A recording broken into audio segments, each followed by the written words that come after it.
A fair-haired girl sits on her knees in front of a man, begging him to marry her. The heroine asks to be allowed to live here for 3 years and promises to be quieter than a mouse and then disappear unnoticed. The blonde man asks the girl why he should accept her proposal. The blonde starts to worry that she has nowhere to go if she gets kicked out of here. Then the main character tells the man that she knows his secret. After the girl tells something, the blonde guy grins. The man gets down on one knee and agrees to marry the blonde. Sometime later, the main character gets married to Duke Aslan Tordel. On this day, all the nobility discusses the Duke's terrible taste in women. The ladies do not understand how a girl from a simple family, who is also not a beauty, could attract such a man. The fair-haired girl knew from the very beginning what people would think when they found out that the Duke had decided to marry her. At the age of 10, the main character remembered her past life, in which she read the novel she is now inside. At first, the girl thought that these memories had nothing to do with her. However, everything in the heroine's life turned out as it was written in that book. Since childhood, the blonde felt that her fate was already predetermined, and she could do nothing about it. Now the girl is the Duchess of Tordel, as described in the novel. The main character thoughtfully reflects on the fact that neither the sea current nor the wind can be changed. The Duchess's thoughts are interrupted by Aslan, who throws his jacket over his wife's shoulders. The blonde feels her pulse quicken because of this gesture of attention. The girl's heart also could not resist fate, and she ended up falling in love with this man. Looking at their family portrait, the heroine thinks that she is happy to be the Duke's wife by contract. The main thing is to be next to him.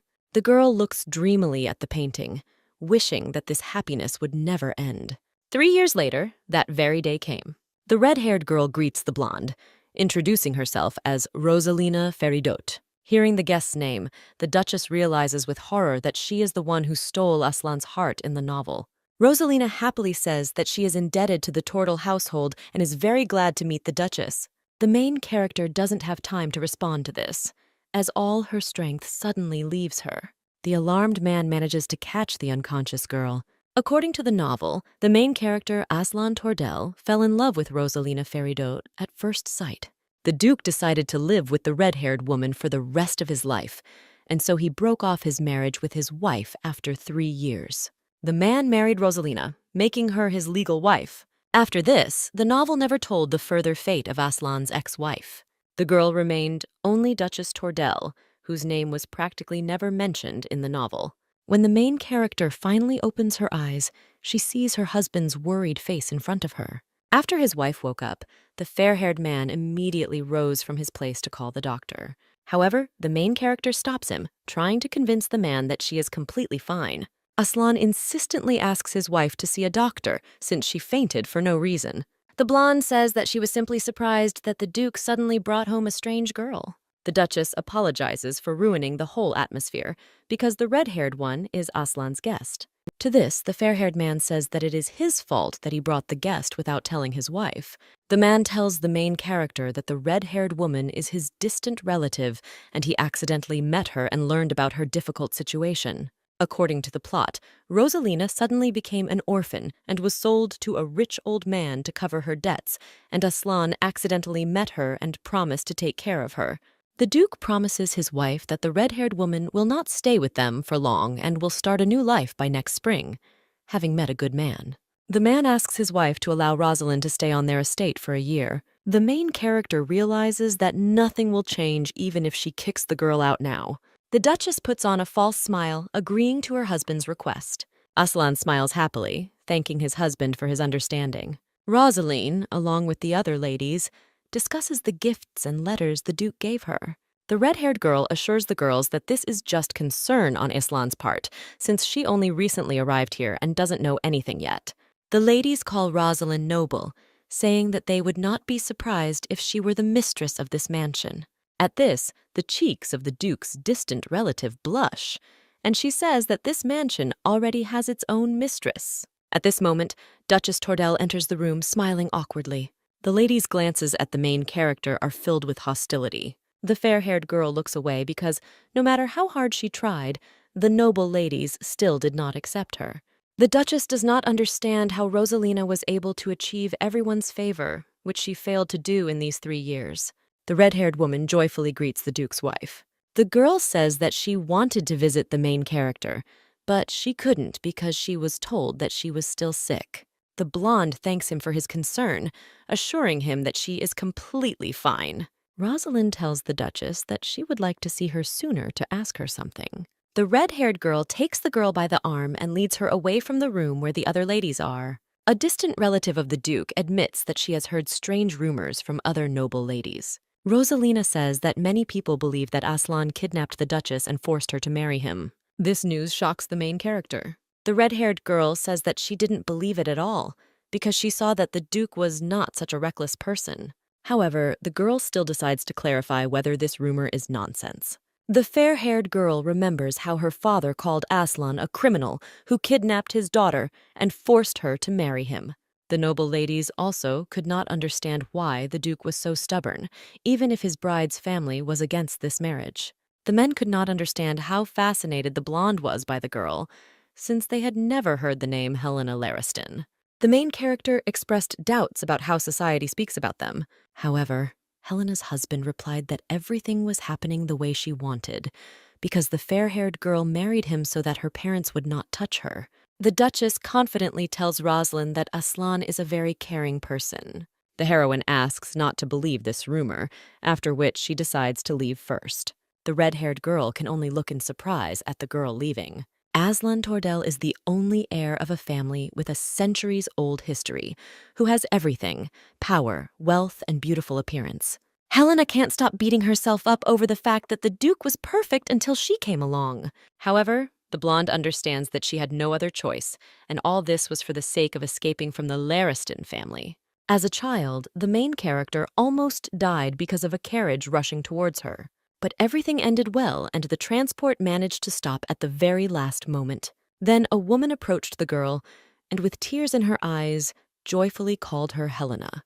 The stranger hugs the heroine tightly, who tries to convince her that this name does not belong to her. A man runs up to the woman, telling her to finally come to her senses, because Helena is dead. However, the stranger notices the enormous resemblance between the dead girl and the one who is now standing in front of him. The man grabs the child by the chin and says that of all the children they have seen, she looks most like Helena.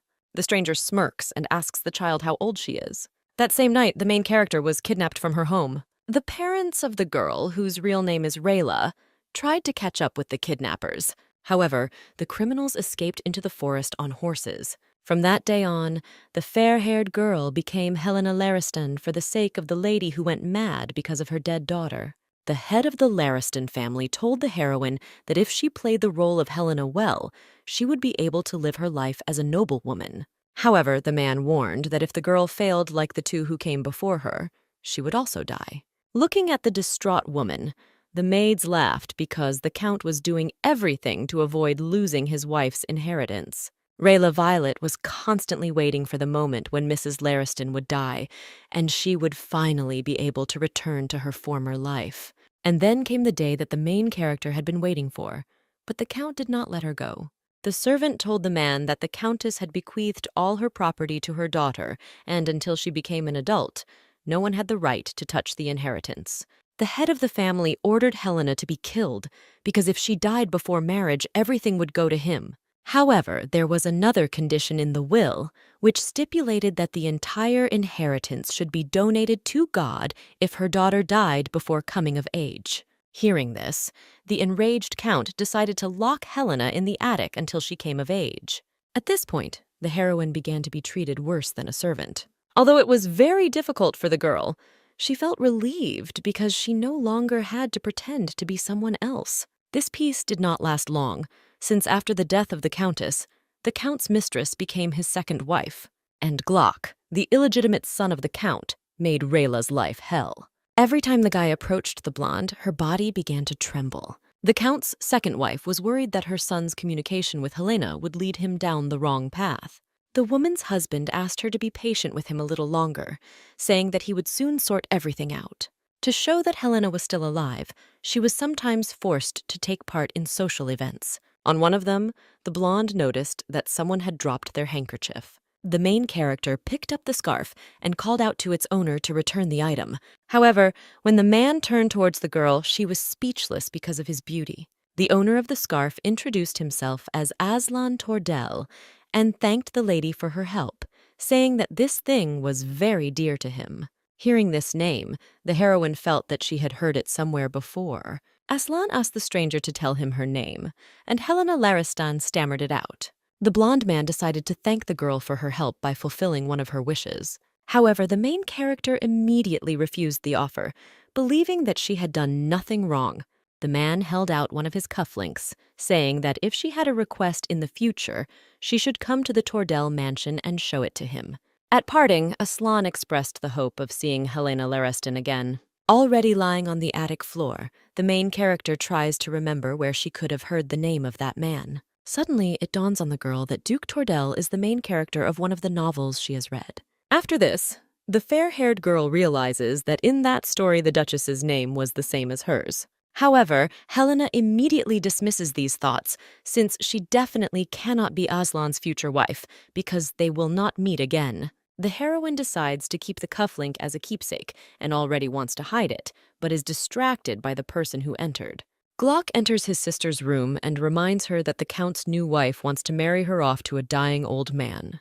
The guy offers Helena to live with him rather than be sold. The brother wants to hug the blonde, but she breaks free from his grip.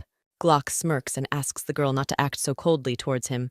The next moment, the heroine shudders as she hears her brother's words that he knows where her parents are now. Helena asks her brother how he knows her parents, to which he replies that they came here to find their daughter. The blonde excitedly asks what happened to her family. Glock says their father ordered the girl's parents to be killed before anything bad happened. After which the guy says that those people still managed to escape, like rats. Helena asks in a trembling voice where her family is now.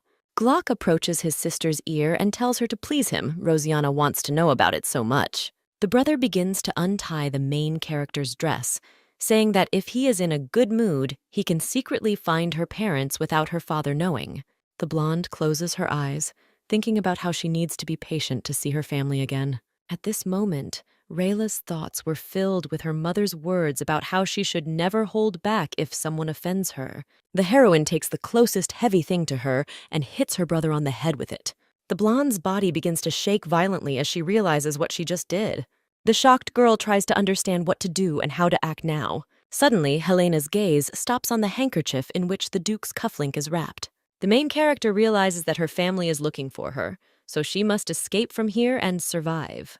The girl remembers Aslan's words that if she has a request for him, she can come to Tordel's mansion and show him this thing. Wet and frozen due to the bad weather, Helena stands before the Duke and asks in a trembling voice if he remembers her. The fair-haired girl states her name and reminds Aslan that at the recent banquet he told her to find him if she had a request.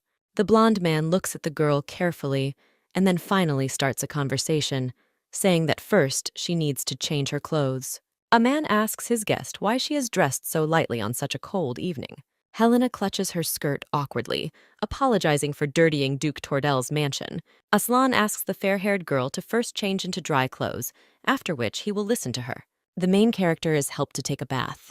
The girl thinks with embarrassment that the smell of lilac that surrounds her is her favorite scent. After the bath, Helena is taken to a room to change into dry clothes. The fair-haired girl doesn't understand where the Duke could have gotten clothes in her size, since he is alone and has no sisters. Already standing in front of Aslan, clean and in new clothes, the main character once again thanks him for his kindness. A man asks his guest what request she came to him with late at night. Helena falls to her knees and in a pleading tone asks the Duke to marry her. The heroine reflects on the fact that if she dies unmarried, all her property will go to her father. However, if the girl is killed while she is married, the inheritance will go to her husband. The fair-haired girl asks to live in this mansion for 3 years, after which she will quietly disappear. Aslan asks the main character why he should accept her offer. Helena informs the Duke that she has an inheritance from Countess Lariston, which she will receive when she comes of age, after which she will give it to her husband. The fair-haired man says that he is not one of those who need property, since the Duchy of Tordel is not in poverty. The girl realizes that she has no choice but to use her knowledge. Helena Lariston from the novel threatened Aslan and forced him to marry her for 3 years because she knew his secret. The fair-haired woman says something that the Duke never expected to hear. When the guest finishes speaking, the blonde man grins. The man gets down on one knee and agrees to marry Helena Laristine. The main character looks at the sky, remembering how she became the Duchess of Tordel 3 years ago. Suddenly, not far from her, the girl hears someone talking about their arranged marriage. Aslan explains to the red-haired woman that, at Helena's request, they agreed to live as a married couple for 3 years. Rosalind says with disappointment that the Duke did not marry the Duchess because he loved her. The blonde man says gloomily that there was not a word about love in their contract, and they agreed not to bother each other during these 3 years. Helena is horrified by the man's words because she now understands that an arranged marriage cannot be desirable. The girl gets up from her seat and decides to leave the main characters of the novel as soon as possible. In written history, there was never any room for love in the relationship between the Duke and Duchess. However, there was something that was different from the original plot of the novel. In the book, the blonde man never asked his wife to call him by his first name. The main character often noticed that Aslan was strangely kind to her. One day, a man brought his wife to a garden where a huge number of lilacs were planted. The blonde man prepared these flowers especially as a wedding gift so that the girl would have a place to relax. Because of Aslan's attention to Helena, she had hope, but her reputation was still as terrible as in the novel. The noble ladies often discussed the girl, calling her uneducated and ignorant of etiquette. At times when the main character felt terrible because of such words from others, her husband carefully told her not to overwork herself and to rest more. As a result, a hope was born in the soul of the fair-haired girl that the Duke loved her. However, Helena now realizes that this hope was wrong. The situation that the main character found herself in and the phrases that she heard from Aslan were exactly the same as in the novel. The Duchess finds it hard to breathe as she feels trapped in a fate that has already been determined. Before entering the mansion, the blonde loses consciousness. Outside the door to the Duchess's bedroom, the maids discuss their mistress's latest fainting spell. Helena opens her eyes and thinks about how when she lived with the Lariston family, her body became very weak due to constant stress and abuse. Suddenly, the blonde feels a coolness. Someone put a wet towel on her forehead. In her delirium, the heroine imagines that she sees Aslan caring for her. However, the girl immediately dispels these thoughts, realizing that this cannot be her husband. Helena closes her eyes against the loud ringing in her ears, preventing her from hearing anything. Aslan looks at his wife with excitement in his eyes, asking her to open her eyes quickly. Jenna tells the Duke that she will look after the lady so he can rest. The fair-haired man sharply answers the maid that he will stay with his wife and says not to let anyone in so as not to disturb Helena's rest. Before leaving, Jenna reports that Lady Rosalina has come to visit Lady Tordel, to which Aslan once again repeats his order. The Duke squeezes the blonde's hand, saying that he doesn't know what to do every time she faints. The blonde man kisses the girl's hand, asking her not to be sick for long. Rosalina asks the maid if she was correct in telling her who had come. Jenna looks away, awkwardly saying that the gentleman said not to let anyone in. Hearing this, the red-haired girl bites her lip in displeasure. The girl remembers how the fair-haired man, upon hearing that Mrs. Tordel had fainted, immediately jumped up from his seat. Rosalina doesn't understand why Aslan is so worried about Helena if they didn't marry for love. Looking at the portrait of the Tordel family, the red-haired one smiles as the 3 years will soon be up and the Duke's marriage will come to an end. Lady Ferido is glad that Aslan will no longer have to be associated with someone who cannot properly play the role of a duchess. Rosalina smiles again, remembering what others have said about her being much better suited for the role. Many ladies were irritated by Helena because of her, Duke Tordel was surrounded by bad rumors.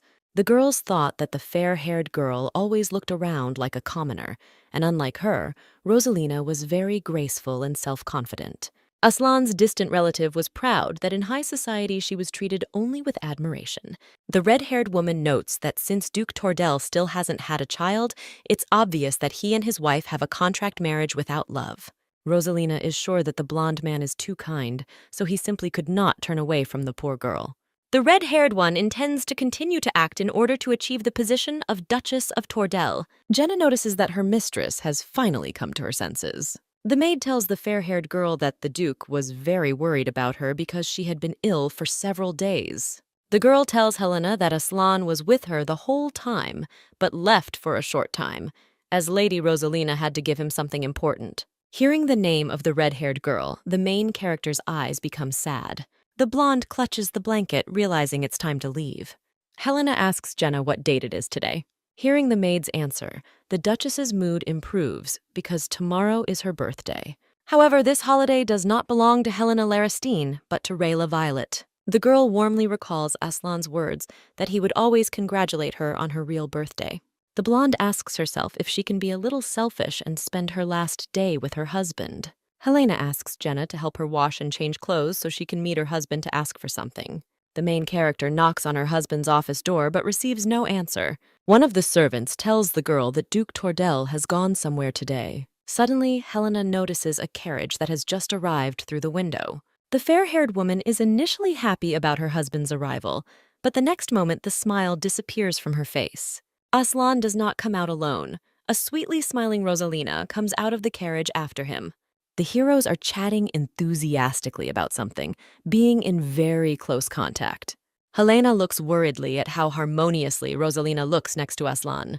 The Duke notices something in the window and abruptly turns his gaze to it. Noticing this, the blonde quickly turns away from the window, covering her mouth with her hand. Rosalina asks the blonde man what happened, to which he replies that he just imagined something.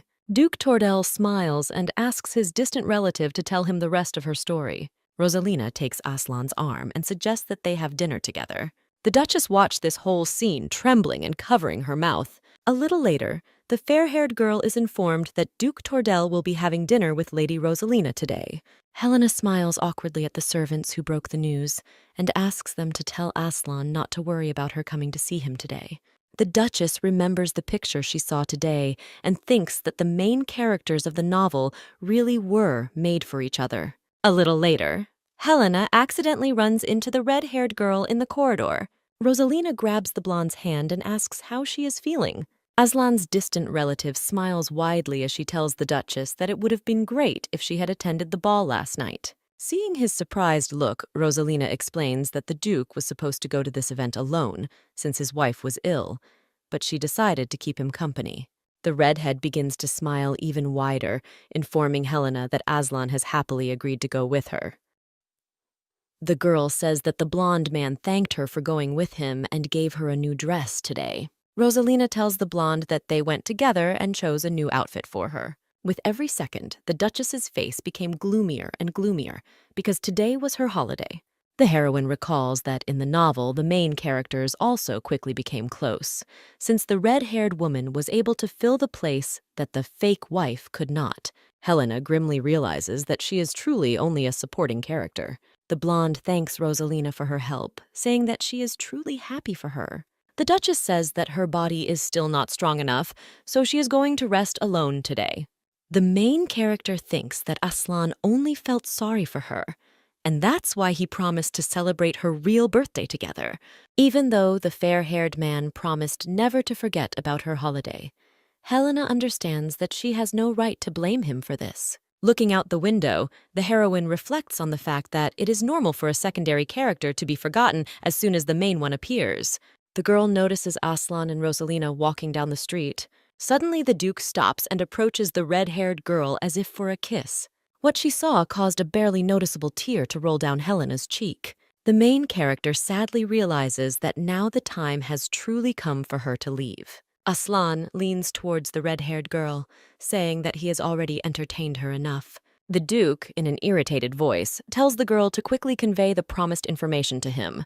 Helena looks carefully at the clear sky, and the warm rays of the sun gently fall on her face. The blonde smiles and tells herself with sadness in her voice that today is a good day to leave. Today is not only Rayla Violet's birthday, but also the last day of her contract with Aslan. The heroine realizes that her husband is too polite to ask her to leave, so she decides to say goodbye to him herself.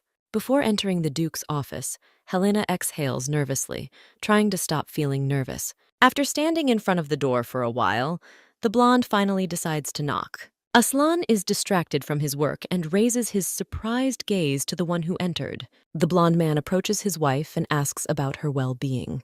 Helena apologizes for disturbing him, but asks Aslan to give her some time, as she has something to talk about. The heroine sits down on the sofa and remembers that it was in this very place 3 years ago that she signed a marriage contract with Duke Tordel. The blonde closes her eyes and asks her husband in a calm tone if he remembers the day they made the deal.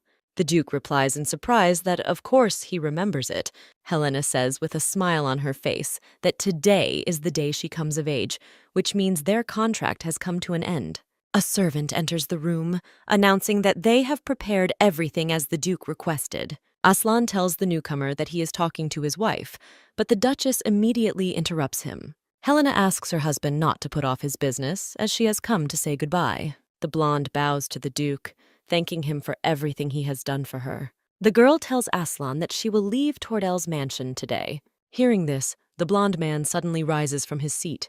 A man approaches his wife and asks her what he did wrong and whether he offended her with any of his actions. The fair-haired girl replies that this is not so because all this time the Duke was very kind to her. Helena smiles tenderly and says, addressing her husband by name, that she sincerely wishes him happiness.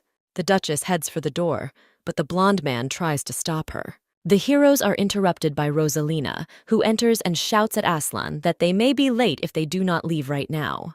Duke Tordel leans towards his wife and says that they will continue their conversation a little later. Finally, the blonde guy tells the main character that if she is not happy with something, he will definitely fix it, so he asks her to wait just a little longer. Then Aslan leaves, while heatedly discussing something with the red-haired girl. When the doors close, the heroine lowers her gaze to the floor and says goodbye to her love forever. Preparing for departure did not take much time, since Helena had almost no luggage. The fair-haired girl was worried that Aslan might misunderstand everything, so she left him a letter with a ring. One of the servants asks the girl if she is really leaving, since the Duke should return soon, to which she thanks Dalton for his concern. Jenna asks the lady where she is going, but Helena replies that the Duke will not want to know. The main character gets on a train and leaves the place where she has spent the last 3 years. Aslan enters the room, the location of which they received from Rosalina Feridot. The blonde looks around and, seeing complete chaos, turns to the girl asking what happened here. The red-haired girl answers with a trembling voice. These scattered things definitely belong to that person. Aslan angrily clutches the stranger's clothes, thinking that he again failed to catch that man. The first thing Duke Tordel did after marrying Helena was send people to destroy the Lariston family. It was easy for the fair-haired man to ruin the Count, who, with the help of his daughter, was trying to get his hands on the Tordel family's railway business. After Count Lariston died of a drinking binge, his second wife, Marissa, and son Glock fled. After 3 years of persecution, their tracks were spotted on the territory of Baron Feridot. The knight who accompanied the Duke to the Baron's lands said that Marissa had seduced the Baron and spent all his fortune, and having lost everything, the man killed her and committed suicide, and Glock escaped. The blue-haired man also informed the gentleman that the location of Marissa's son was still unknown, and that the Baron's only daughter was rumored to be Glock's lover. Aslan decided to get closer to Rosalina so that rumors would spread that he had paid off all her debts and brought her to his place. Since then, Helena's half-brother would again try to get closer to the red-haired girl. In the end, everything turned out as the Duke wanted, and they managed to track the location of Glock, who came to the Baron's daughter Feridot. The blonde man no longer intends to let go of Marissa's son, the one who has been torturing Helena for so long. Aslan looks menacingly at his men, ordering them to find Glock Lareston. The main character arrives at Ayr Station, in the small and modest port village of Ellawood. Thanks to her husband, the girl exchanged letters with her family all these 3 years. The family of the fair-haired girl went to live in a remote village so that Aslan would not get into trouble because she was not of noble origin. A woman and a young man notice that someone is hurrying towards their house. The next moment, a bucket of red apples falls to the ground. The woman looks at the girl standing in front of her in amazement and then shouts out her daughter's name in disbelief. The blonde calls the woman Mom with tears in her eyes. Hearing these words, Rayla is immediately embraced in a tender embrace. The girl's father immediately jumps up when he hears his daughter's name. Finally, all members of Violet's family are reunited. Tears begin to flow non-stop down the main character's face. The girl apologizes to her family for not visiting them for so long, to which her parents say that the most important thing is that she return to them alive. Ryla's brother invites his sister to their home. Now, looking at her family, the blonde realizes that she is truly at home.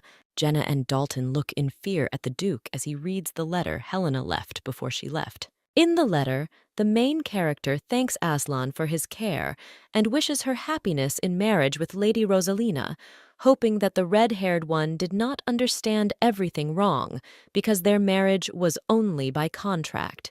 The girl also tells the blonde man that she left a signed divorce document and a marriage contract signed 3 years ago in the envelope. The Duke turns his menacing gaze to the servants and asks them why they did not stop his wife. Hearing that Dalton tried to dissuade the lady, but she still left, Aslan realizes that he should not have left her. The man doesn't understand how Helena could think that he wants to be with Rosalina, but then he realizes that she could have heard their conversation about an arranged marriage. The fair-haired man carefully hid how much he cared about his wife so that Glock could finally meet with Baron Feridos' daughter. If the main character's half-brother found out Helena's true situation, he might start to intimidate her. So, in order to specifically fool Glock, Aslan decided to tell Rosalind everything. The Duke tears the letter into many pieces and then suggests that the girl might have gone to Ellawood. The man orders that people not involved in capturing Glock be sent to this village to protect Helena. Aslan also tells him to prepare a train for him to go to his wife. The blonde man approaches the window, which reveals a well-kept garden with a beautiful flower arch. The Duke takes a small velvet box out of his jacket pocket. Inside is a diamond ring that Aslan wanted to give to his wife when he finally sorted out her past. The man wanted to give her a ring, surrounded by her favorite flowers, which would mean that their arranged marriage was coming to an end and a real one was beginning. From the very beginning, Aslan had no intention of letting Helena go. 4 years ago, a man began to see dreams in which he looked older than he does now and was in love with a girl. The stranger, using the Duke's secret, forces him to marry, and he, feeling betrayed, was forced to live with her in marriage for 3 years. However, 3 years later, the girl leaves and he suffers, unable to forget her, and dies alone. Even though it was just a dream, the blonde man was frightened by its realism. Aslan could not believe that this dream could be prophetic. In his dream, the man heard the name of that girl, so he immediately found Helena Lariston. At one of the events, he found the one to whom this name belongs. The Duke learned that the girl was in poor health, so she did not often appear in high society. Aslan looked closer and noticed that the lady looked the same as in his dream, causing the man to assume that there was some kind of connection between them. The blonde man decided to drop his scarf to see if she knew about it or not. When Helena called out to the man to give him the thing, all the feelings that Aslan had experienced in his dream came flooding back. Then the Duke realized that at the moment when he first saw her in his dream, his heart had been pounding just as wildly. When the fair-haired man learned that Helena Lariston really existed, he became obsessed with his dreams. The man began to collect everything that was somehow connected with the fair-haired girl, outfits from dreams, her favorite flowers. Aslan began to wait impatiently for the real Helena, and finally the day came when she came. Looking at the trembling girl, the Duke noticed that she looked younger than he had seen in the world of Morpheus. However, seeing the fair-haired girl in clothes chosen especially for her, the man realized that she was much more beautiful than the Helena from his dreams. When Aslan asked what the fair-haired girl wanted to ask him, she did not threaten him, but simply asked him to marry her. Then the blonde man decided to ask why he should do this, to which the girl said that she knew his secret. After these words, Helena began to cough violently, which made the Duke very worried. The man immediately asked the blonde to get up from the cold floor because she was caught in a cold downpour. The main character realizes that she cannot force such a kind man into marriage. The girl decides to beg Aslan for help, telling him that Count Lariston has kidnapped her.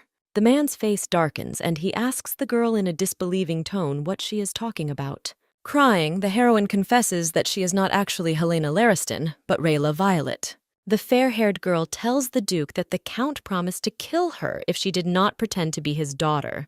Aslan was amazed and could not believe what Helena was saying because he was hearing about it for the first time. The girl couldn't stop crying as she told the story of her escape. The main character sincerely apologized to the man for not finding another way, but to marry him. Suddenly, Helena heard Aslan chuckle. At that moment, Duke Tordell finally realized that the girl from the dream could have proposed marriage to him for the same reason. The man did not hate Helena from the dream because she betrayed his love and twisted him around her finger, using his weakness. Aslan's love overshadowed this hatred and sense of betrayal. However, the fair-haired man was never interested in knowing the real situation of the brown-haired woman until the day she left him. This time, the Duke does not intend to repeat the same mistake.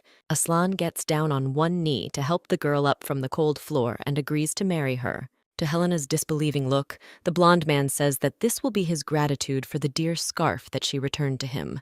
The main character looks at the man with distrust, not understanding why he is ready to marry her for a simple scarf. Aslan leans towards the fair-haired girl and asks her what she would do if he did not agree to fulfill her request. The girl immediately replies that then she would sell the scarf that was lent to her and run away as far as possible. And even though it would not be easy, the heroine would like to find her family. The Duke notices that Helena is very sincere compared to the Helena from the dream. Aslan invites the fair-haired girl to stay with him, as it is safer, and offers to help her find her parents. The blonde smiles and says that he can't stay away after hearing the story. The heroine interprets these words as meaning that the man was only unable to throw her out the door out of pity. The Duke understood that from the very beginning their relationship was different because they loved each other completely, without any hatred or misunderstanding. Aslan decided for himself that this time he would never lose his beloved. Rosalina goes down to the first floor to see what all the fuss is about. The girl stops one of the maids and asks what is going on, to which she receives the answer that the master is going on a trip. When asked what journey they were talking about, the maid says that the mistress left alone, so the Duke is going to follow her. The red-haired girl asks the maid why Aslan is doing this. The girl smiles, saying that Madame Helena has not yet recovered, so the Duke is very worried. Rosalina doesn't understand what's going on because she thought Aslan didn't care about this marriage. The Baron's daughter decides that she will do everything to ensure that the Duke and the fair-haired girl meet again. The red-haired girl asks the maid to pack her luggage too, as she will miss him if Aslan goes so far away. Rosalina asks the maid to take care of this while she informs the owner of the mansion of her intentions herself. As the girl walks towards the Duke, she reflects on the fact that Aslan is simply confused by his wife's sudden departure. The red-haired woman is confident that the man will soon understand who really cares about him. Violet's family sits down to celebrate their daughter's return. Tears appear in the eyes of the main character when she feels the very taste of her mother's chicken soup, which she loved so much as a child. The girl's brother notes that, judging by everything, the duchy took very good care of her since she became so beautiful. Rayla's father happily says that the Duke really helped them a lot, since all this time they did not need anything. The man's son agrees with him because it was extremely difficult for them to live on the run. The fair-haired woman says that Aslan is very merciful and they all owe him. The brother nudges his sister, noting that her husband was very nice to her. For such a statement, Aiden's mother scolds him, to which he replies that the Duke wrote, "Dear mother-in-law, father-in-law," every time. That's why he says it that way. Aiden laughs at his parents because they treat the blonde boy as if he really is their son-in-law. The young man turns to his sister and whispers to her that he had already begun to think that she would not return to them. However, the woman hears what her son is saying, so she immediately shuts his mouth, saying that Rayla would definitely return to them. Aiden does not agree with his mother's words, since in her letters the fair-haired woman wrote only about Aslan, as if she was truly in love with him. The parents apologize for the young man's behavior, saying that even if the girl has problems with the Duke, then everything is fine, because she has them. Rayla says she has no problems with her ex-husband, and that their contract simply ended, so she came back to avoid bothering him. The heroine thinks that Aslan has most likely already forgotten about her and is having fun with Rosalina. These thoughts make the girl's heart hurt. The blonde thanks her parents for the food and gets up from her seat, getting ready to go unpack her luggage. Aiden asks the family if they think Rayla left home after a fight with her husband, but they advise him to pretend he didn't notice until the girl decides to tell them. Dalton informs the Duke that he has booked a train to Eris Station, which stops near the village of Ellawood. Rosalina Faridot attracts Aslan's attention by saying that she has heard about his journey. The redhead smiles sweetly, telling the man that she's going to go with him so that he won't get bored. The blonde man tells the girl that she doesn't have a ticket, so she won't be able to go with him, and then turns away, starting to leave. Finally, Aslan asks Dalton to quickly escort Lady Feridot inside, as they will soon need to leave. Returning to her room, the red-haired girl asks the maid when the Duke is going to return. The maid tells the lady that she does not have this information, but since the man followed his wife, he will most likely return when they have resolved all her affairs. Rosalina asks the girl if all her clothes are in those red suitcases. Having received a positive answer, the red-haired girl says that she needs new dresses, which greatly surprises the maid. Since the money that Aslan gave her has not yet run out, the Baron's daughter decides to use it as she wants. Lady Feridot tells her maid that she does not want to meet a man tired from traveling in a nondescript outfit that she has already worn. A little later, the girl visits a boutique, where she buys an elegant white and jade dress. The red-haired girl happily walks down the street, humming some melody, and already imagines what Aslan's reaction will be to the new outfit. The next moment, someone grabs the Baron's daughter and drags her into a dark alley. Someone tells Rosalind that she is very lucky. When the girl hears a familiar voice, her whole body begins to tremble. Glock Lariston looks at the red-haired girl with a sly grin. The man approaches Rosalind and says that he knows who really revealed the Duke's location. Ashhaired reminds the Baron's daughter of their past and calls her a traitor. Redhead pushes Glock away from her, saying that they have no past. The girl screams at the man that when her father died and she was sold, he immediately ran away, leaving her alone. Ashhaired raises his hands up and says that he is very sorry for that, but there was nothing he could do about that situation. Suddenly, Glock's mood changes again and he slams Rosalina into the wall, saying that it was she who turned him over to Duke Tordel. The man notes that Aslan treats the girl well, judging by how much money she is currently wearing. The redhead pushes Glock's hand away, screaming at him not to touch her. Ashhaired tells the Baron's daughter that she has become too conceited by becoming the Duke's mistress. The man approaches the girl again, after which he warns her that he can reveal her secret at any moment. 2 years ago, Rosalina was very tired of the monotony of rural life, until one day, a groom appeared in the red-haired girl's life, hired by her father. This man was able to win the girl's heart. Rosalind's father was busy gambling, so he completely forgot about his daughter, and then her relationship with the groom became serious. One day, the red-haired girl found out that she was carrying a child and immediately told her lover about it. The girl was very worried about this, as she was afraid that her father might kill her if he found out about everything. Then Glock told Rosalind that he would take full responsibility. However, when the Baron, having lost his property, stabbed Marissa to death, the ash-haired man, frightened, fled. Soon, the girl's father committed suicide and she lost her child. After this, Aslan appeared before the red-haired woman who was sold for debts, ready to pay off all her debts, but only on one condition. The man asked to let him know if Marissa's son came to visit Rosalina. Then the Duke said that he was worried about the girl because this man could harm her. Since Aslan's wife was often ill or too shy, her reputation in society was not very good. Because of this, the red-haired girl thought that she could easily replace Helena. Glock asks Rosalina if she really thinks the Duke will love her even after learning about her past. Marissa's son smirks, saying that no one would be happy about a girl who was pregnant by another man. The red-haired girl gets furious at the ash-haired man's words and hits him hard on the cheek. Rosalina threatens to kill the man if he tells Aslan anything. After this, the Baron's daughter runs out of the alley. Having run to the mansion, the girl thinks about what to do if Aslan finds out everything. However, Rosalina immediately realizes that the blonde man will kill Glock when he finds him. The red-haired girl puts her hands to her stomach, thinking that the Duke is trying to protect her, so he will accept her no matter what. Remembering how Aslan reacted to her idea of going on a trip together, the girl is worried, as she still does not understand his feelings.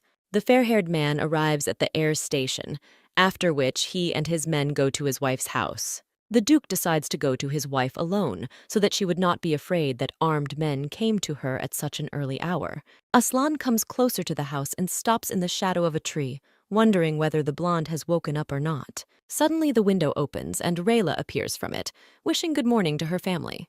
The man flinches when he hears his wife's voice. The main character smiles happily, enjoying the beautiful singing of birds and the fresh morning air. The girl shouts to her father, asking what he wanted to cook for breakfast today, to which he replies that today it will be his signature soup. Rayla laughs sweetly when she hears how enthusiastic and caring her father is. Aslan steps back, amazed that the blonde smiled so many times in such a short period of time. The man recalls that in the duchy, he constantly noticed that Rayla looked sad and unsure of herself. The heroine asks her brother how she can help them, to which he suggests going to collect herbs. Aiden goes outside, warning his sister that anyone late will be responsible for the laundry. Rayla runs out of the house, shouting at her brother that he is not playing fair because he went out first. Aslan watches gloomily as the brother and sister frolic happily and carefree. Looking at the fair-haired girl, the Duke thinks that she has never smiled so brightly in front of him. The blonde man clenches his fists tightly, realizing that his wife looks much happier than when she was next to him. Aslan wonders if he dares ask Helena to come back when she smiles so brightly. Sitting on her bed, Rosalind decides to ask the Duke about his feelings for her as soon as he returns from his journey. The red-haired woman reflects that if the man returns with the Duchess, then he still has feelings for her. However, if Aslan returns alone, the Baron's daughter is seriously determined to make him fall in love with her. Rosalina smirks, thinking that Glock couldn't resist her either. Aiden teaches his sister, showing her how to properly gather the herbs they need. Suddenly, they are interrupted by a sound coming from somewhere behind them. Rayla sees a silhouette in front of her, causing her to think that it might be her husband. However, instead of the blonde man, an unknown man appears in front of the girl. The heroine's brother wishes good morning to the guest, to which he tells the young man that he brought them the morning newspaper. While Aiden introduces his sister to their postman, Hans, the Duke, at the same time, hides behind a tree trunk. The postman greets the blonde, noting to himself that she is very beautiful. Having greeted her new acquaintance, Rayla looks down sadly and reproaches herself for thinking that it was Aslan who came to her. Aiden nudges the postman in the side, telling him not to look at a married girl. Hansa, with a little disappointment and surprise in her voice, says that the fair-haired girl, it turns out, is married, but she immediately begins to wave her hands negatively and claim that this is not so. Rayla tells the man that she was married but recently divorced. These words came as a bolt from the blue to the Duke. Hans apologizes to the girl for raising a topic that was unpleasant for her, to which Rayla replies that it's time for her to stop fooling herself and get her hopes up. The main character says that everything is fine with her now, and on the contrary, she feels better at heart. The postman exhales, saying that in that case he is happy for the blonde. Aslan finally sank down, and Rayla's words about how she felt better now kept spinning in his head. The girl's mother looks out of the house, asking her children what they are doing outside for so long in the cool weather. Aiden shows the woman the newspaper and asks her not to worry about them. The mother throws a snow-white blanket over Rayla's shoulders and says that she is simply afraid that her beloved daughter will catch a cold. The family finally goes indoors to enjoy the head of the family's signature meal. The Duke repeats the girl's words in his head once again, and now realizes that next to him she only suffered. In Aslan's dream, Helena was not interested in anyone but him. The fair-haired girl never spoke about her family, hobbies, or her friends, and simply always followed the Duke, trying to win his love. The man thought that if he treated his wife more kindly than in his dream, she would be happier. Aslan recalls that he never asked his wife if she was happy and wanted to return to her family. Now, the fair-haired man understands that living under a false name and constantly relying on her husband will not make anyone happy. The Duke returns to his men and tells them to stay here and report if anything happens to Helena. When the knight asks where he is heading now, Aslan replies that he needs to finish one thing, after which he will return. Rosalind jumps up from her seat upon hearing the news that the Duke is returning. The red-haired girl asks the maid if the Duchess is going with Aslan, to which she replies that for some reason the gentleman is going alone. After these words, a happy smile appears on the girl's face. Rosalina immediately runs out of the room, rejoicing at the fact that everything is over between the heroes. The Duke returns to the mansion, where he immediately begins to think about his next steps. The man intends to first return Helena to her real name and prevent her from being separated from her family again. The red-haired girl quickly walks down the stairs and runs towards her lover. The girl tells the Duke that she was very worried about him, as she was afraid that he would return wounded because of the Duchess. Aslan gloomily asks Rosalind what she means. The girl tells the Duke that the fair-haired girl, both at the ball and the next day, asked him to take care of him. The red-haired woman assures the man that if Helena loved him, she would never have said that. Aslan shudders, remembering that the day after the ball was Rayla's birthday. That day, The fair-haired man told Lady Ferideau to go shopping without him, as he had plans with the Duchess. The red-haired girl then said that she met Mrs. Tordell on her way here, and she said that she was not feeling well, so she would rest alone. Rosalina happily asked Aslan to spend the day with her since his plans were cancelled. The man irritably replied to the girl that, as she had asked, he had taken her to the ball so that she would tell him about Glock.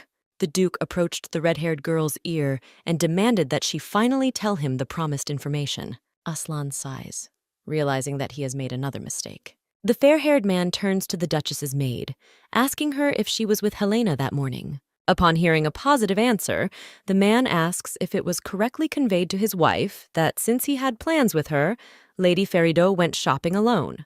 Jenna replies that this is not true, since she heard that the Duke went to buy new dresses for Rosalind as thanks for her being with him at the ball. The red-haired girl immediately begins to justify herself, saying that the maid is mistaken, but she is immediately interrupted. Aslan tells Lady Ferideau that it is his fault, as he should not have allowed her to behave as she pleased.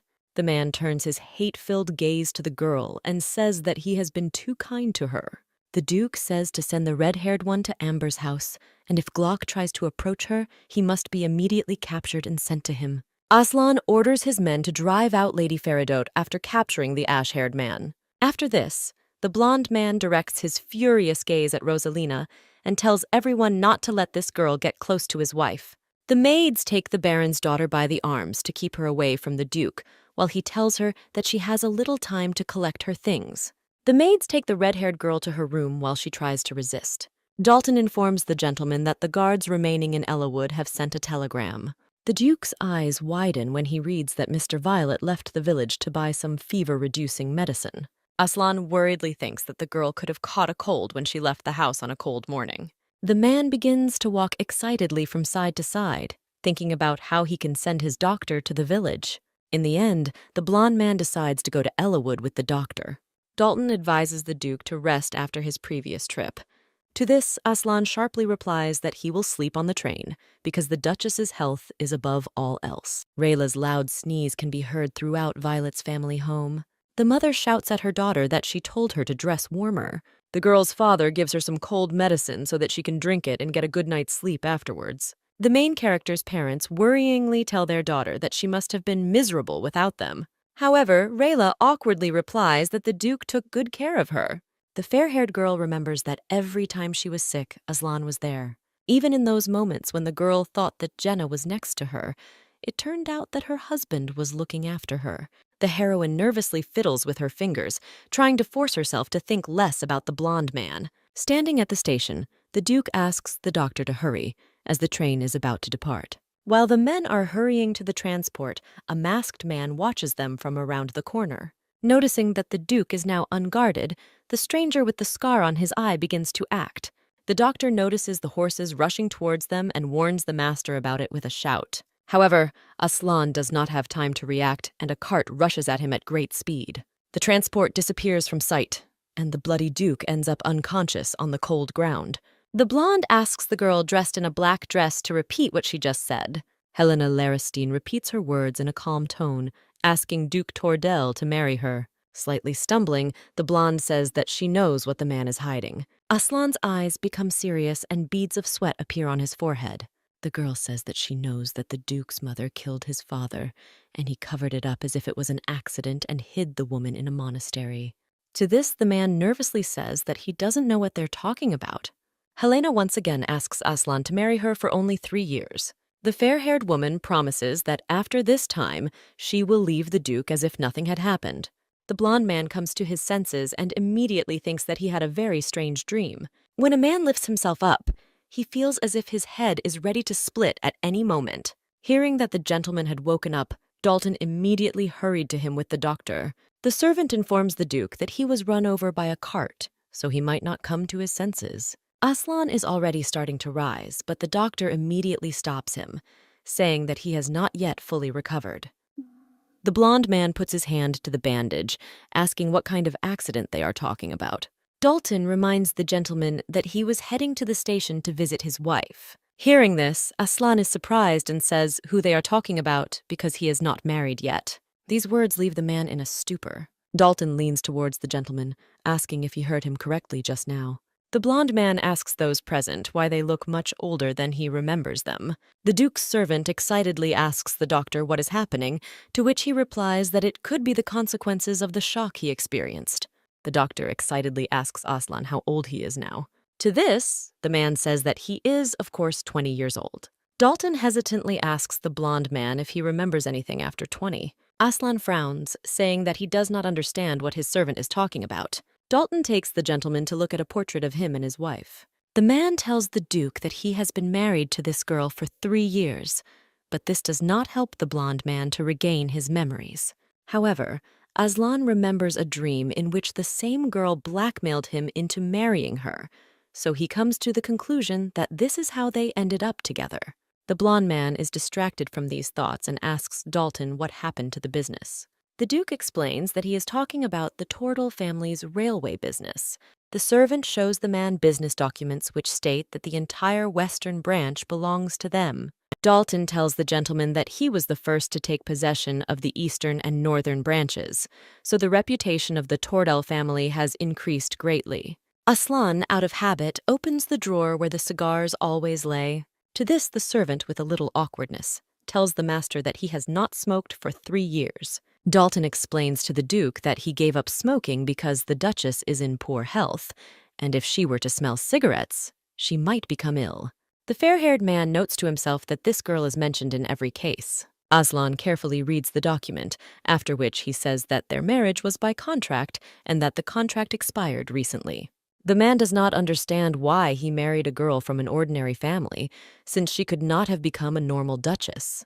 Dalton tells the Duke that it was his personal decision, so no one knows the details. Aslan thinks that, apparently, he treated the fair-haired woman as his beloved wife, so as not to show that she was threatening him. The servant suggests that the master meet the Duchess again to restore his memories.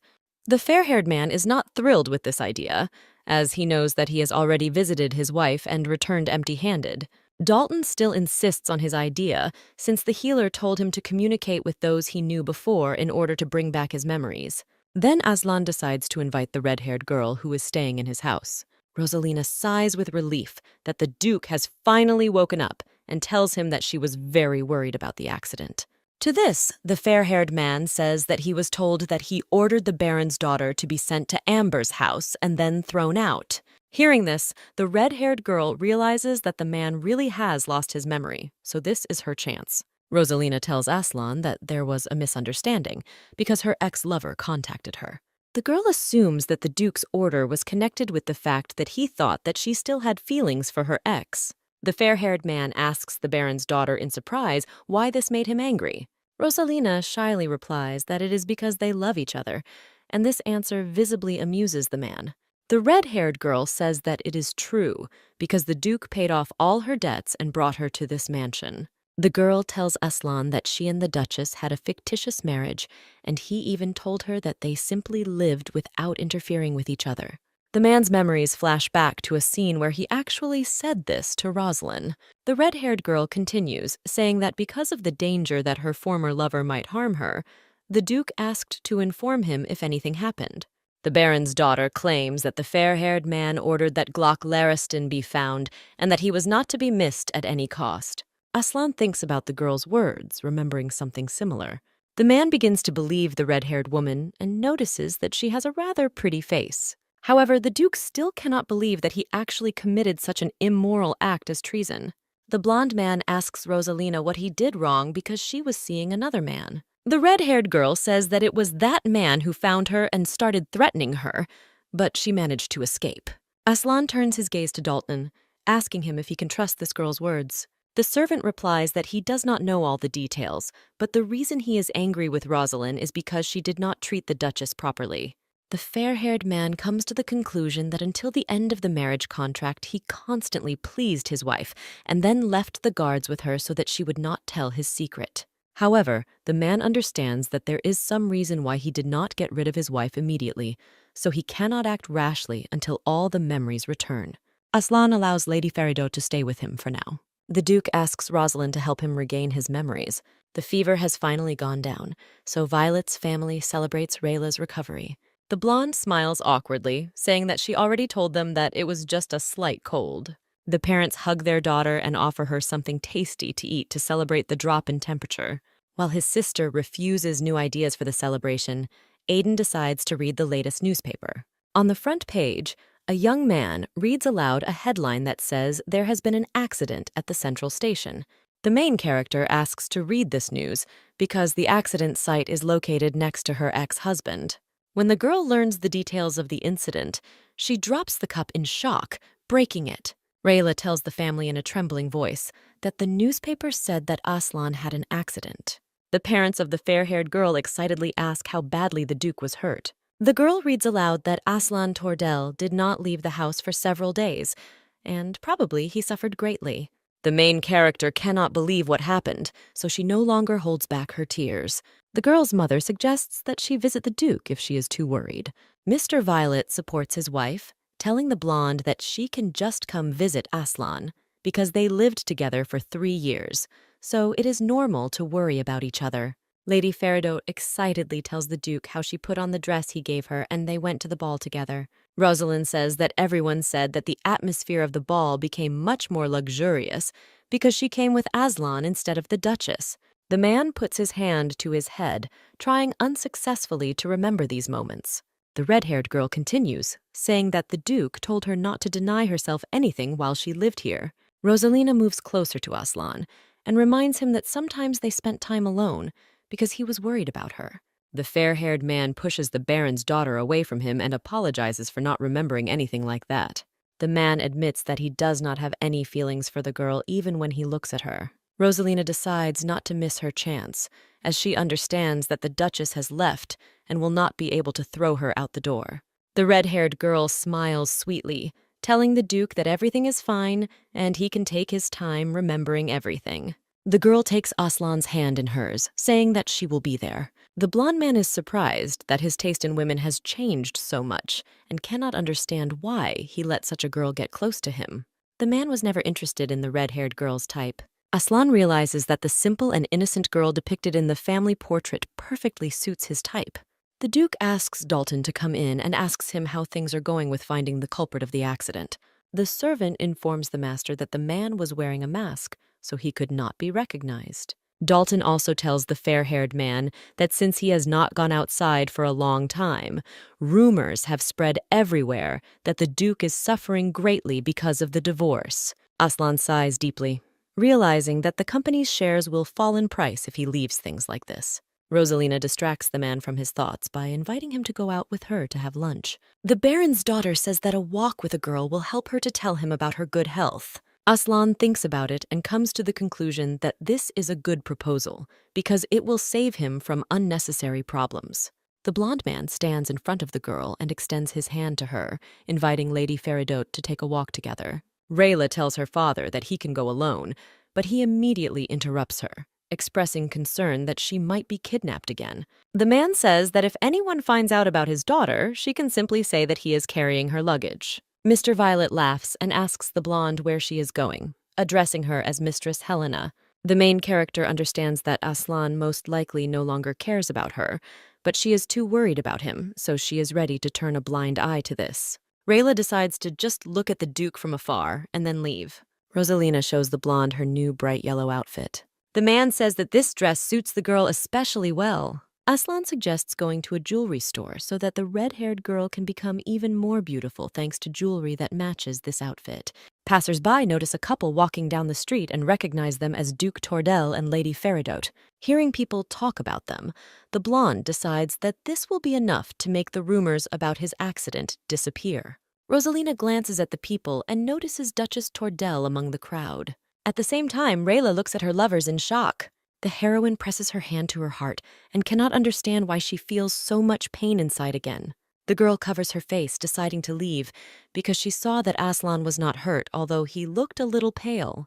The red-haired girl clings to the Duke's hand, afraid that if he sees his wife, his memory might return. Rosalina stumbles, pretending to draw attention to herself so that the blonde man would never cross paths with the Duchess.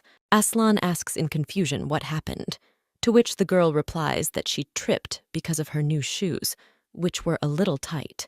The red-haired girl's eyes fill with tears, and she says that she won't be able to walk because of the severe pain in her ankle. The Duke sighs and lifts the Baron's daughter into his arms. The Baron's daughter asks the man if he is bothered by the people watching them, to which he replies that they came out to show themselves to them. Grinning, Rosalina tells Aslan that, in that case, the people are definitely convinced that everything is okay with him, after which the girl approaches the blonde man's face and kisses him on the cheek. The blonde lowers her head so as not to see this, while everyone begins to talk admiringly about this couple. Rayla quickly gets out of the crowd, thinking that Aslan is completely healthy, so she doesn't have to worry. Mr. Violet greets his daughter, saying that he bought them strawberry waffles. The girl pulls her father away from the gathered people, suggesting that they go somewhere to eat. Suddenly, someone calls out to the heroine, calling her Duchess. The blonde turns around and sees Jenna in front of her, who immediately runs up, happily saying that she is finally back. Rayla says, with a little awkwardness, that this is not true, and she is only here because she had business in the capital. The maid says that the Duchess needs to return to the mansion immediately, as the situation is urgent. Jenna tells Madame Helena that the Duke has lost his memory and remembers nothing after 20 years, which is what Rosalina took advantage of to become his lover.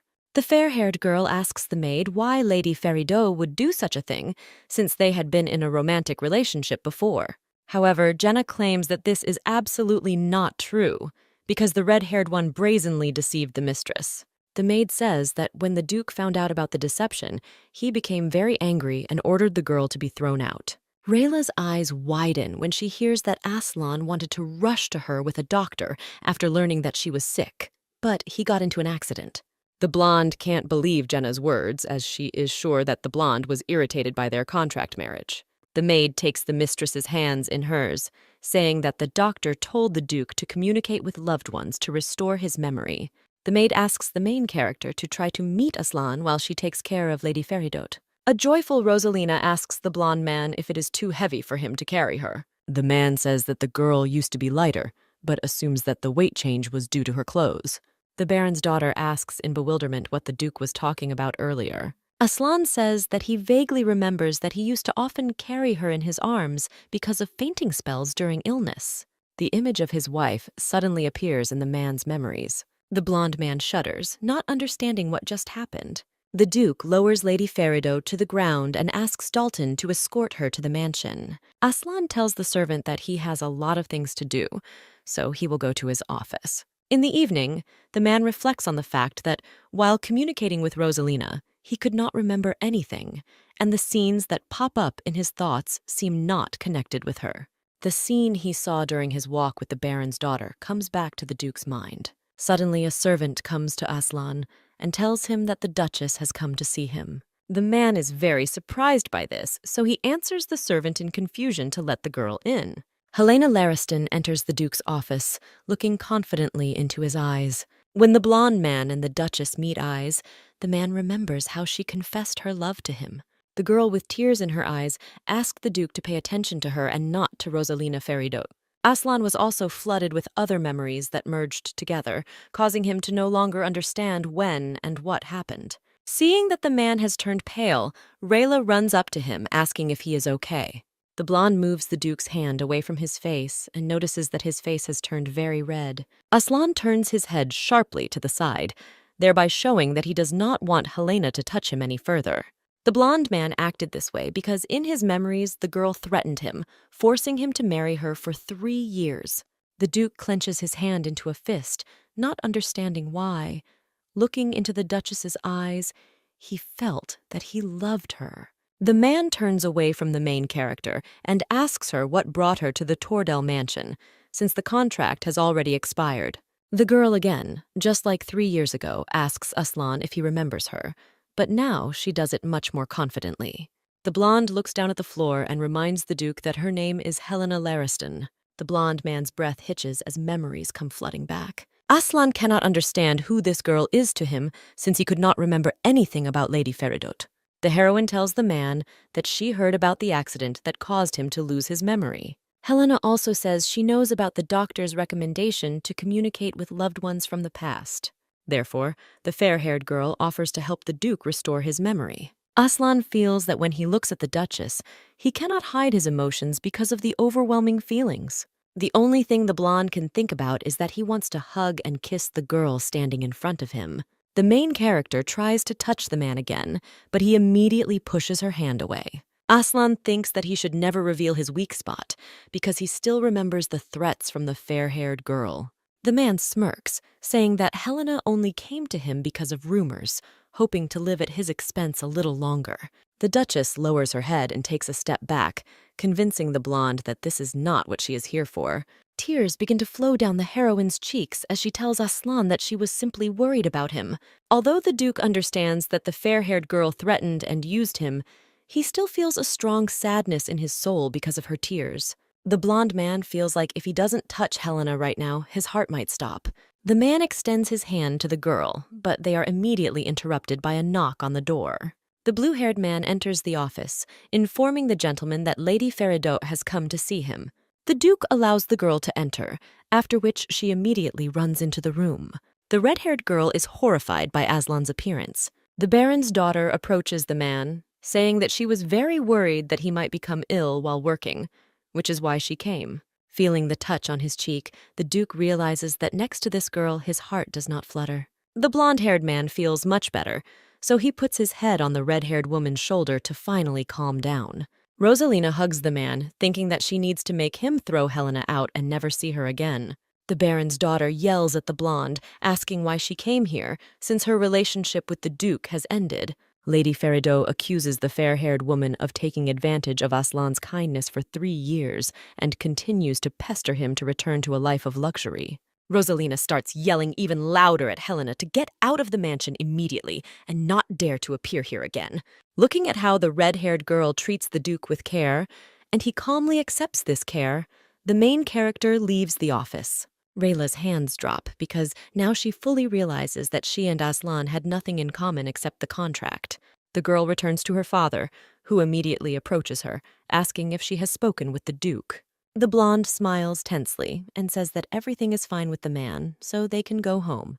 The heroine takes her father away from the mansion, offering to buy her mother and Aiden some kind of gift. Rayla remembers the words of the red-haired woman and thinks that Rosalina is right, that the now ex-wife should not come to Aslan. The doctor informs those gathered that the Duke's condition has worsened because he has been moving around a lot. At the same time, memories from his meeting with Helena continued to surface in the blonde man's memory. The man still couldn't figure out if he was happy when he lived with his wife. Aslan can't even imagine living happily with someone after his mother went crazy. The only thing that filled the woman's thoughts was the desire to kill. The blonde man tried to calm the Duchess down, but was stabbed in response. Because the man's mother had lost her mind, he had to lock her up in a monastery and make his father's death look like an accident. After this incident, Aslan stopped being interested in girls. The Duke lived his life completely immersed in his work until one day a girl appeared and began to blackmail him. Lady Feridot turns to the healer, asking him why the fair-haired man is always sleeping. The doctor answers the red-haired woman that this is how a man's damaged brain and mind are restored. After these words, Rosalina begins to worry greatly that Aslan's memory has begun to return after meeting the Duchess. The man dreams about Helena Lariston again. The heroes are in a monastery where the fair-haired man's mother lives. Suddenly, Aslan realizes that his mother's funeral is taking place. With tears in her eyes, the blonde says goodbye to Grace, telling her that she can now retire in peace. The man looks at the girl in surprise, not understanding why she is crying harder than him. The Duke notes that although the fair-haired girl is not the first beauty, she is very graceful and neat. Aslan offers the stranger a handkerchief, saying that she needs it more now and gives his name. Helena realizes that it is Grace's son standing in front of her now, but tells him that they are not at all alike. The girl takes the offered handkerchief and wipes away her tears. The blonde apologizes for getting the man's clothes dirty and promises to wash them and return them later. Aslan wonders why he fell in love with Helena and suggests that it might have been because of his feelings of loneliness after his mother's death. However, the man still doesn't want to think that he wanted to live with the blonde. The Duke's feelings for the girl were distorted and tainted by her threats. Helena irritated Aslan, so he hurt her in every way possible so that she would not realize that he was in love with her. When the Duchess cried and begged him for something, the man felt satisfaction. After rumors that the Duke had proposed to Lady Feridot, the fair-haired girl could not stand it and left him, because of which Aslan threw himself off the cliff, thinking at that moment only about Helena Lariston. The blonde-haired man finally comes to his senses, and the red-haired woman immediately runs up to him. The man can't believe what he saw. He jumped, missing Helena. The Duke recalls Dalton saying that people began to say that he was suffering greatly because of the divorce. Aslan can't stop wondering why he did this. The man thinks that although it was an ordinary dream, the feelings in it were too realistic. The fair-haired man doesn't understand how the fact that the brown-haired woman isn't around could drive him to despair. Aslan feels with his whole body that he wants to find Helena, to begin begging her to return to him. Seeing the Duke's condition, Rosalina decides to urgently call him a doctor. However, the blonde man stops the girl, asking her not to call anyone. The man does not want anyone to see his weaknesses. Aslan pulls Rosalind into his lap. Due to such an unexpected action, the face of the Baron's daughter becomes the same color as her hair. The Duke reflects on how, when he is with the red-haired girl, he does not feel the pain of memories. A man asks Lady Feridot if he proposed to her. Looking at the Duke with loving eyes, Rosalina replies that not yet. Aslan proposes to the Baron's daughter to marry him as soon as he sorts out the papers for divorce from his wife. The red-haired woman immediately hugs the man, joyfully shouting that she agrees. The Duke still doesn't understand why she was so sincere with Helena, but he no longer intends to let her twist him around her finger. The fair-haired man decides to break all ties with the Duchess in order to come to his senses. Rosalina's face can't seem to shake off the happy smile, as she was sure that Aslan would kick her out when he remembered everything. On the train, Rayla overhears people discussing the news that Duke Tordel is getting married again, as Lady Feridot has contacted the best wedding dress designer in the capital. The girls sitting nearby also decided to discuss what would happen to Helena Tordel when the court approved the divorce papers. The fair-haired girl sighs at the thought that everything turned out as in the novel, and no matter how hard she tries, it is impossible to change fate. Dalton asks the Duke if he really wants to marry Lady Feridot, since he has not yet completely divorced the Duchess. In response to this, Aslan asks the servant to restore the torn documents with the girl's signature and bring them to him. The blonde man claims that he does not want to see the one whom everyone in the mansion calls the Duchess. Dalton disagrees with the man as his memory has not yet returned. The Duke interrupts the servant, irritably telling him not to interfere in his decisions anymore, even if he allowed it before. Dalton apologizes for going too far and asks where the master wants to hold the ceremony. The blonde man asks where he did it last time, to which he receives the answer that it was in the largest church in the capital. Aslan is surprised by the servant's words, so he asks him again if the ceremony was held in the monastery where his mother died.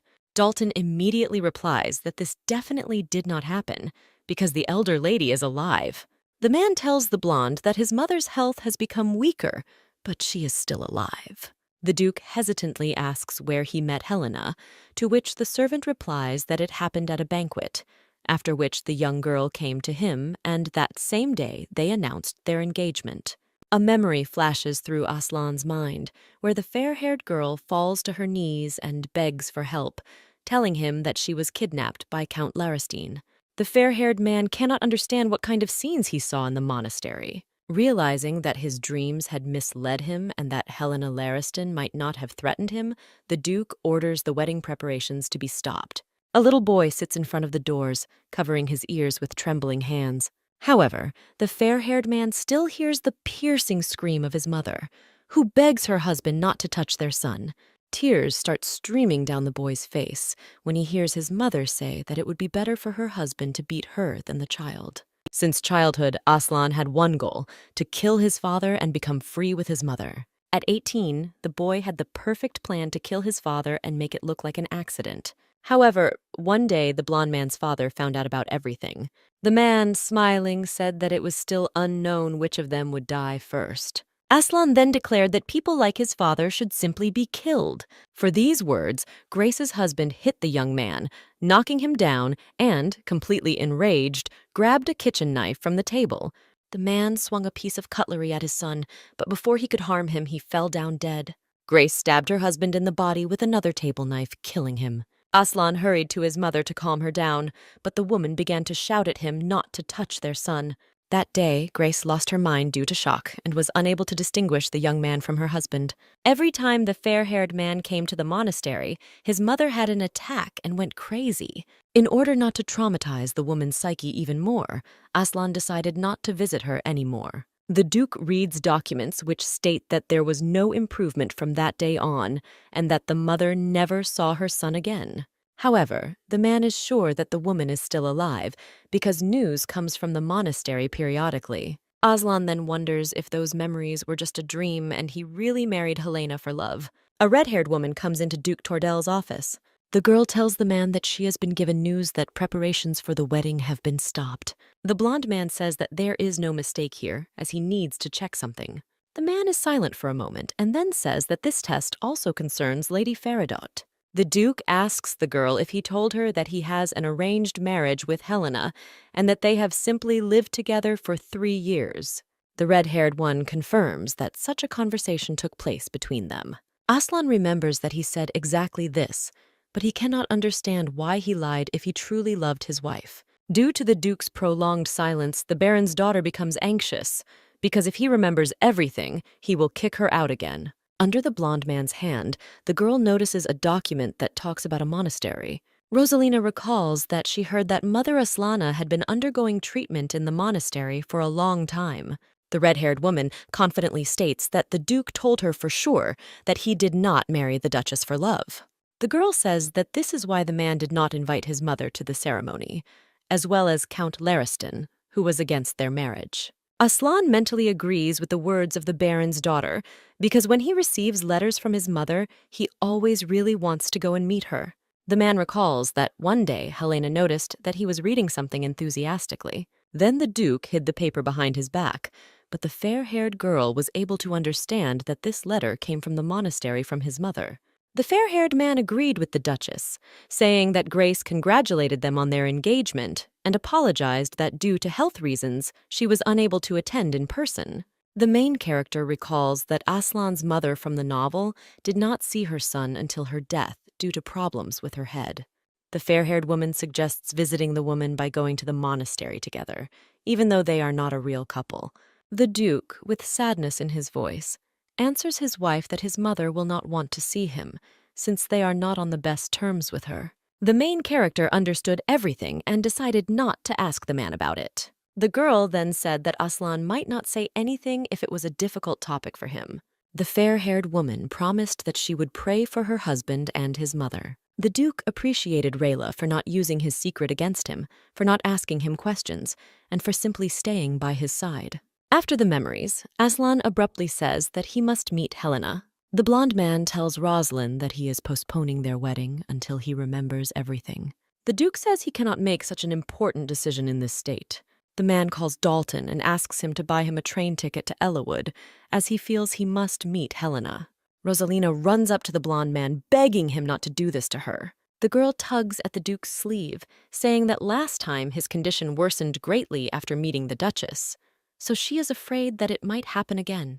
Lady Faridot asks Aslan to take his time and have a good rest to recover. The man interrupts the red-haired woman, saying that he does not experience any emotions or feelings when he is around her.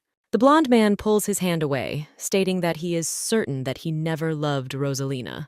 The Duke says that he doesn't know why he brought the girl into his house, but he is absolutely certain that she will not help him regain his memory. Aslan orders the servant to do as he told them earlier, to send Lady Faridot to Amber's house.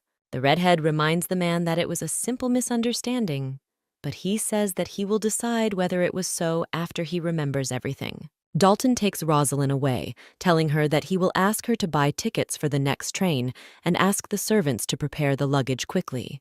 When the blonde finally finds himself in silence, he thinks about how he still can't figure out what is true and what is false. However, Aslan is sure that when Helena Lariston was around, he was happy. The maids bring the red-haired one into Amber's house and immediately get ready to leave. Rosalina stops them, asking the girls where they are going. The Baron's daughter says that she must be served, since she cannot live alone. One of the maids informs Lady Faridot that their master did not ask them to look after her, and that they will be busy preparing the room for their mistress, who will return soon. Early in the morning, Ryla's parents come into her room and are surprised by their daughter's early rise. The girl's mother notices dark circles under her eyes and immediately realizes that the blonde hadn't slept all night. A woman calls her husband, intending to talk about something. Mrs. Violet asks the man if their daughter was able to meet the Duke. Mr. Violet replies that Rayla saw her husband, but he felt that there was some misunderstanding between them. The man recalls that his daughter looked like she was about to cry, so it appears that it was more than just a simple argument. Mr. Violet thinks that when the fair-haired girl lived with Aslan, she constantly wrote that she was happy next to him. The man starts crying because Rayla prefers living with the Duke rather than with them, for which he immediately gets a beating from his wife. The woman sighs, saying that although she is glad that their daughter wanted to live with us, she cannot watch her daughter suffer without forgetting Aslan. The main character repeatedly replays the moment when her husband said that she came to him only because of rumors about memory loss, wanting to live at his expense. The blonde can't believe that the Duke spoke to her so rudely. Rayla reflects that if such a kind person as Aslan was so angry with her, then it means he thought about her like that for all 3 years. The girl blames herself for not noticing this and for being mistaken that the blonde man could love her. The Duke arrives at Air Station, where the Duchess lives. The man notices that the village station is very clean, to which the servant says that this station was personally arranged by Aslan. These words greatly surprise the blonde man. The knight reminds the Duke that, on his personal orders, even in such a small village, they laid rails and built a station. Aslan does not understand why he did this, but he guesses that most likely it was done because of Helena Lariston. While embroidering, the blonde accidentally cuts her finger with a needle. The girl remembers how Aslan once told her to be careful, because such beautiful fingers should not bleed. The heroine tries to push these thoughts away from herself, since the Duke was so kind to her only out of a feeling of pity. Suddenly, Rayla's brother runs into her room without knocking. Aiden asks his sister to come down quickly, saying that her husband has arrived to visit them.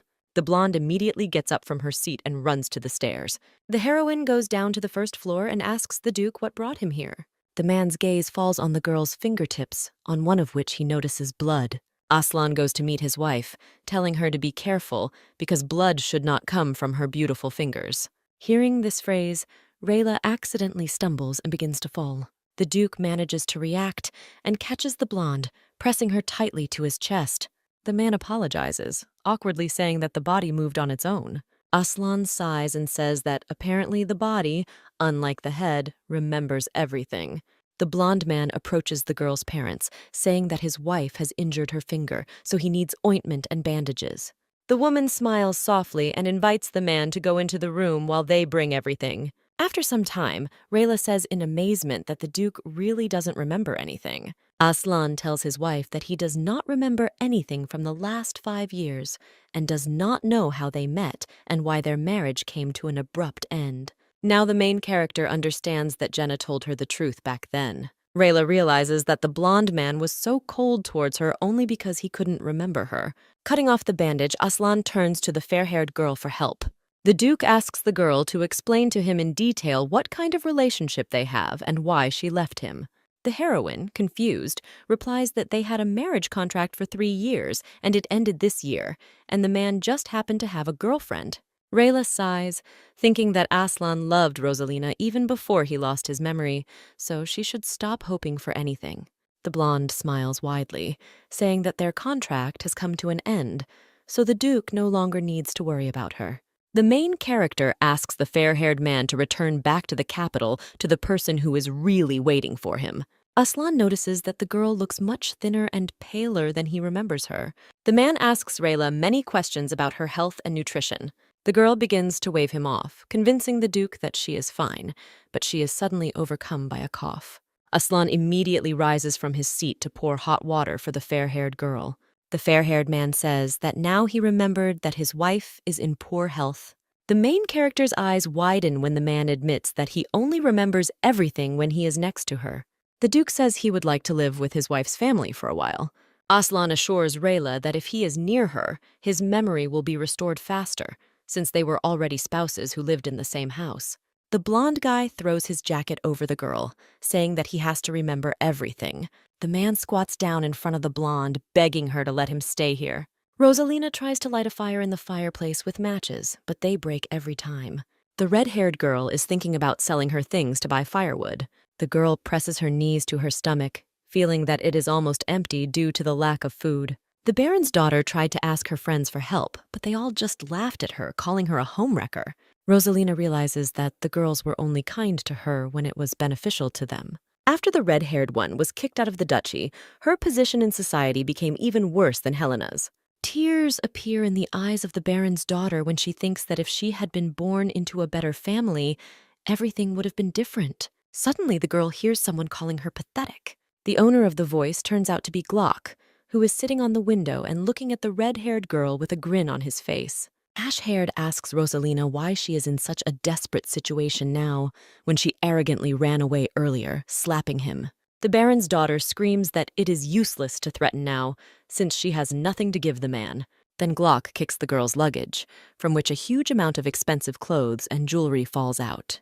The ash-haired man holds up a sparkling azure brooch and says that Rosalina has many valuable things. Mrs. Violet happily asks the Duke if he likes their food. A man praises a woman's superbly prepared apple salad. Then Mr. Violet offers to treat himself to their signature apple jam and tells the Duke to make himself at home. The blonde man says that he can't sit idle, so he asks to contact him if he needs help. The woman nudges her daughter, telling her and Aslan to spend time together instead of working. The family offers to show the man around their home, as he has come a long way to visit them.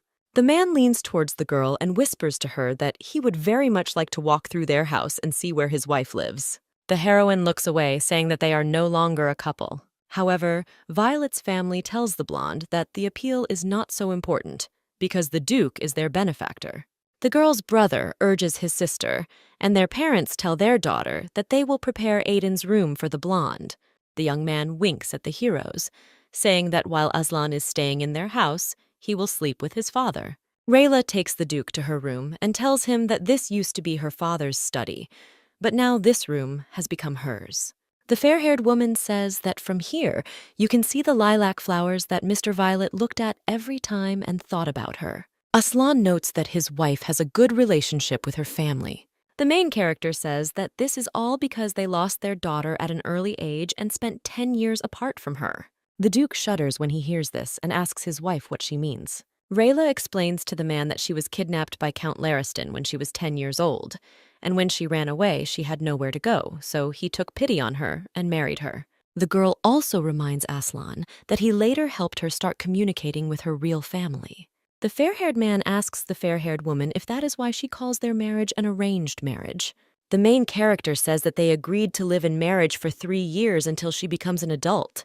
Then the man asks what he got in return for the marriage. Rayla replies that the Duke received nothing for this, although she offered to give him the entire inheritance of Lariston, but he refused. Aslan says that the Countess's inheritance, which the fair-haired girl inherited, is an insignificant sum for him. The fair-haired man decides to ask his wife again whether she offered him anything other than wealth, to which the heroine awkwardly says that she could not offer anything more. The girl says that the Duke is simply too kind, so he took pity on her after she told him her story. Rayla calls the man a very compassionate and sympathetic person. Hearing such a description, Aslan smiles, saying that he would never have thought that people would talk about him like that. The fair-haired girl asks in confusion what the Duke is talking about. The blonde explains that he is a businessman who does everything for profit and even does charity work for profit. However, the girl does not agree with the man, saying that although they were just a fake couple, he always took care of her for free. Rayla confesses to Aslan that she has been happy with him all these 3 years. The blonde man approaches the girl and says that his attitude only means that he loved her very much. The heroine cannot believe her ears. The Duke says there is no other explanation, because from birth he has never been kind to anyone unless it was to his disadvantage. Rayla says in disbelief that this can't be true. Then Aslan explains to his wife that she is the one who could not give him either money or fame, but he still tried to make her happy. The blonde man turns to Helena, saying that her very existence was the most valuable thing to him. The heroine thinks that the Duke is simply confused due to memory loss. Rayla tells the man that their life together has irritated him for the past 3 years because they did not marry for love. Aslan realizes that the blonde is talking about a conversation with Rosalina Feridot. The girl says that this is true and reminds that they had lunch with Rosalina when she was sick, and even on her birthday he was not with her, but with the red-haired one. Rayla raises her voice and shouts at the man that the one he loved was Lady Feridot, not her. Aslan says that although he has not regained all his memories, he is sure that when he spoke those words to Rosalind, they had no meaning to him. The blonde guy says that he was irritated that during their entire marriage, the girl never said that she loved him. The man says that although he made Helena happy in her marriage, he never asked her to spend her whole life with him. To this, Rayla only asks the Duke in bewilderment what he is talking about. Aslan, surprised, asks the fair-haired girl if he ever told her that he loved her. Having heard a negative answer, the blonde man asks his wife that maybe he showed his love with his body. Realizing what the man is talking about, Rayla screams that they never shared a bed. The girl says that they slept together several times, but only because they thought the servant suspected something. Aslan turns away from the fair-haired girl and barely audibly tells himself that he held up well. The blonde explains that he most likely waited for Helena to propose herself, since he had never confessed his love to a girl before and was apparently embarrassed. The main character feels awkward and asks the man why he is saying such nonsense. Rayla thinks that she cannot step on the same rake again. The girl turns away from the Duke and tells him that there was a misunderstanding. The fair-haired woman says that Aslan cannot judge sensibly, since all of his memories have not returned to him. The main character assures the man that when his memory returns, he will understand that he got it all wrong. The fair-haired man says that this option cannot be ruled out either. However, the Duke says that this is precisely why he must stay with the girl longer. After 2 days, Aslan fits in well with the main character's family. The man asks Mrs. Violet if he is kneading the dough correctly, to which she replies that the Duke does an excellent job of anything he takes on. The blonde man smiles politely, asking if he should bring more firewood. The woman thanks Aslan for his help and asks her daughter to go with him. Rayla doesn't understand how she can help in this matter, to which the man tells her to just keep him company. Seeing how well her husband copes with household chores, the blonde asks how he manages to do it if he has never done them before. The blonde man tells his wife that chopping wood is very similar to training with a sword. The heroine also notes that Aslan is also excellent at cooking. The Duke smiles at this, saying that he was only repeating after others and that he was not given anything difficult to do. The fair-haired man's servant comes to him with comfortable clothes and shoes, since those that Mr. Violet gave him turned out to be too small. Aslan asks the knight how things are going in the center, to which he receives the answer that Dalton is temporarily performing his duties.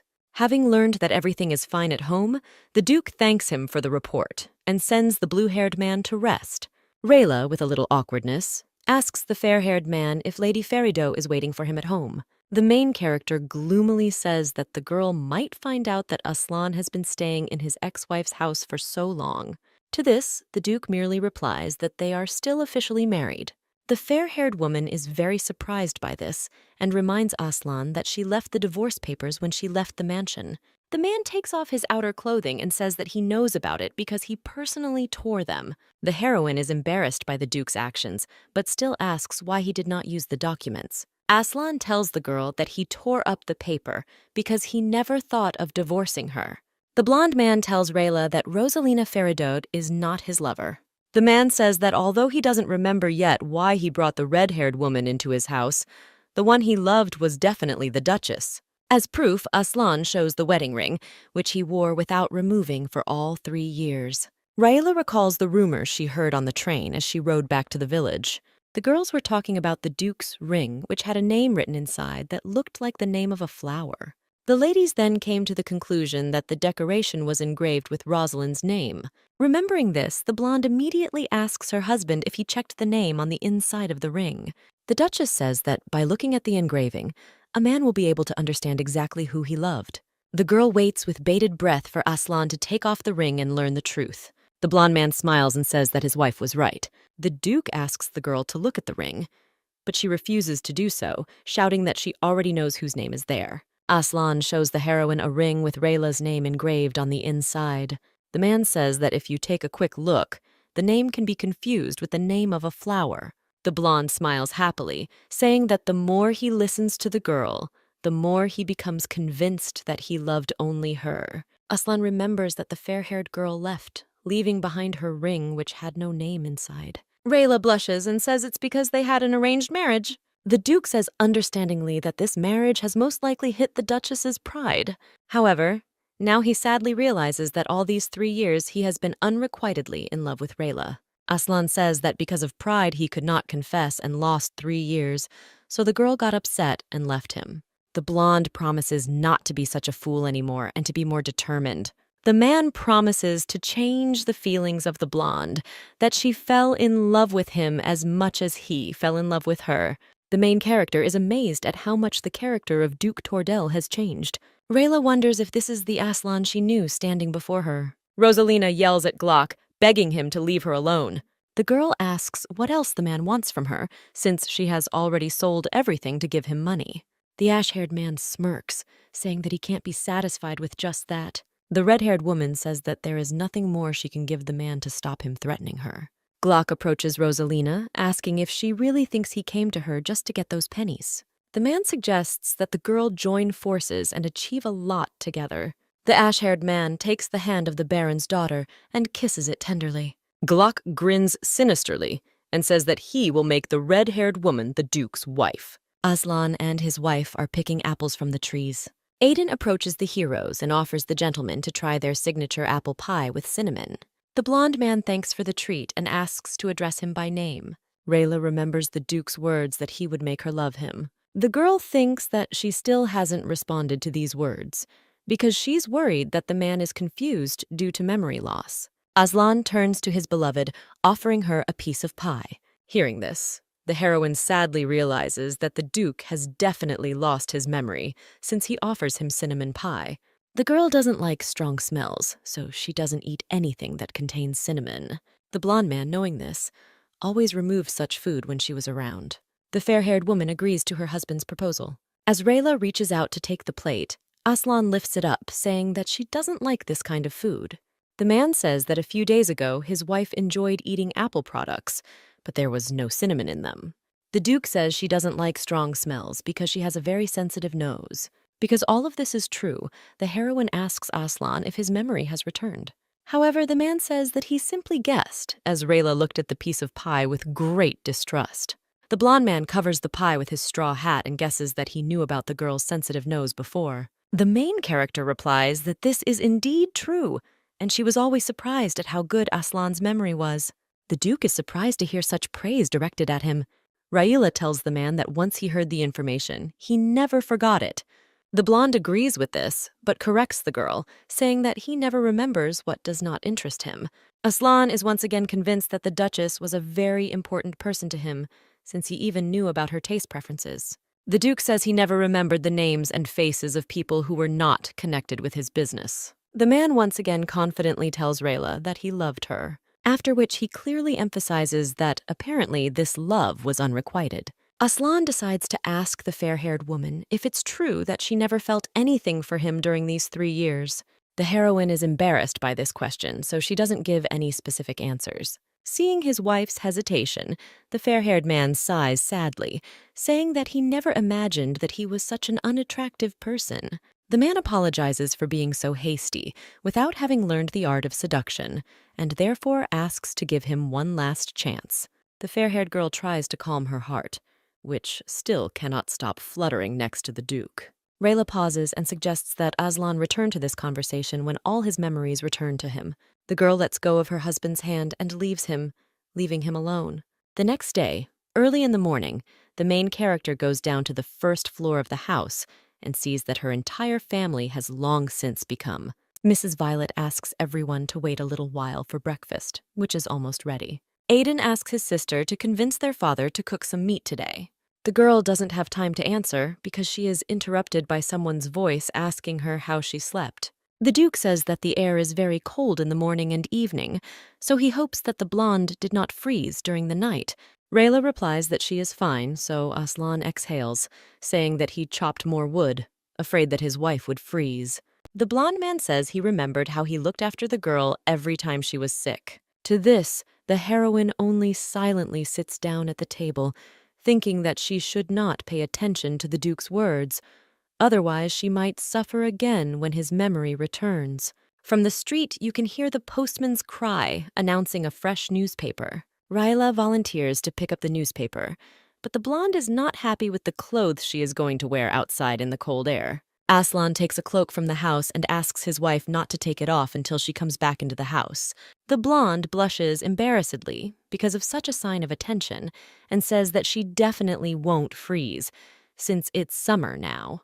The Duke reminds Rayla that she needs to be careful, as she has only recently recovered. Hearing this, the main character asks the man how he knows about this. A brief memory flashes through Aslan's mind, and he replies that he heard somewhere about the girl's illness. The heroes are interrupted by Hans, who greets Lady Rayla and her guest. The blonde thanks the man for the newspaper, after which they exchange pleasantries. The Duke angrily tells the postman that he should have simply handed over the newspaper and not approached the customer in such an impudent manner. The fair-haired man menacingly says that he understands all the beauty of his wife, but this does not give him the right to get closer to her. Hans apologizes in fear for his tactlessness, and then immediately leaves. Rayla yells at her husband in irritation, asking what he just did. The girl does not understand why the man needed to intimidate the postman. The blonde man replies that he couldn't just watch some stranger swarming around like a fly next to his beautiful wife. Aslan tells Rayla that he did not do anything special, as he understands that looking at her beauty is difficult not to lose one's mind. The heroine is amazed that the Duke says such things without even blinking his eyes. Looking at the current Aslan, the fair-haired girl notices that he was not like this before. When the heroes lived together, the fair-haired one never scared away the men who approached her, and the one who was constantly jealous was Rayla. The Duchess tells her husband that he has really changed a lot. The girl tells the Duke that he is not the Aslan she knew, although they are similar in some ways. The man asks his wife what exactly has changed in him, to which she replies that it is difficult to explain.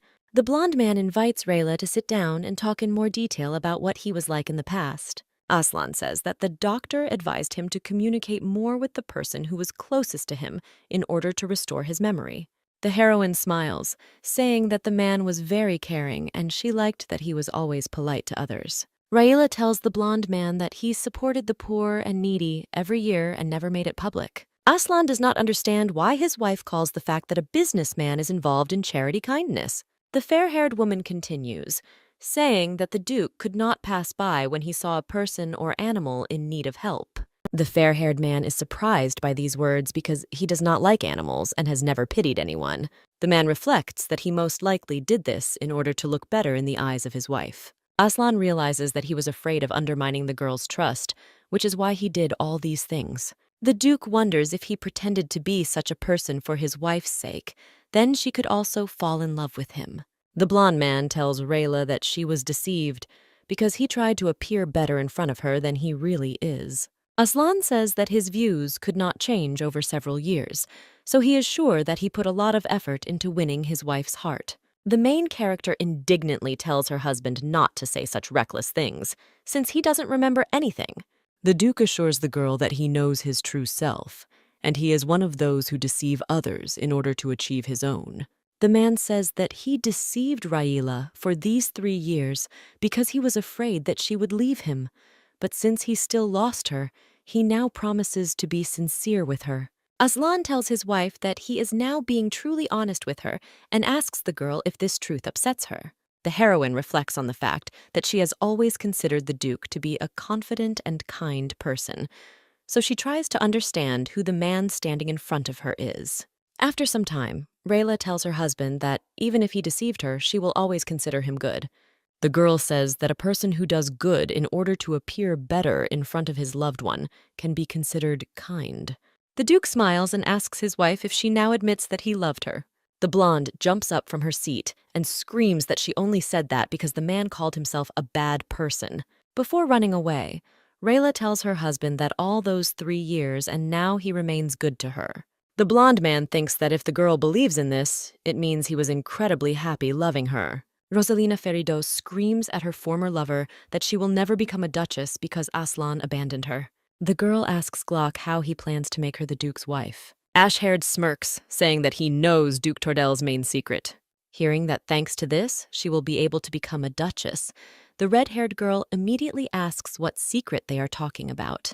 Glock calls the Baron's daughter to him and says that he knows the true face of Aslan's wife. The man tells Rosalina that the girl is not really Helena Lariston. The ash-haired man says that the blonde-haired woman's name is Rayla Violet, who is the daughter of poor people. Glock tells the red-haired girl that at the age of 10, the Duchess ended up in the Lariston prison and lived all this time as Helena. Rosalina asks in amazement if Duke Tordel knows about this. The man answers positively and says that this is precisely why this secret will play into their hands.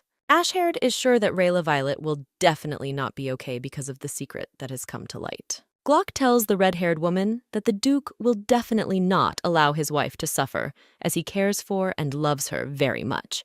Therefore, if Aslan's weakness is exploited, Rosalina Feridot can become his wife. The Baron's daughter cannot believe that she can really become the Duchess of Tordel.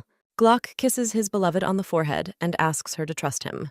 The man assures the girl that soon everything the Tordel family has will be theirs. The main character takes several books from the shelves and leaves the room with them. The Duke notices that his wife is about to leave the house, so he asks where she is going. The blonde shyly replies that she has something to do, so she needs to go out for a while. The blonde man asks his wife to go with her, but she immediately refuses him. The girl justifies her refusal by saying that the man has only recently recovered, so it would be better for him to rest at home. Rayla says she's just going to teach the kids from the church Polish. The Duke is surprised that the heroine knows this language, to which she replies that although she studied it before, she does not know it so well. Aslan notes that his wife is quite modest because she calls her level of language low, but she is capable of teaching Polish to children. The heroine says that there are simply very smart children in the church who remember everything well and quickly. The fair-haired man offers to help the girl with her studies, since he knows the language well. Rayla realizes that Aslan might be bored at home, so she agrees to his offer, but asks him to be careful that no one reveals his identity. The fair-haired woman feels uneasy because no matter how shabby the Duke's clothes are, it will still be obvious that he is a nobleman. The main character is greeted by a passerby who asks if she is going to teach children. The woman tells the girl that Jody left as soon as the sun rose, although before she ran away immediately after hearing words about studying. A passerby asks Rayla who the young man is standing next to her, to which the blonde replies that he is visiting their house. The woman smiles, saying that the characters look great together. The heroine brushes off her friend's words, convincing her that he is just a guest and nothing more. Rayla whispers to the man to hurry to the church to avoid awkward questions. The blonde looks at the sun, amazed at such hot weather. Aslan invites his wife to sit down for a while to rest. The blonde man takes off his straw hat and begins to fan his wife with it. The man smiles, reminding the girl of his words that he will be useful to her. Rayla still can't stop being surprised by the changes in the Duke's behavior. The fair-haired girl enters the church, where she is joyfully greeted from the doorway by the children living there. The children's attention is drawn to an unfamiliar man standing behind their teacher. The girl informs her students that he is her guest and asks their permission for him to attend the lesson with them. The children look at each other and, without thinking, agree. Seeing how well Rayla conveys the material, Aslan cannot understand why she underestimates herself so much. The man guesses that, being a duchess, the girl is used to putting herself down. Near the fair-haired girl, the Duke's memory gradually began to return. Now, the fair-haired man knows that before the wedding, he had dreams in which a girl he saw for the first time appeared. However, after the man met her in reality, he realized that these were memories from his other life. Now Aslan understands why his head was so confused when he remembered something. Although the blonde man's head is still a complete mess, he knows for sure that the one he loved, both in his past and current life, was Rayla Violet. A little girl approaches the Duke and tugs at his sleeve, attracting his attention. The little girl asks the man what kind of relationship he has with her teacher. Aslan says that he will tell the girl about this only if she keeps it a secret. The blonde man leans towards the child and whispers in his ear that they are married. Hearing this, a joyful smile blossoms on the little girl's face. Mr. Mache slams his fist on the table, shouting in frustration that he should have dealt with Duke Tordel once and for all. The man is unhappy that his people couldn't handle such a simple job. Mr. Mache is sure that Aslan will begin to suspect his competitors of what happened, but he does not understand why he has not done anything yet. Suddenly, someone starts knocking persistently on the man's office door. Ash-haired comes inside, saying that he has a profitable offer for Mache. The gentleman shouts at the man who entered, asking how he got into his office. Instead of answering, Glock asks the man if he was the one who ordered the murder of Aslan Tordel. Macheta says hesitantly that he doesn't understand what the ash-haired man is talking about. The Count's son smirks, saying that the Lord should have made sure that his men would not wag their tongues. In the tavern, Glock overheard two men talking about Macheta's mission to assassinate Duke Tordel. The gentleman did not think that he could be set up like this, since most officials support him. The man wanted to get rid of Aslan because that would put the western branch in his hands. Mache asks the ash-haired man if he has come to avenge the Duke. Hearing this, Glock bursts out laughing. The Count's son puts his hand on the gentleman's shoulder and reminds him of his words about help. Ash-haired says he knows a way to kill Aslan and make the western branch go to the mosque. The gentleman agrees to Glock's proposal and the men shake hands. Rosalina is at a loss as to whether to agree to her ex-lover's plan or not. The girl understands that if she does this, Aslan will be killed. And if the blonde finds out that she is involved in this plan, she will be executed immediately. Taking out paper and a fountain pen, the Baron's daughter thinks that she is not going to expose herself because of the Glock. Rayla thanks everyone for the lesson and reminds them that they will meet again next week. The children immediately run up to the blonde, inviting her to go for a walk together. The heroine does not know what to answer her students, since she is not officially their teacher who has permission to accompany them. A pastor comes into the class and asks if everything is okay. Rayla tells the man that the children want to go for a walk with her, to which he happily gives permission. The pastor tells the girl that children usually run around somewhere on their own, so it would be even better if she went with them. The heroine comes to the seacoast with her students. Children ask the teacher for permission to play in the water. However, Rayla asks to postpone this entertainment for another time, since they do not have a change of clothes. Then the boys decide not to be sad but to go play hide and seek, while the girls sit down to build sand castles.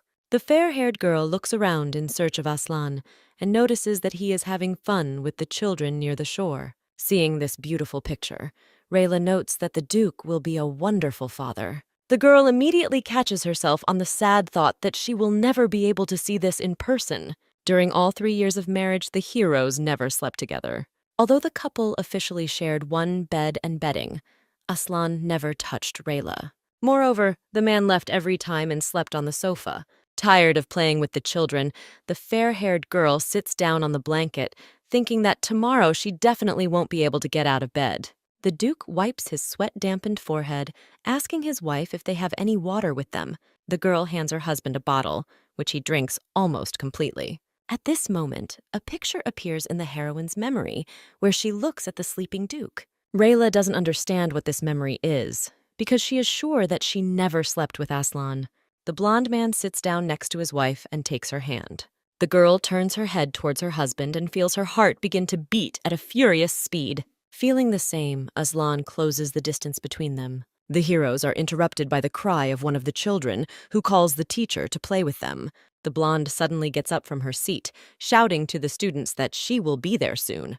The blonde man wants to stop the girl, but immediately stops without saying anything. Rayla can't believe she felt such a strong desire at such an inopportune moment. The heroine does not understand why Aslan behaves this way, but she is sure that he will regret it as soon as all his memories return to him. The blonde decides to stay away from the man to prevent him from making a mistake. The next day, Rayla begins to be tormented by devilish whispers. The dark side of the girl tells herself to accept the fact that Aslan is drawn to her just as she is drawn to him.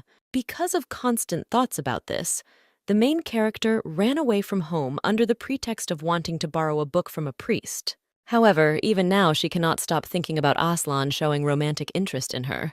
The blonde woman reflects on the fact that a man just needs to meet some girl. The heroine wanders into the crowd and notices that there are a lot of people in the village today. A girl with expressive bright green eyes and a dress of the same color calls out to Rayla. The blonde greets Lady Emily hesitantly, not understanding why she spoke to her since they had never been close. The green-eyed girl shyly asks to spare her a minute to ask her something. Rayla guesses what they might be talking about now, since the girl had previously told her that she was still single and looking for a husband. Emily asks her friend what kind of relationship she has with the man with blonde hair. The girl excitedly says that she saw them together a couple of days ago. Rayla asks the lady if he's asking about Aslan, to which she admiringly says that he has an amazing name. The main character decides to change the subject of the conversation, so she talks about her observation that the atmosphere in the ancient world has changed. The green-eyed girl understands what the blonde-haired girl is talking about and explains to her that it's all because of the festival that starts tomorrow. Emily says that the event will be held in Ares for 3 days, and their village is very close to the city, so everyone is excited. The girl again wants to start a conversation about Aslan, but Rayla immediately interrupts her, saying that it's time for her to go. Mrs. Violet suggests that the family take a break from work and go to the festival. The woman's husband agrees with her, saying that they should spend time together before more work comes into play. Aiden tells his sister that it will be a wonderful day, to which the girl replies that she is looking forward to it, as it will be her first festival. The young man is very surprised by this, since he was sure that since Rayla lived in the center of the country, she had already become tired of these events. The blonde recalls how she once attended a social party for the aristocracy, which certainly did not look like a festival. Aiden asks the Duke if he has ever been to the festival, to which he replies that he has never been to it either. Then the young man says that the three of them need to try everything, since this is their first experience. The blonde man hesitantly asks if Aiden is talking about the three of them, meaning himself, Rayla, and him. Violet's family is silent for a few seconds, as they did not expect to hear such a question. Mrs. Violet asks the Duke if he would like to go with them. Aslan awkwardly says that since it was about family, he thought that he should not accompany them. Mr. Violet says that's why they need to go together, because they live under the same roof, which means they are a family. The blonde man once again checks with Violet's family to see if he can really go with them. Rayla encourages the Duke by telling him that the more people there are, the merrier. Aslan repeats the word family to himself and does not understand how it can carry so much warmth. Duke Tordell meets with the blue-haired man to hear a report on the affairs in the capital. The knight says that everything is relatively okay in the center and there are no serious problems. After this, the man takes out an envelope with a letter and says that the sender is Rosalina Feridot. Aslan crumples the envelope in his hand, calling the girl's actions truly shameless. The man realizes that Rosalina doesn't yet know that her lie has been exposed, which is why she so shamelessly sent him this letter. The blonde man throws the crumpled paper on the ground and tells the knight that he needs to go to the center as soon as possible. The blue-haired man says that there is no need for this, but the Duke insists that he must deal with everything himself. Aslan is determined not to let the red-haired girl go unpunished because she dared to take Rayla's place. The next day, before going to the festival, Mrs. Violet puts her daughter's makeup on. The blonde looks at herself in the mirror and tells her mother that she has never seen anything more beautiful in her life. The heroine's father and brother praise Mrs. Violet's efforts, saying that their Rayla is truly the most beautiful in the world. The girl blushes and thanks everyone for such flattering words. Aslan agrees with everyone and says that his wife is simply incredibly beautiful. At the festival, the main character's mother offers to buy her daughter a pendant. However, she immediately refuses, as she does not want to bother her family with unnecessary expenses. Rayla's gaze falls on a silver bracelet with a flower in the middle, but the fair-haired girl refuses him for the same reason. While Violet's family watches a street performer, the heroine looks around in search of the blonde man. Finally seeing him, the girl approaches Aslan, asking what he is doing near the stalls. In the man's hand, Rayla notices the same bracelet with a flower in the middle. The blonde notices other bags on the Duke and asks him if he bought anything other than the jewelry, even the one she barely glanced at. Aslan is surprised at himself because he just bought all these things without thinking. The blonde man grips the handles of the bags tightly, wondering if he did everything right like before or if Rayla will feel obligated because of this. The girl's parents approach the couple and suggest that they return home, since they need to return to work tomorrow. However, the man suggests that the heroes walk a little longer, since the most interesting part of the festival promises to be in the evening. Aiden also wants to stay, but his parents silently take him by the arms, leading him home. Aslan invites his wife to enjoy the festival while they have time. The heroes come to the central square where a large fire is burning, and couples are dancing merrily around it. The blonde-haired man extends his hand to Rayla, inviting them to join the others as well.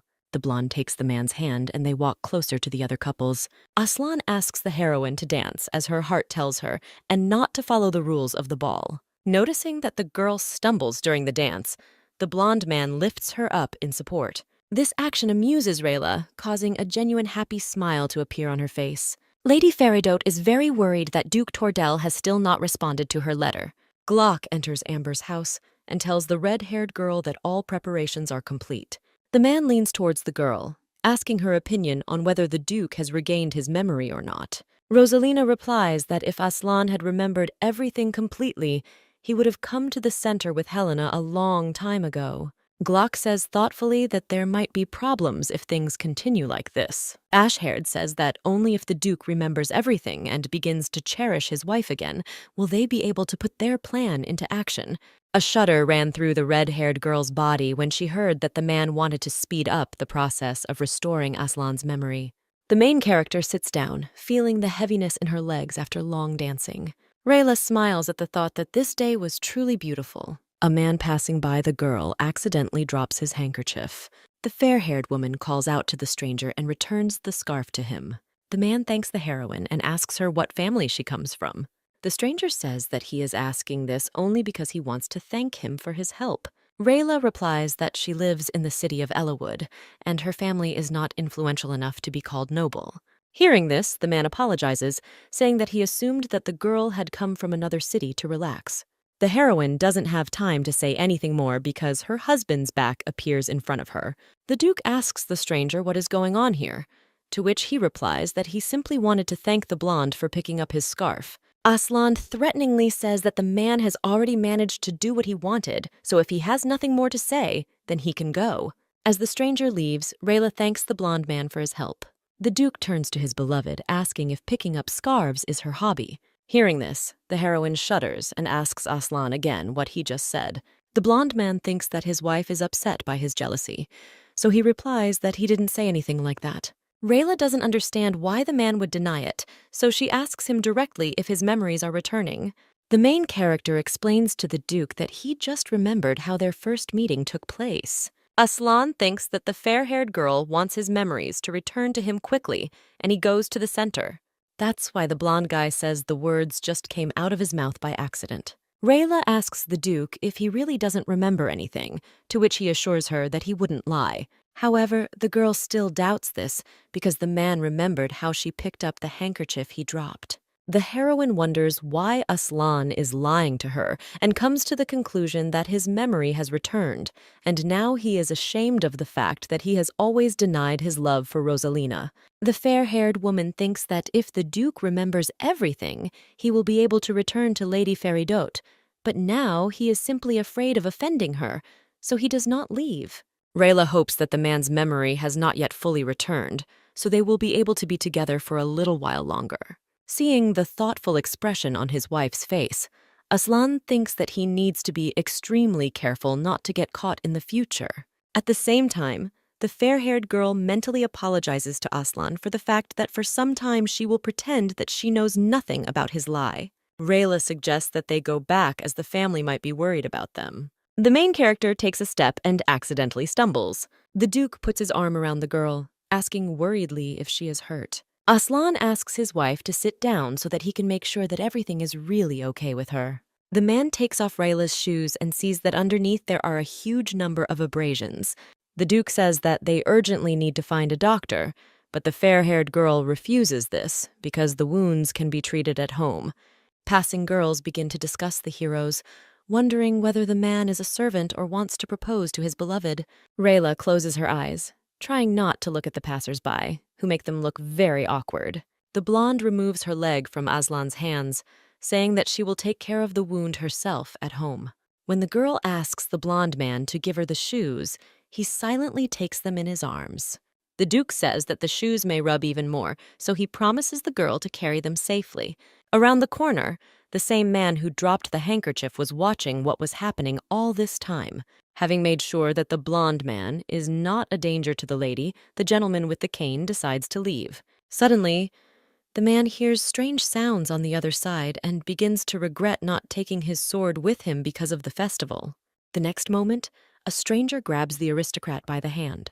Rayla looks out the carriage window and notices that the road they are traveling on does not lead to her house. The girl asks Aslan where they are going, to which he replies that she still needs to see a doctor. In spite of all the persuasion, the fair-haired Duke insists that first aid must be provided correctly.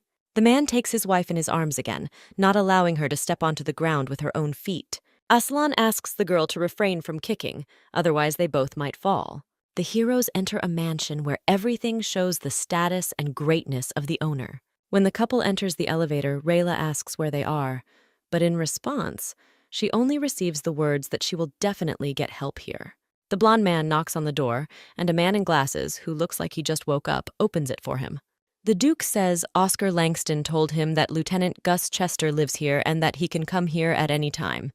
Aslan asks the man with glasses if he knows that he has lost his memory. The lieutenant says that he is aware of this and is the one the blonde man is looking for. Entering the room, Aslan asks to immediately call a doctor for his wife. Rayla thinks that a man who doesn't even remember the name of his lieutenant can't give orders so naturally. The blonde is not happy with the thought that the Duke has already regained his memory, and he is simply hiding it. The doctor treats the girl's wounds and asks her to avoid contact with water if possible, and to apply ointment every morning. The main character apologizes to her husband for constantly bothering him over trifles. The blonde man asks Rayla why she doesn't take care of herself at all. Aslan asks his wife not to apologize for the pain she feels.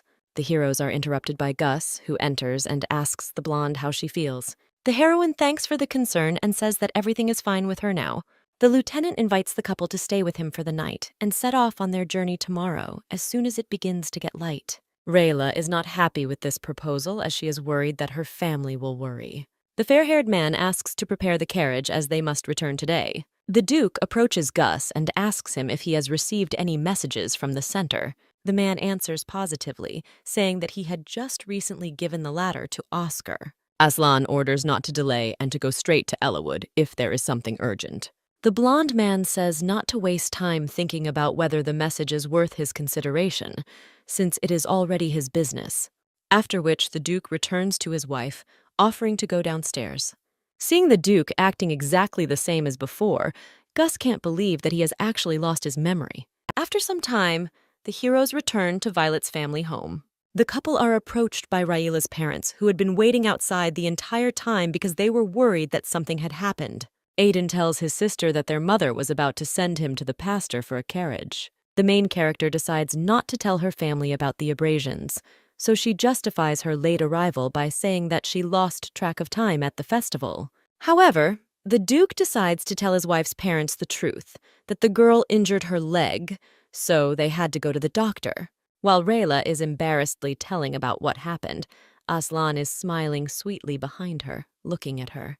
Glock appears in front of the gentleman with the cane, saying that he can help him with the blonde-haired girl if he is interested in her. The men sit down, and the aristocrat tells his new acquaintance that next to this girl he felt that it was love at first sight. However, the gentleman does not want to come between the fair-haired woman and her lover, so he tells the stranger that his help will be useless. Ash-haired says he has some other information about this couple. Glock leans over to the aristocrat and informs him that these people don't really like each other. The Count's son says that the fair-haired man lost his memory in the accident, so when he remembers everything, he will return to his beloved. Glock sighs, saying that he feels sorry for the lady, because she doesn't even suspect that her ex-husband never loved her. Ash-haired says that the man came to his ex-wife only to bring back memories. The aristocrat is greatly outraged by these words. Glock agrees with the gentleman's reaction, as he also thinks that the ex-husband is simply using the girl for his own selfish purposes. The man asks the ash-haired man if the blonde-haired man really doesn't remember anything, since the memories could have already returned. The Count's son says that this is easy to find out and tells the gentleman the way to check. After which the ash-haired man gets up from his seat and, stretching, wishes his new acquaintance good luck. The aristocrat asks the man why he is helping him, since they have met for the first time. To this, Glock asks the gentleman not to feel obligated, as he simply wants to help him. However, in response, the ash-haired man asks the man to write to him about how everything goes. The Count's son puts his feet on the desk and says that Rosalina will soon become a duchess. The red-haired girl smiles tensely and says that she is very glad that everything is going according to plan. Lady Faridot is very worried that Aslan has not yet responded to her letter, as he may misunderstand everything in the future. Glock suggests that the girl look at a wedding dress or choose wedding rings in advance. The redhead replies that it is too early for that since they are not finished yet. Rosalina bites her lip, trying to think of a way she can help Aslan without Glock finding out. The Baron's daughter tells her former lover that she would like to go to Ellawood to check everything out for herself.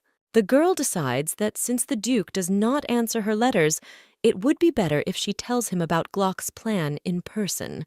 The ash-haired man rises from his seat and firmly grabs the red-haired woman's hand, pulling her towards him. The man reminds Rosalind that if she does something wrong, he can reveal her secret at any moment. Glock asks the girl not to fill her head with all sorts of nonsense and just do as she is told. The red-haired girl's body begins to shake violently, as she now doesn't know what to do. After 3 days, the wounds on Rayla's legs had healed. The girl was really looking forward to this moment, since her parents did not allow her to leave the house even for safety reasons. The fair-haired girl did not object to the family, because she was embarrassed to see Aslan after the festival. While changing, the main character reflects on how she used to be able to lie in bed for weeks, but now she can do it with difficulty. Due to the numerous questions from locals about Aslan, the girl sometimes wonders whether she should go out into the city or not. Looking down on Ellawood from above, Rayla thinks that here she and the Duke have become much closer than they once were at the estate. All these 3 years, the fair-haired girl considered the man a serious person, but it turned out that inside, he was just like a restless child. The main character came to the village hoping to forget about Aslan, but ended up loving him even more. The girl is distracted from these thoughts by the voice of the blonde man calling her by name. Rayla is in no hurry to turn to her husband, trying to gather her courage to let him go. When the Duke compares him to his wife, she is the first to start the conversation, telling him that there was a similar hill next to her previous house. The blonde admits that she is very glad that she was able to find a similar place. The girl continues, saying that her favorite place in the Tortle mansion was the garden, in which the man planted many different flowers for her. The blonde man notes that since he did this for his wife, it means they were on good terms. However, Rayla disagrees with Aslan, saying that at one time she thought he liked her, but later the man became cold and distant. The main character asks if the Duke has any questions about how he was before. The fair-haired girl offers to tell Aslan everything she remembers so that he will remember everything sooner. The blonde man asks if the girl wants his memory back, and he leaves her. In her heart, the heroine would very much like the man to stay in Ellawood, but she understands that he needs to leave. Rayla answers the Duke's question that this is so because he is a busy man and is definitely expected in the capital. Aslan gloomily says that since his wife intends to throw him out, then he will do so. The blonde wants to say that she didn't say that, but falls silent when the Duke closes the distance between them. The blonde man says he knows he can definitely help him. Aslan approaches the girl's flushed face and gently touches her lips, kissing her. The main character feels that it is becoming difficult for her to breathe, so she taps on the Duke's chest to make him stop. When it finally happens, Rayla touches her lips, trying to understand what just happened. Aslan says that he heard that memories can be returned if you replay events from the past. The blonde begins to doubt that the man's memory has returned, because then he would know that they never kissed. Rayla claims that the Duke actually remembers everything, including that their marriage was an arranged marriage and that they never had any physical intimacy. The fair-haired man says that he will no longer deny that he remembers nothing, but admits that his memories are not yet complete. Aslan still can't understand why they didn't do anything like that, which is absolutely normal for a couple. The man tells the girl that he came here to share something with her, but now he thinks it was wrong. The Duke takes out a box with a ring and says that his assistant gave it to him.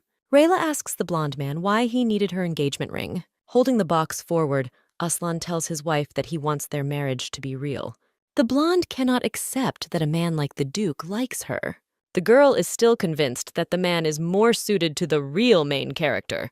Rayla confesses to Aslan that she is afraid because she feels that he will change his mind after his memories return. The blonde suggests postponing the conversation until the blonde's memory has fully returned. The heroine still doubts the Duke's words about his love for her, since before the loss of his memories he did not show his feelings in any way. The girl claims that when Aslan's memories return, his feelings may change, but the man tries to convince her otherwise.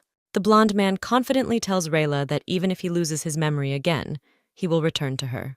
Glock asks Mr. Machete if he checked the information he told him earlier. The man tells the ash-haired man that his people have questioned everyone who might have known the real Helena Lariston. One lady who was close to the girl in childhood provided them with information that the current Helena is radically different from her younger self. According to the lady, the fair-haired woman was a completely different person, starting with her facial features and hair color and ending with her character. However, this information did not satisfy the gentleman, since they all change as they grow older. The servant also said that they decided to question the employees who worked in the Lariston mansion. But as soon as they heard the girl's name, they refused to talk to them, reacting extremely negatively. However, one lady told the servant Meche that the current Duchess Tordell was not the lady they were supposed to serve. The businessman wonders what these words mean. To this, the servant recalls the rumors that were circulating at the time, which suggested that Count Lariston was kidnapping girls. The man says that all the girls were the same age and similar in appearance to the Count's daughter, Helena. The lady also said that at first she was happy to serve the mistress, but then different ladies began to constantly appear in her place. Hearing this, Machete joyfully shouts that he has finally discovered Aslan Tordell's weakness. The gentleman suggests that Glock call that noble lady and the maid as witnesses. The ash-haired man smirks and says that if you add his words to this, then the Duchy of Tordell will simply have no choice. Suddenly, Machete realizes that he doesn't know where Glock got this information from. Ash-haired says that it is not so important because he provided the gentleman with this information absolutely free of charge. The man asks the businessman not to worry, as he is not going to betray him. Glock says that all they can do is wait until Aslan's memory fully returns. Ash-haired informs that they will proceed to the next stage as soon as they are sure that the Duke has remembered everything. After that conversation on the hill, the fair-haired man began to often ask his wife about his past in order to regain his lost memories. Aslan, surprised, asks the girl if he really used to like solving crosswords. The main character replies that the man did this in his free time and she sometimes joined him. The blonde says that she feels a sense of satisfaction when she manages to solve difficult problems. During conversations, the heroes most often talk about Rayla, and not about Aslan. But the girl does not think this is something bad, since sometimes it is useful to look back at yourself from the past. The fair-haired man notes that the heroine really does speak Polish well. Rayla says that the Duke knew this before, and also reveals that she sometimes translated books from Polish to earn money. At this point, Aslan abruptly interrupts the girl's story, as he cannot believe that she worked while being married to him. The blonde man asks his wife, amazed, if he has not given her enough money in the past.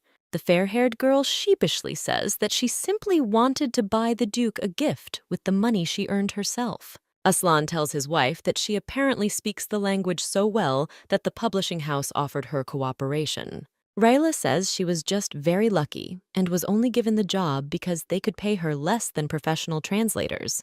The man disagrees that it was just luck, because if the heroine had not shown her skills and taken the initiative, she would not have had a chance. The blonde man convinces the girl that since publishers continued to contact her, it means that she did an excellent job. These words warm the main character's soul, and now it seems to her that the problems of the past were not so unsolvable. Rayla turns her head towards the Duke and notices that he is sitting with his head down, dejected. The man says he is angry with himself for never having said anything like that to his wife before. The fair-haired girl shudders and already wants to say that everything is fine, but Aslan asks not to justify his actions and words. The heroine only smiles awkwardly at this, noting that the blonde man is being overly self-critical of himself today. Rayla decides to change the subject and tells the Duke the news from the village. Mrs. Violet enters the room of the fair-haired woman, telling her that Lady Garnet is looking for her. The heroine is surprised by this, because although Lady Garnet is well acquainted with her mother, she has never even met her. Rayla goes down to the guest, and she tells her that she came to give the girl something. The lady hands the heroine an envelope containing an invitation from Viscount Lansfield. The pink-haired girl smiles sweetly and asks Rayla to read the letter and make a decision. Rayla hesitantly asks her guest if she is sure that the letter is intended for her. Lady Garnet says she has been asked to deliver an invitation to a beautiful girl with long brown hair who lives in Ellawood. The heroine does not understand why the choice fell on her, because in their village there are other girls with a similar hair color. Mrs. Violet hugs her daughter and addresses her friend as Leah. The woman asks the guest why such a high-ranking person invited a girl he had never seen before. Leah replies that the Viscount wants to thank Rayla for her help during the festival. The heroine says that she doesn't remember doing anything so significant, but almost immediately stops. The girl smiles and remembers the man whose handkerchief she picked up. Rayla tells the guest that she understands who they are talking about. The next moment, the sound of a broken pencil is heard in the room, and everyone turns their surprised glances to the blonde man. Aslan turns to the girls and, smiling tensely, apologizes for interrupting their conversation. Mrs. Violet continues by saying that she finds the Viscount's offer strange, even if it is a simple gesture of gratitude. The pink-haired girl happily assumes that the man has fallen in love with Lady Rayla, since if he had simply wanted to thank her, he would have sent a servant with money. Mrs. Violet indignantly says that such a conclusion is nonsense, since the Viscount and her daughter only met once. A woman thinks it is wrong to invite a girl whom a man doesn't really know to his home. Duke Tordel reflects thoughtfully on how when a nobleman starts a relationship with a commoner, people do not consider it something serious. Aslan knows that the higher a person's position, the more judgment there is from others towards his other half. The fair-haired man doesn't care about his reputation and other people's, but he won't allow his wife to be taken lightly. Mrs. Violet asks her daughter if she intends to accept the Viscount's invitation. Aslan turns his intense gaze to the blonde, waiting for her answer. Rayla tells Lady Garnet that she is declining the invitation because the Viscount invited her because he was interested. Hearing this, a joyful smile appears on the Duke's face. Leia asks the fair-haired girl to think again and still go to Viscount Lansfield. The pink-haired girl says that most of the locals work for the man, so they won't be happy if there is a misunderstanding between Rayla and the Viscount. The main character realizes that if she refuses the invitation, her family may suffer. The girl's mother interrupts these thoughts, saying that she doesn't need to agree for their sake. Mrs. Violet asks her daughter not to worry about them, because she is free to do what she wants. The heroine reflects that if Viscount Lansfield is really such a good man as he is described, then he will not take revenge on her for her refusal. However, the fair-haired girl understands that if she still does not agree, then Lady Garnet will definitely spread this information throughout the village. Rayla is sure that the Viscount really invited her only to thank her for her help during the festival. The girl accepts the invitation, explaining that it would be impolite to refuse. The fair-haired girl asks her mother not to worry, assuring her that nothing bad will happen. Duke Tordel approaches his wife and says that he will go to the Viscount with her, so that she will be absolutely safe. 2 days later, the heroes set off for the estate of Viscount Lansfield. Aslan thoughtfully tells his wife that the Lansfield estate and Violet's family home turned out to be close to each other. Rayla is surprised by this and says that she and the Viscount have never crossed paths before. The Viscount meets his guests right at the carriage. The Duke greets the aristocrat with a cold smile, saying that he is happy to meet him again. Men shake hands when introducing themselves to each other. The Viscount asks the heroes to follow him into the dining room, where the table has already been set. Lansfield introduces the guests to his family, who are already seated at the table. The woman asks to be called Lady Lansfield, and the blonde girl introduces herself as Caroline Harvey and turns out to be a relative of the Viscount. The blonde turns out to be the man's younger sister and asks to be called Diana. The main character smiles awkwardly at Lansfield's relatives. Rayla notices the girls' looks as they look at her askance. After the meal, the Viscount invites Aslan to go to another place for a private conversation. The aristocrat invites the fair-haired man to go into the smoking room, but receives a sharp refusal under the pretext that the Duke cannot stand the smell of cigarettes. Lansfield then asks the man if he plays pool. The blonde man asks his wife if she would mind if he steps away for a while. Having received permission, Aslan tells the aristocrat that he likes to play billiards in his free time. As the men leave the dining room, the Duke asks Lansfield what he wanted to talk about. To the Viscount's surprised look, the fair-haired man replies that it was obvious that he wanted to talk to him face to face. Lansfield realizes that his intentions have been discovered, so he tells the man that he wanted to ask him one question. The aristocrat asks the Duke if he really loves Lady Rayla so much. This question takes Aslan by surprise, which is why he cannot hide the surprise on his face. The Viscount explains that during the meal he watched the couple the whole time and noticed that the blonde man never took his eyes off Rayla. The Duke is amazed and says that he had not noticed anything like that about himself. The Viscount admits that the fair-haired girl interested him, but when he saw how Aslan treated her, he decided to give up his feelings. Lancefield asks the blonde man again if he really loves the main character. Aslan confidently declares that Rayla is a person who is more precious to him than his own life. Having received the answer, Lancefield suggests playing billiards as planned. The Viscount recalls the words of the stranger from the square that the fair-haired man loved another girl before losing his memory, but now a drop of doubt has settled in his soul.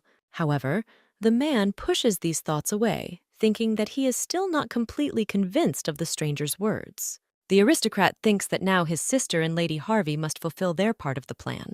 Lady Lancefield rises from the table, saying that she is a little tired, so she will leave the young ladies so that they can chat in peace. Caroline clears her throat and tells Diana that she had a very different picture of the girl who helped her brother. The fair-haired girl calmly replies that she completely agrees with the words of her distant relative. The main character notices that the girls speak broken Polish. Rayla realizes that the Viscount's relatives decided to mock her in this way. Smiling, Diana tells the blonde that Lady Rayla has no education, so she doesn't understand them at all now. The main character notes that the girls' language abilities are approximately at the level of the children she teaches. The fair-haired girl decides to ignore the lady's ridiculous provocations. Although Rayla doesn't understand why the girls have become so hostile towards her so suddenly, she is already used to this kind of bullying. The Viscount's relatives notice that the fair-haired girl does not react to their provocations. Diana reminds her sister of Petrascu's words that a person's value is determined from the moment of his birth. The blonde praises the girl with admiration since she is familiar with the works of Petrascu. The next moment, the main character shudders when she hears Lady Diana mention that her parents work in the orchard. The girl laughs at this, noting that since those people were born insignificant, they will never come close to their greatness. Rayla clenches her fists in anger, as the lady has no right to speak about her family like that. Caroline turns to the heroine, asking why her face has become gloomy. The blonde, smiling, assumes that the brown-haired girl was only able to pick out her name from their conversation. Diana agrees with this, saying that since there was no answer, they will have to repeat it again. The Viscount's younger sister asks the guest why he doesn't answer them.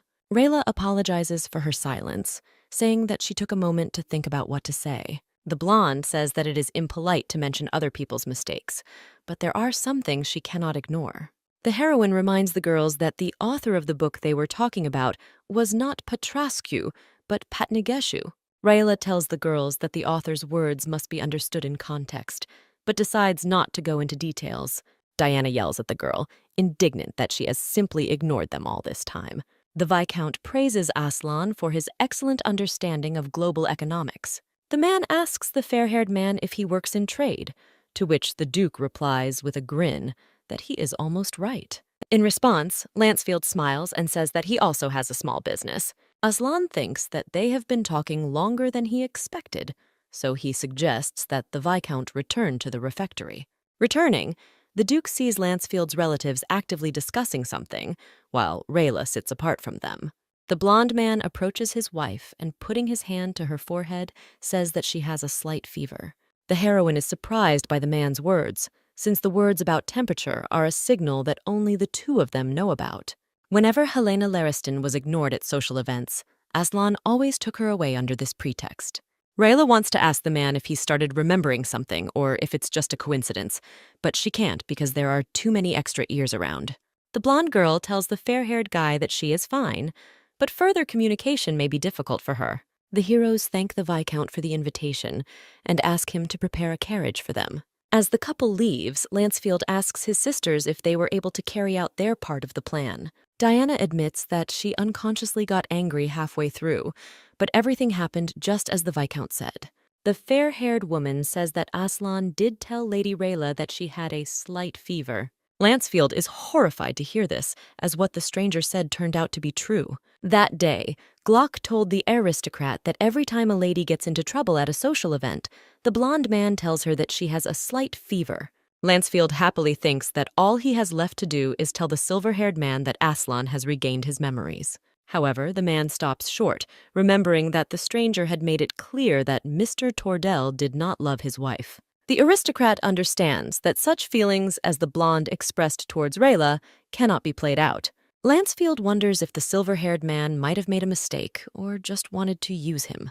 The man covers his face with his hand, realizing that he is completely confused, since the love of the heroes for each other is obvious. Seeing the doubt on her brother's face, Diana excitedly asks him if everything is okay, to which he thanks his relatives for their help. The man walks into his office and sits down at his desk to write to the stranger about the results of the inspection. Glock Lariston looks happily at the letter from Viscount Lancefield. Ash-haired informs Rosalina that their plan is nearing completion. The red-haired girl thinks excitedly about the fact that all this time, she didn't have the opportunity to tell Aslan about Glock's plan. The Count's son reminds the girl that she must now write a letter to Aslan. Rayla Violet looks out the window thoughtfully, wondering if she was wrong or not. The girl wonders if she might have accidentally let slip their secret signal.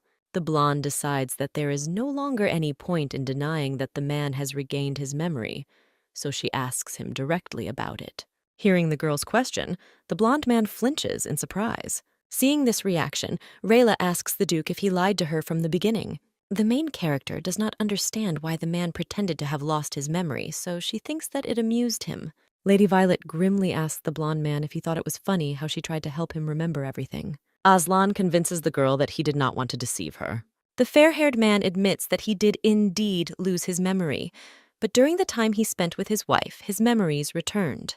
The Duke says he simply didn't have the opportunity to talk about it. The blonde says, upset, that if the man had admitted that his memories had returned when they talked about it, she wouldn't have felt so stupid. The blonde man doesn't understand what he should say to justify himself and where he should start. The Duke hid something all his life, because speaking openly is dangerous and sincerity is weakness. The man is sure that if someone finds out about your weakness, it could turn into a serious threat for the person. Politics, economics, history, and philosophy have taught Aslan to watch every word he says, so he cannot speak frankly with people. That is why the fair-haired man was unable to fulfill Rayla's request and answer her honestly. The girl gloomily notes that the Duke doesn't even try to explain. The heroine tells Aslan that broken trust is like a broken vase, which can be glued back together, but the marks will still remain. Rayla warns the blonde man that the vase could break again at any moment. When the heroes arrive at Violet's family home, Aslan extends his hand to his wife to help her out of the carriage. However, the girl descends the steps on her own, silently rejecting the Duke's help. At the house, the main character is met by her parents, who immediately ask how their meeting with Viscount Lancefield went. The blonde apologizes and says that she wants to rest alone for a while. Mr. and Mrs. Violet look at their daughter with concern, hoping that nothing serious has happened to her. The tired heroine falls onto the bed and tries to clear all the thoughts that are troubling her from her head.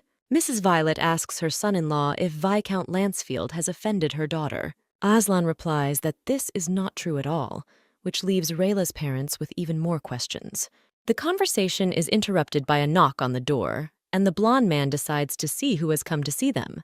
The man goes outside but finds no one at the door. Just when the Duke begins to think that he misheard something, he notices out of the corner of his eye a letter lying on the ground.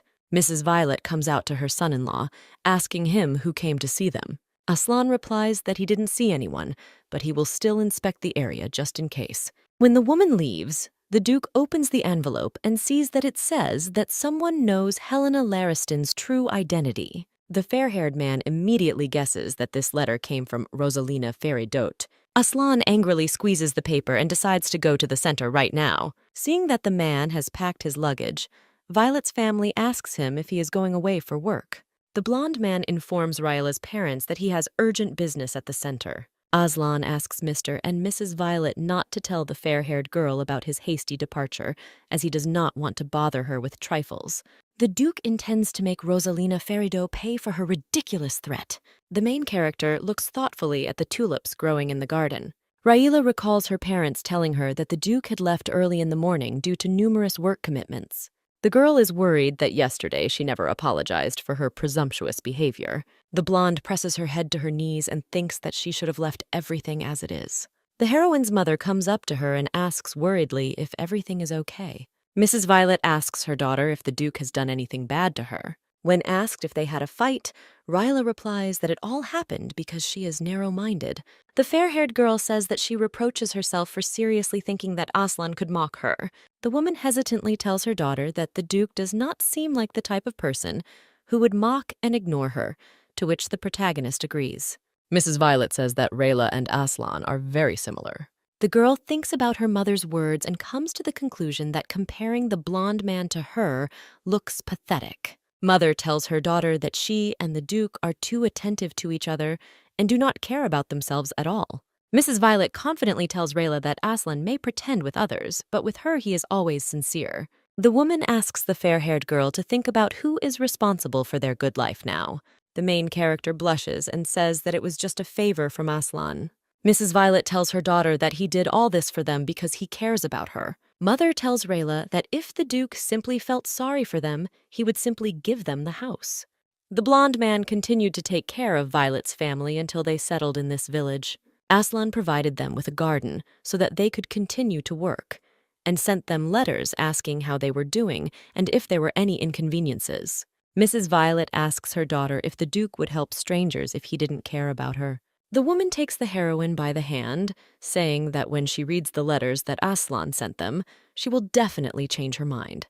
Raila opens the first envelope and reads that he wrote in it about her taste preferences and that she doesn't like strong smells. In the rest, the fair-haired man also wrote about what the main character likes and what she is interested in. Although the girl knew that the Duke periodically sent letters to her family, she was sure that they contained only a formal greeting. Mrs. Violet asks her daughter if she felt how much Aslan cares for her. Before leaving, the woman offers the fair-haired woman to read a couple more letters, but asks her not to tell the man that she showed them to her. Looking at the letter, Rayla says that she used to think that she knew the blonde man well, but now she realizes that this is not the case. The girl still cannot understand why Aslan hid from her the fact that her memory had already returned long ago. However, the heroine immediately stops short when she remembers her mother's words about how similar she and the Duke are. The blonde knows from experience how difficult it is to speak honestly about your feelings. The girl imagines what it is like to feel fear because of negative thoughts about how another person feels about you. Ultimately, the fair-haired girl preferred to avoid Aslan, afraid to hear the truth. The heroine laughs, not understanding how she and the blonde man could become similar to each other. Rayla feels that she can now discuss everything honestly with Aslan. Rosalina Feridot walks restlessly around the room, waiting for something. The Duke enters Amber's house and looks gloomily at the red-haired girl. Lady Feridot says that the blonde man suddenly appeared in her house, although he had not contacted her until now. Aslan immediately gets down to business, asking the girl if she was the sender of that letter. Rosalina answers slightly hesitantly that it is so. The fair-haired man asks the Baron's daughter what she has in mind. The red-haired woman says that she actually knows the true identity of his wife. The girl mockingly tells the man to think about what will happen if this secret becomes known to everyone, causing Aslan's face to darken. Rosalina says that betraying a noblewoman is a serious crime, so Helena will most likely be in danger. The Duke asks the red-haired woman who she got this information from and how she knew that his memories had returned. Aslan says through clenched teeth that the girl's letter would have made no sense if his memory had not been restored. The man is sure that the Baron's daughter could not have figured this out herself, so he asks her if Glock Lorestan told her about it.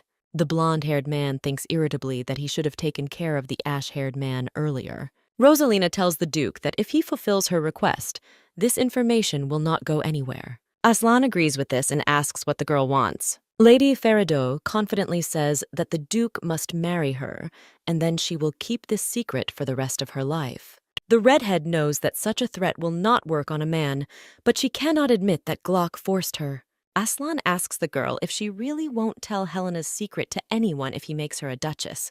Lady Feridot says she promises that this is exactly what will happen. The fair-haired man agrees to the conditions of the Baron's daughter and tells her that he will determine the wedding date himself.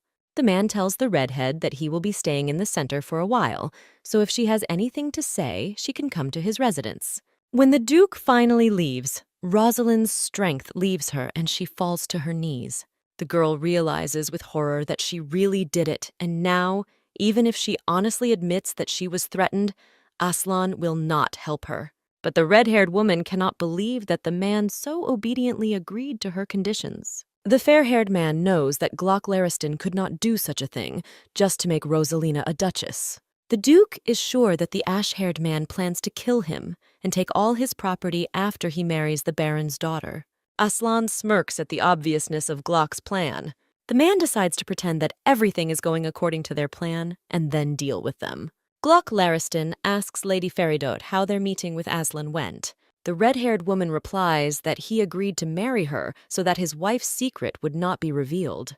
The ash-haired man happily says that he was not mistaken, that Helena turned out to be the Duke's weakness. Rosalina tells the man that the blonde man told her to start preparing for the wedding and that he would set the date himself. To this, Glock says that everything is going better than he expected. Ash-haired says that very soon his plan will be realized, and all the wealth and power of Tordell will be in their hands.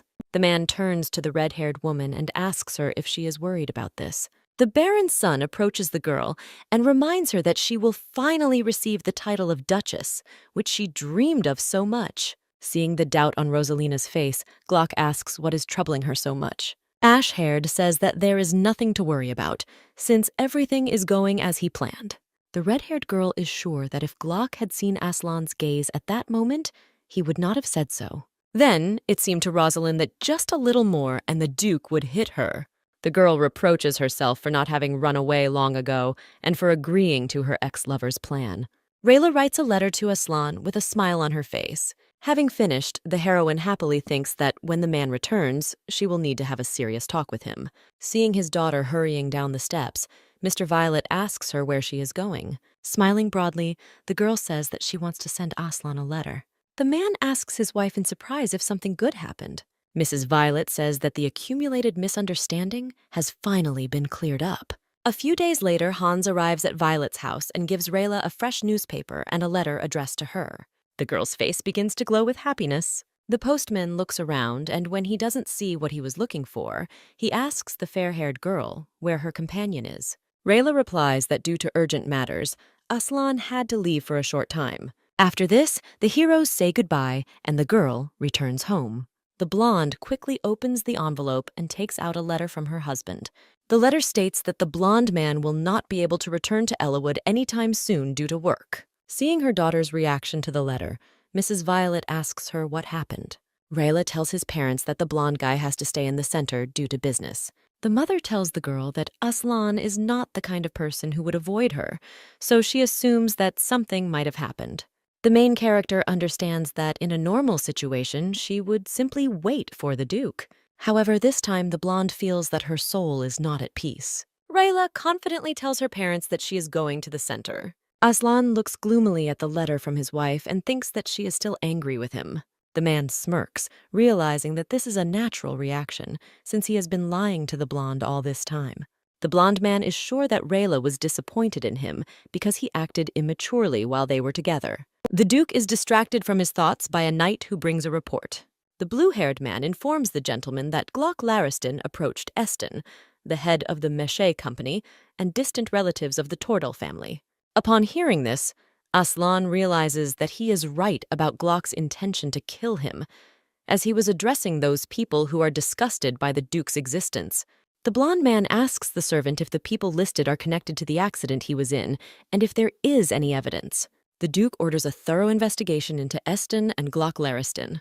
The blue-haired man asks in surprise if the Duke considers the head of the Machete company to be guilty of the incident. Aslan explains that Eston is ready to do anything to make his company number one in its industry, and he considers all those who do not help him with this to be useless. This is why the Duke is sure that there is no point for a man to unite with an aristocrat without influence and money. The knight says thoughtfully that there must be a reason why Aston couldn't turn down Glock's offer. The Duke says through gritted teeth that they must find out the reason. The blue-haired man apologizes for interfering in something that is none of his business, but still asks not to worry so much about the lady, since Gus is looking after her in the village.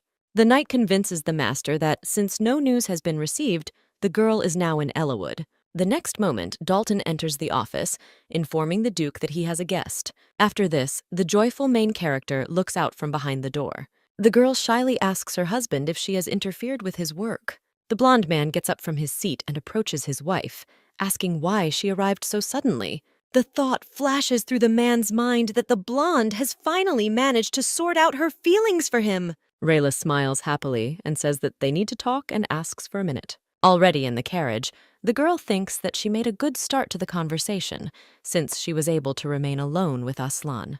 However, now the main character feels that it is precisely because of this that she cannot utter a word. Raila notes that the blonde man was not at all surprised by her arrival, although they had not seen each other for a long time. The blonde clears her throat and finally decides to start a conversation. The girl asks the Duke if he is interested in what she has to say. Aslan does not have time to answer, as the carriage arrives at the appointed place. The blonde man says that he is really curious, but they have to go now. The Duke reminds the girl that in the letter he mentioned that he had to sort out some business, so he asks to listen to her after he finishes with it. The main character immediately agrees with this. As the couple exit the carriage, a dark figure appears from around the corner, watching them. This stranger turns out to be Glock, who smiles slyly as he looks at the heroes. Rosalina Ferido paces from side to side, worried about how things are getting more and more serious. The girl remembers how Glock recently burst into her room, telling her that Helena had arrived in the center and was now in the Tordell estate. This greatly surprises the red-haired woman, and she wonders what Aslan could have told his wife about everything. However, Rosalina immediately pushes these thoughts away, since even when the man brought her to the estate, he did not tell Helena anything. The ash-haired man says that because of the arrival of the fair-haired woman in the center, they may have problems. Glock tells his ex-lover that he will meet with the girl so that she does not interfere with their plan. Such words frighten Rosalina, and she, grabbing the man by the hand, shouts to him that if he harms her, then Aslan will definitely not sit idly by. Glock pulls his hand away, annoyed that he would never do something so stupid. Ash-haired orders Lady Ferido to simply wait while he takes care of everything. Remembering this conversation, the red-haired girl begins to worry even more, since Glock is not the kind of person who acts quietly. Rosalina is sure that the man definitely intends to do something bad to Helena Lariston. The heroes come to a jewelry store, which surprises Aslan, and he notes that noble ladies rarely visit such places. Rayla explains that her maid Jenna told her about this store. The blonde man asks his wife to tell him if she likes anything here. On the display case, the blonde notices a sparkling box with a mermaid in the middle. Rayla, with a smile on her face, thinks that if the price is acceptable, she will definitely buy this thing. However, when he sees the price, he immediately blushes and puts the box back in its place. Duke Tordell notices this and approaches the girl, asking why she changed her mind. Rayla sheepishly says that she doesn't really like music boxes, which means it will just end up gathering dust somewhere. The blonde-haired one takes the object in his hand and says that he wants to give the red-haired one a gift. The main character tries to refuse the Duke's offer, but he insistently asks her to accept the gift. In the end, the blonde agrees, thanking him shyly. When Aslan leaves to pay for the purchase, the heroine's cheeks turn red. The girl recalls that she previously thought that the man was simply being kind to her, but after reading the letters, she realized the sincerity of his feelings. The heroes leave the store, and the blonde man tells Rayla that her box will soon be sent to Ellawood. A moment later, it starts to rain, which then turns into a downpour. The Duke offers to bring an umbrella from the carriage so that the blonde doesn't get her clothes wet. The rain only gets stronger, so the girl begins to worry about Aslan. A man in a cape approaches the main character, covering his face with a hood. When the man removes his hood, Rayla sees his half-brother, Glock Lariston, in front of him. The blonde-haired girl stutters and asks the ash-haired man in a frightened voice what he is doing here. Glock smirks and says that he is here to take revenge on his little sister, who betrayed him and ran away. Rayla is about to scream to get attention, but someone grabs her arm, telling her to look back. The blonde looks at the street, and it turns out to be completely deserted, which brings tears to her eyes. Ash-haired tells the main character to calm down and do as he says so that neither she nor Aslan gets hurt. The man tells his sister to go to a place where even the Duke cannot find her. Rayla sadly reflects on the fact that she has just realized how Aslan feels about her, and she finally has a chance to talk to him. Glock reminds the girl that she posed as an aristocrat and deceived the emperor into giving her permission to marry, so that she could be accused of intentionally destroying the ruler. The fair-haired girl realizes that if she does not leave Aslan, then they will both have to stand trial. If this happens, the fair-haired one will instantly lose all the wealth and influence he fought for. A single tear runs down Rayla's cheek and she agrees to her stepbrother's terms. After some time, a blond man with an umbrella approaches the girl, apologizing for the delay. The man notices that tears are continuously streaming down the blonde's face. Aslan leans towards his wife, asking her with concern what happened. Rayla turns her blank gaze to the Duke and informs him that she must leave. The blonde man asks the girl again about what happened and whether it is connected with Ellawood. When the Duke receives only apologies in response to his questions, he loudly shouts the girl's name so that she will pay attention to him. The man suggests that they first return home and calmly discuss everything. Aslan warns the fair-haired girl that she cannot leave without sharing at least some details with him. The blonde man looks closely at his wife, noticing that she is still upset about something. The Duke does not understand what news the girl could have learned while he went away for an umbrella for a couple of minutes. The man gloomily thinks that Rosalina and Glock Lariston could have started threatening the blonde. The next moment, the blonde feels a sharp pain in his temples. Aslan puts his hand to his face, thinking about the fact that he shouldn't jump to conclusions. When the heroes arrive at the Tordell estate, the blonde man informs Rayla that her room has already been prepared. Dalton greets the heroes and offers to take the girl to her chambers. Suddenly, Aslan begins to feel very dizzy and everything starts to swim before his eyes. The man's strength leaves him and he loses consciousness and falls to the floor. After conducting a small examination, the doctor reports that the blonde man's life is not in danger and that he simply needs to recover from overwork. The man asks Mrs. Tordell not to worry, as the Duke just needs to sleep. Looking at her husband, Rayla asks in amazement how much he worked to bring his body to such a state. Dalton tells the girl that Aslan has really been working a lot lately and could sleep less than 2 hours a day. The man says that, upon returning to the center, the blonde man immersed himself in work and barely ate. The main character asks the servant if there was anything else that caused the Duke to be in such a state. Dalton tells the fair-haired girl that although he cannot tell all the details, he can definitely assure her that Aslan did all this to protect her. Rayla wonders if the man might have returned to the center because Glock might have said something as unpleasant to him as he did to her. The main character can't believe that she was ready to leave a man who is ready to do everything for her just because of the words of the ash-haired man. The fair-haired woman tells Aslan that she has a lot to hear from him and no less to say in response. Rayla feels the man's hand just twitch and realizes that he is finally starting to wake up. The blonde man opens his eyes and apologizes to the girl for making her worry. The girl tells Aslan that it is she who needs to apologize, since she often bothers him for no reason. As the Duke begins to rise, the blonde stops him, asking him to rest until the end. The man smiles, reminding his wife that she wanted to talk to him. The blonde man pauses for a second and says that he also needs to discuss something with her, something he has been putting off for a long time. Lady Faridot asks Glock worriedly if something happened to Aslan. The man says irritably that the Duke has lost consciousness. Ash-haired says that everything would have turned out differently if Helena had listened to him right away, but now she definitely won't leave. Rosalind's gaze darkens and she says that she can't do this anymore. The next moment, the girl screams loudly that she is no longer going to participate in the ash-haired man's games. Lady Faridot says she doesn't want to be a duchess anymore, and she doesn't like the fact that a man is dragging her into something terrible. The red-haired girl says that she wants to go somewhere where no one knows her and live in peace. In response to these statements, Glock pushes the girl, causing her to fall to the floor. The ash-haired man says that he doesn't need the girl's hysterics when he already has problems. The Count's son orders the red-haired girl not to interfere with him and to do what he says, as has been the case until now. When the man turns his back to Lady Faridot, she turns around and notices a golden jug behind her. Rosalina grabs the object, runs up to Glock, and hits him over the head with it. Rayla asks the blonde man if he remembers her words about the broken vase, and how even if you glue it back together, there will still be marks left. The blonde apologizes to the man and says that she was not telling the truth. The girl says that she now understands that people's feelings and trust have nothing to do with vases and everything like that.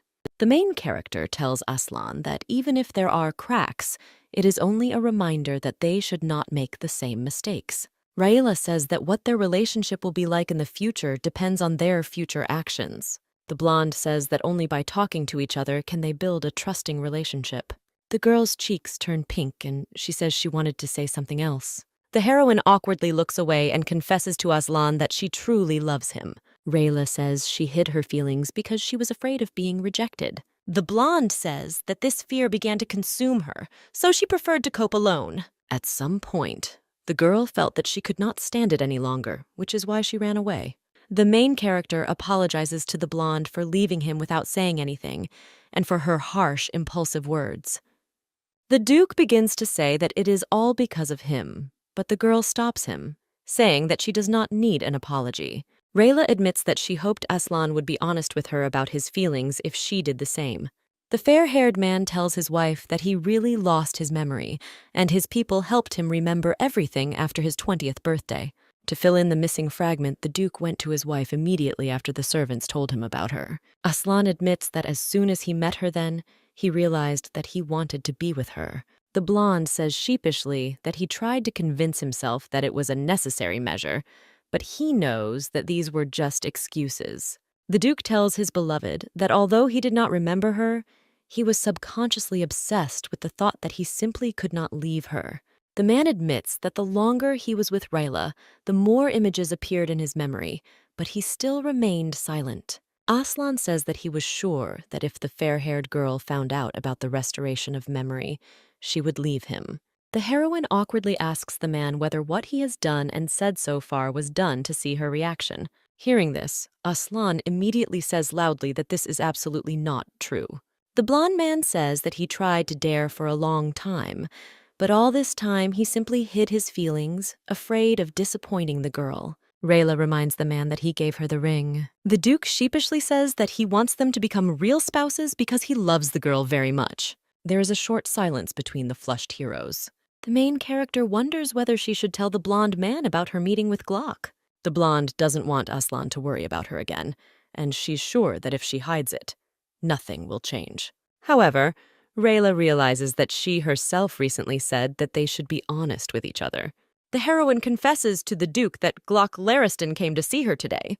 The man's eye twitches when he hears the ash-haired man's name. The girl tells Aslan that Glock ordered her to leave the center.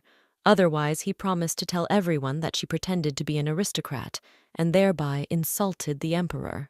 The Duke angrily curses the Count's son through clenched teeth. The man quickly calms down, and with a smile on his face, tells Rayla not to worry about it. The main character says hesitantly that such a problem will not be easy to solve. The fair-haired man already wants to answer something, but he is interrupted by the servant's cry calling for his master. Dalton informs Aslan that an unexpected guest has arrived at the estate. The Duke leaves the room and sees Rosalina Ferido being restrained by servants. When the girl notices the blonde guy, she shouts his name loudly, trying to get his attention. Without answering the red-haired girl, Aslan orders her to be taken away immediately, and if she continues to break free, to call the knights. The Duke is about to close the door of the room, but Rosalina manages to hold it back. Lady Feridot notices Rayla standing behind the man. Aslan looks at the uninvited guest with irritation and orders Dalton to call the knights. Rosalina falls to the floor, begging for forgiveness and to be heard. The red-haired girl tells the heroes that Glock Lariston threatened her, but she finally managed to escape from him. After which, the girl tells about the ash-haired man's plan, which is to reveal Helena's secret, thereby forcing Aslan to marry the Baron's daughter.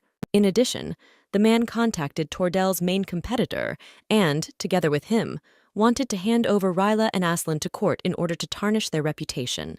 By that time, Rosalina would have become pregnant, and the Duke's other relatives would have stripped him of his title as head of the family on the grounds that he was a criminal. As a result, the blonde man would have been killed disguised as an accident. Sobbing, Rosalina Ferido reveals that, using her status as a duchess, Glock wanted to take over the property of Aslan and the Tordel family.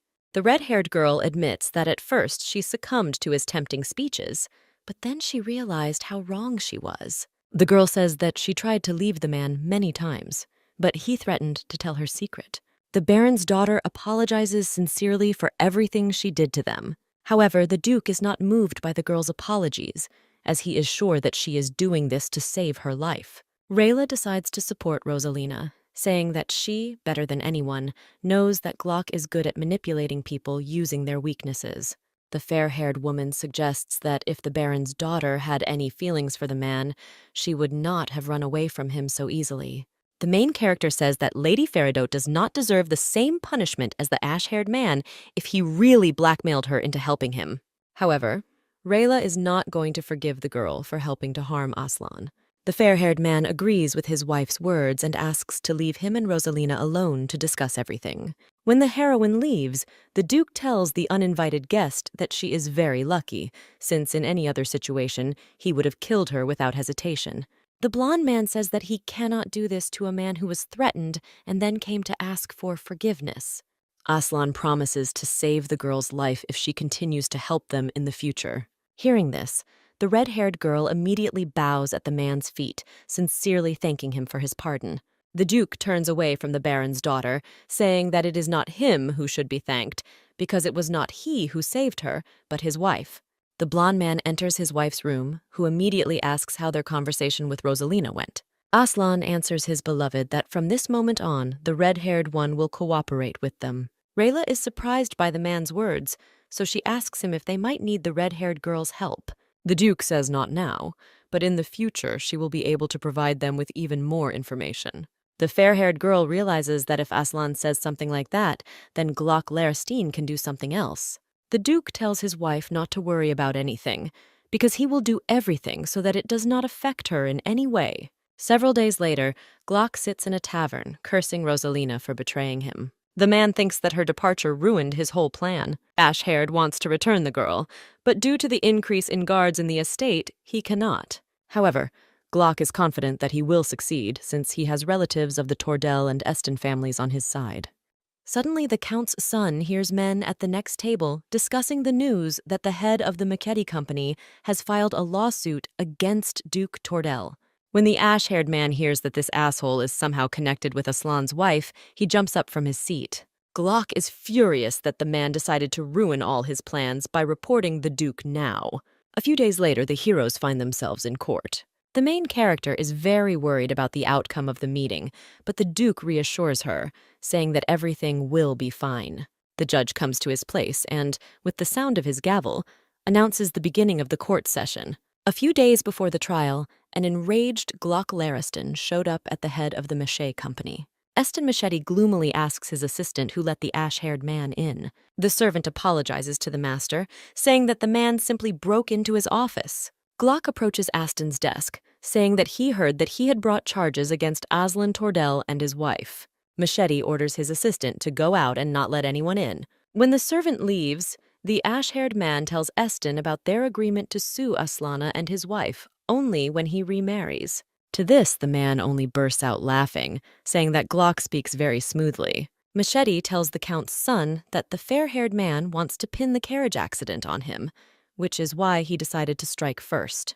The head of the company says that a girl recently came to him and told him about Aslan's plan to blame Eston for that accident. The man angrily says that he doesn't know how the stranger found out about this, but if it comes out, it will be the end of him. Suddenly, Macchetti realizes that only a very small circle of people knows about his involvement in the accident. Aston grabs the ash-haired man by the lapels, accusing him of telling Duke Tordell everything. The Count's son says he could do something similar, but it is better for both of them that Macchetti blames Aslan than Glock blames the head of the company. Ash-haired tells Aston that he has chosen the worst time to sue the Duke. Glock knows that if the blonde man's secret is revealed now, his wedding with Rosalina will no longer make sense. Out of anger, the man kicks the company head's table with all his might. Ash-haired turns away from Aston and wishes him luck, while telling him that he can no longer count on his help. To this, Macchetti shouts at the man that he doesn't need him since he has witnesses. The main character looks at her quarters and immediately notices that although she left the center a long time ago, nothing has changed here. The Duke enters the girl's room to find out how his wife slept. The blonde man tells Rayla that a letter arrived from Ellawood, in which her parents conveyed that they were fine and told the man to take good care of their daughter. Aslan hands the blonde an envelope, telling her that it is addressed to her personally. The Duke looks at the girl excitedly, saying that it happened earlier than he thought. On the day Rosalina sided with the fair-haired man, the man informed his wife that she could be sued for posing as a noblewoman. Aslan reminds the main character that Lady Feridot was not the only one who wants to harm her. However, the Duke asks Rayla not to worry about this, because this issue was decided before their wedding. At the trial, the blonde knows that everything will be fine, but she still can't stop being nervous. The main character turns her gaze to the applicant and thinks that he is the one who feels the most uncomfortable right now. The judge begins by asking everyone to take this matter seriously so that justice can be served. The prosecutor is given the floor, and he announces to everyone that on the 27th, the defendant Eston Machete slandered Duchess Tordell. The man reports that the head of the Machete Company is accused of deceiving His Majesty the Emperor and maliciously lying to a noble lady. Eston denies all charges, saying he simply could no longer hide the truth he had accidentally discovered. The head of the company points to Duchess Tordell, claiming that she is covering up the crime she committed. The prosecutor asks the man to clearly formulate what the girl's crime is. Machete loudly accuses the fair-haired woman of never having been Helena Lariston, and that the real daughter of the Count died long ago. The prosecutor asks Eston who this girl is then, to which he receives the answer that she is an ordinary commoner whom Count Lareston brought into his house as a child. The head of the company claims that for a long time, the main character served as a replacement for Helena, and during the wedding she lied, thereby insulting God himself. Rayla tries to calm down, constantly remembering Aslan's words for her to do nothing and trust him. Rayla flinches when Machete shouts that there are witnesses to his words. The prosecutor gives the floor to a witness, in whose face the fair-haired girl recognizes one of the servants who worked in the house of Count Laristan. This man bullied the girl in every possible way, which is why she hoped to never meet him again. The prosecutor asks the witness if he is willing to tell only the truth and suffer the appropriate punishment for perjury. The man swears to tell only the truth, after which he begins to tell that he worked at the estate of Count Lariston and witnessed the time when the real Helena Lariston was born. The witness says that the girl died at a very young age, so everyone in the estate was saddened by what happened. Out of grief, Madame Laristan began to believe that Lady Helena was alive, and the Count did everything to cure her, but nothing helped to cure her heart disease. The man recalls that one day the Count returned to the mansion with a girl who looked like Helena, because he could no longer bear to see his wife suffer. At this point, the witness is stopped by the judge, who asks him what he meant when he said that the Count brought the girl to their house. The man asks the former employee of the Lariston family whether the Count took the child legally, with the consent of his parents. The witness hesitantly replies that he heard that the gentleman paid the girl's parents. Then the judge asks again whether the man claims that the Count bought this child. The witness begins to get very upset and stutter even more when he says that the girl was an actress before the mistress and his master generously paid her for it. The man points to the main character, telling her to ask her about it herself. The former employee claims that the girl was only better off because the Count raised her as his real daughter. The witness accuses the fair-haired woman of not having studied the basics and, after all, betraying the Count by seducing a stranger. Everyone around starts whispering that if everything really happened like this, then the Duchess really did deceive the Emperor. Aslan squeezes his wife's hand tightly and smiles at her, showing that everything will be fine. When the witness finishes giving his testimony, the blonde man rises from his seat, wanting to speak in defense of his wife. After His Honor gives permission for this, the Duke says that he completely refutes the testimony of the witness and swears in the holy court that the girl sitting next to him is the daughter of Count Laristan. The head of the Machete Company slams the table, accusing the Duke of brazen perjury. The blonde man takes out a document that the Countess prepared before her death to include the main character in their family tree. Eston does not calm down, claiming that this document is a forgery, as if the Count had really recognized the girl as his daughter, he would have adopted her long ago. The judge bangs his gavel to silence the man. His Honor requests Machete to refrain from making absurd statements regarding the plaintiff.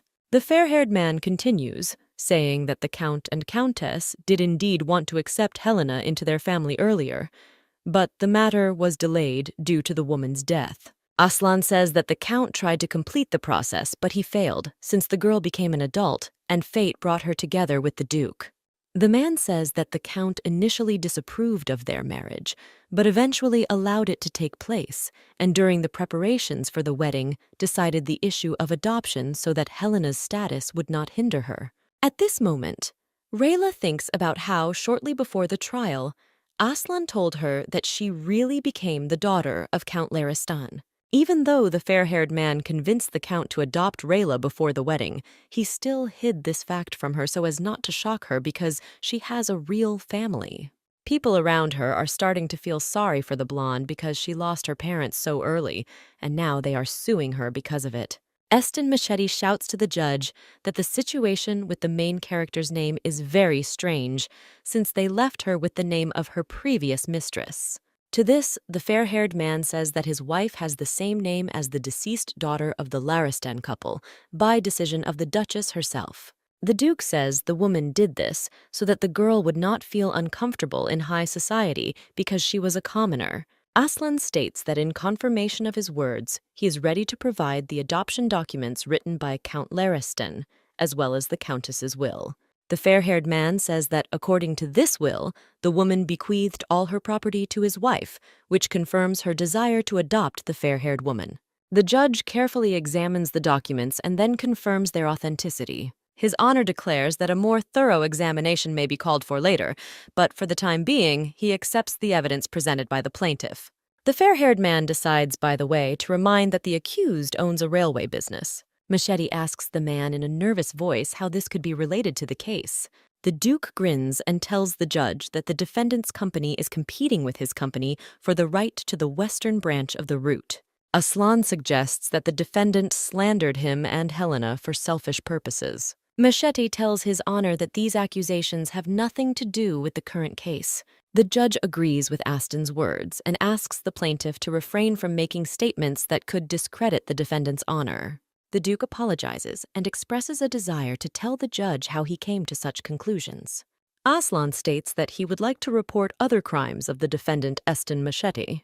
When the blonde man starts talking about the accident he was in, the face of the head of the company darkens. The Duke says that during the investigation it became clear that it was Machete who ordered the assassination, so he collected a lot of evidence to confirm this. Realizing that it's all over, Aston decides to stop while he still has the chance. The man tells the judge that he confirms Duke Tordel's words. Machete says that the main culprits are distant relatives of the Tordel family, who blackmailed him into joining them. The judge bangs his gavel, announcing the final verdict. The man declares that the defendant, Eston Machete, has caused serious damage to the reputation of the Duke and Duchess of Tordel by slandering them. The next day, news spreads throughout the center that the head of the Machete Company was sentenced to 210 years in prison for slander, insulting the imperial family, and incitement to murder. However, people understand that these circumstances do not change the fact that the Duchess is a commoner. The people know that for aristocrats, pedigree is the most important thing, and that is why the Duke and his wife did not want to advertise her origins. Reading the newspaper, the main character is glad that she finally does not have to be afraid and lie about who she really is. Knowing that the blonde is worried about those who oppose her, Aslan reassures her, saying that soon people will only remember Eston's crimes. The man approaches the girl and says that he can finally call her by her proper name. The blonde man says the heroine's real name, causing her cheeks to burn. A couple of days after the trial, Eston Machete's company went into hiding without its owner. At the same time, the Tordel Company easily acquired the western branch and expanded by absorbing Machete. The main character writes a letter to her parents, telling them that thanks to Aslan, everything was resolved safely, so she will soon return to Ellawood. The Duke enters the girl's room and suggests that his wife think about starting to use her real name. Rayla says she doesn't mind it, but she's afraid the blonde's reputation could be damaged by the new wave of gossip. However, Aslan is sure that it is necessary to start now, while people are interested in it. The Duke tells the girl that now that everyone knows that the girl lived under a false name because of the Count and his wife, she has the right to declare that she wants to be Rayla again. The blonde expresses doubt about whether they will believe her, to which the man says that if not, he will help.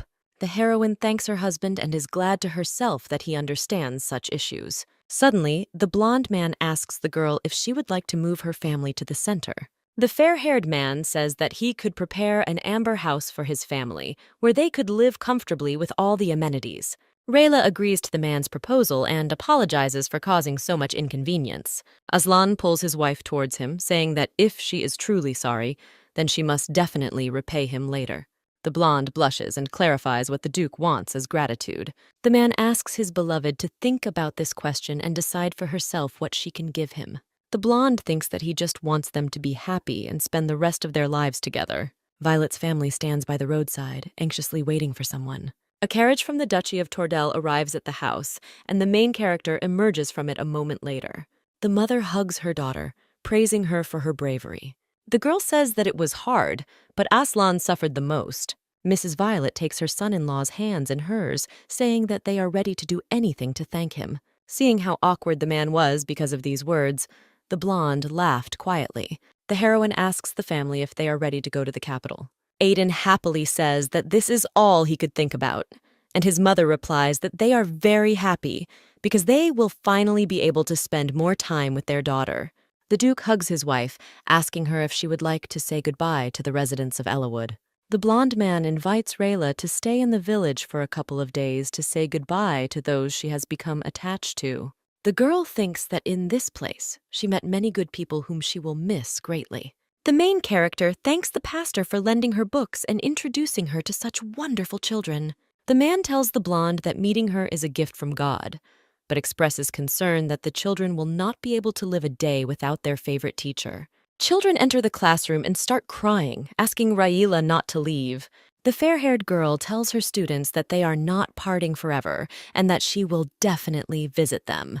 The little hand of a girl named Jody touches the main character's skirt. The child asks the teacher to lean towards her so that she can find out something. The girl asks the fair-haired girl whether she and Aslan are husband and wife. The girl whispers in Jody's ear that she can't tell about it because she promised to keep it a secret. The child smiles and says that, in fact, it was Mr. Aslan who told her about this. Hearing this, Rayla smiles sweetly, blushing slightly. The next moment, the girl is embraced by one of her students, who declares that he will be her husband, and then she will stay with him forever. The main character laughs at the boy's words and asks him not to cry because of it. The Duke asks his subordinate how things are going with his wife's name change. The man replies that everything is going smoothly and the application will be accepted within a couple of days. Aslan reminds that after the procedure is completed, they will return to the center to control rumors. The fair-haired man orders that he be informed if any newspaper decides to write about the Duchess changing her name. After this, the Duke asks his subordinate how things are going with the capture of Glock Lariston. The man tells the gentleman that today the ash-haired man must meet with Rosalina Feridot and receive from her an offer he cannot refuse. Aslan gloomily says that the Count's son will pay dearly for all the pain he caused the main character. Glock walks through the dark alleys of the city while the Duke's men follow him. The man notices Aslan's subordinates and starts running, hiding behind one of the houses. The knight shouts to the other that the ash-haired one cannot go far, so they must search every nook and cranny. The Count's son smirks at Aslan's subordinates and turns his gaze to the letter from Rosalind. The man is glad that he did not kill her immediately and that she can still be useful to him with her money. Glock thinks that they are not going to give up, and as soon as they deal with their pursuers, it will be the turn of the Tordel family. A few days later, the ash-haired man comes to the appointed meeting place and whispers Rosalina's name. Feeling someone approaching the Count's son, he turns and shouts, thinking it is Lady Feridot, that she should respond when he calls her. However, instead of the red-haired woman, two men who had previously pursued him appear in front of Glock. The Count's son irritably tells the uninvited guests that they cannot sneak up on people from behind so unceremoniously. The men tell Glock that he doesn't yet realize the situation he's in. The ash-haired man doesn't understand what the pursuers are talking about, so he asks what they did to the red-haired girl. The knight draws his sword, telling the criminal that a fitting end for him would be death, in which he would not receive answers to his questions. The man stabs Glock with a blade, then orders the others to report when they are done here. The blonde smirked as he heard his subordinate's report on the operation.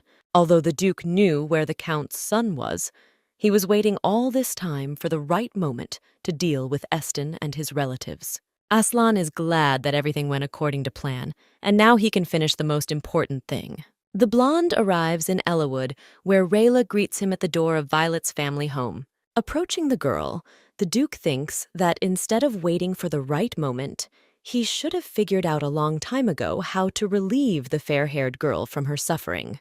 The man informs his wife that all preparations for the move have been completed. Mrs. Violet apologizes to the Duke for the inconvenience and the inability to get to the center on her own. Arriving in the capital, Rayla tells her husband that she wants to show the estate to her parents, as they are not familiar with the layout of the house. The man tells the girl that he has already appointed assistants, so she does not need to worry about it. The blonde man asks his wife to give him some time, as he needs to tell her something, to which she immediately agrees. The Duke informs the protagonist that Glock Lariston is dead.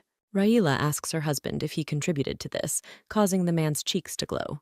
The girl explains to Aslan that she is not asking about this to criticize, but is simply worried that it could harm him. The heroine asks him to answer her honestly whether the man was hurt, to which he replies that it did not affect him in any way. The blonde man says darkly that it is Rayla who should be scared or horrified by such news. However, the blonde denies this, saying that although Glock was her family, she feels that she is now completely free from the oppressive relationship. The Duchess asks the Duke not to regret what he has done, because no matter what he does, she will still support him. The fair-haired woman asks her husband if Rosalina already knows about the death of the ash-haired man. Rayla says that it would be better for the red-haired one to tell about this, since she also suffered from the machinations of this man. After the girl tells Lady Feridote what happened, she expresses a desire to leave the estate. Although the red-haired girl is allowed to stay in the estate, she does not want to take advantage of the Duchess's kindness even more. Rosalina doesn't want to repeat Glock's fate, so she decides to find a quiet place and hide there. The Baron's daughter thinks that she now has no family, no friends, and no reason to stay here. Rayla asks the girl if she is going to return to the Feridote estate.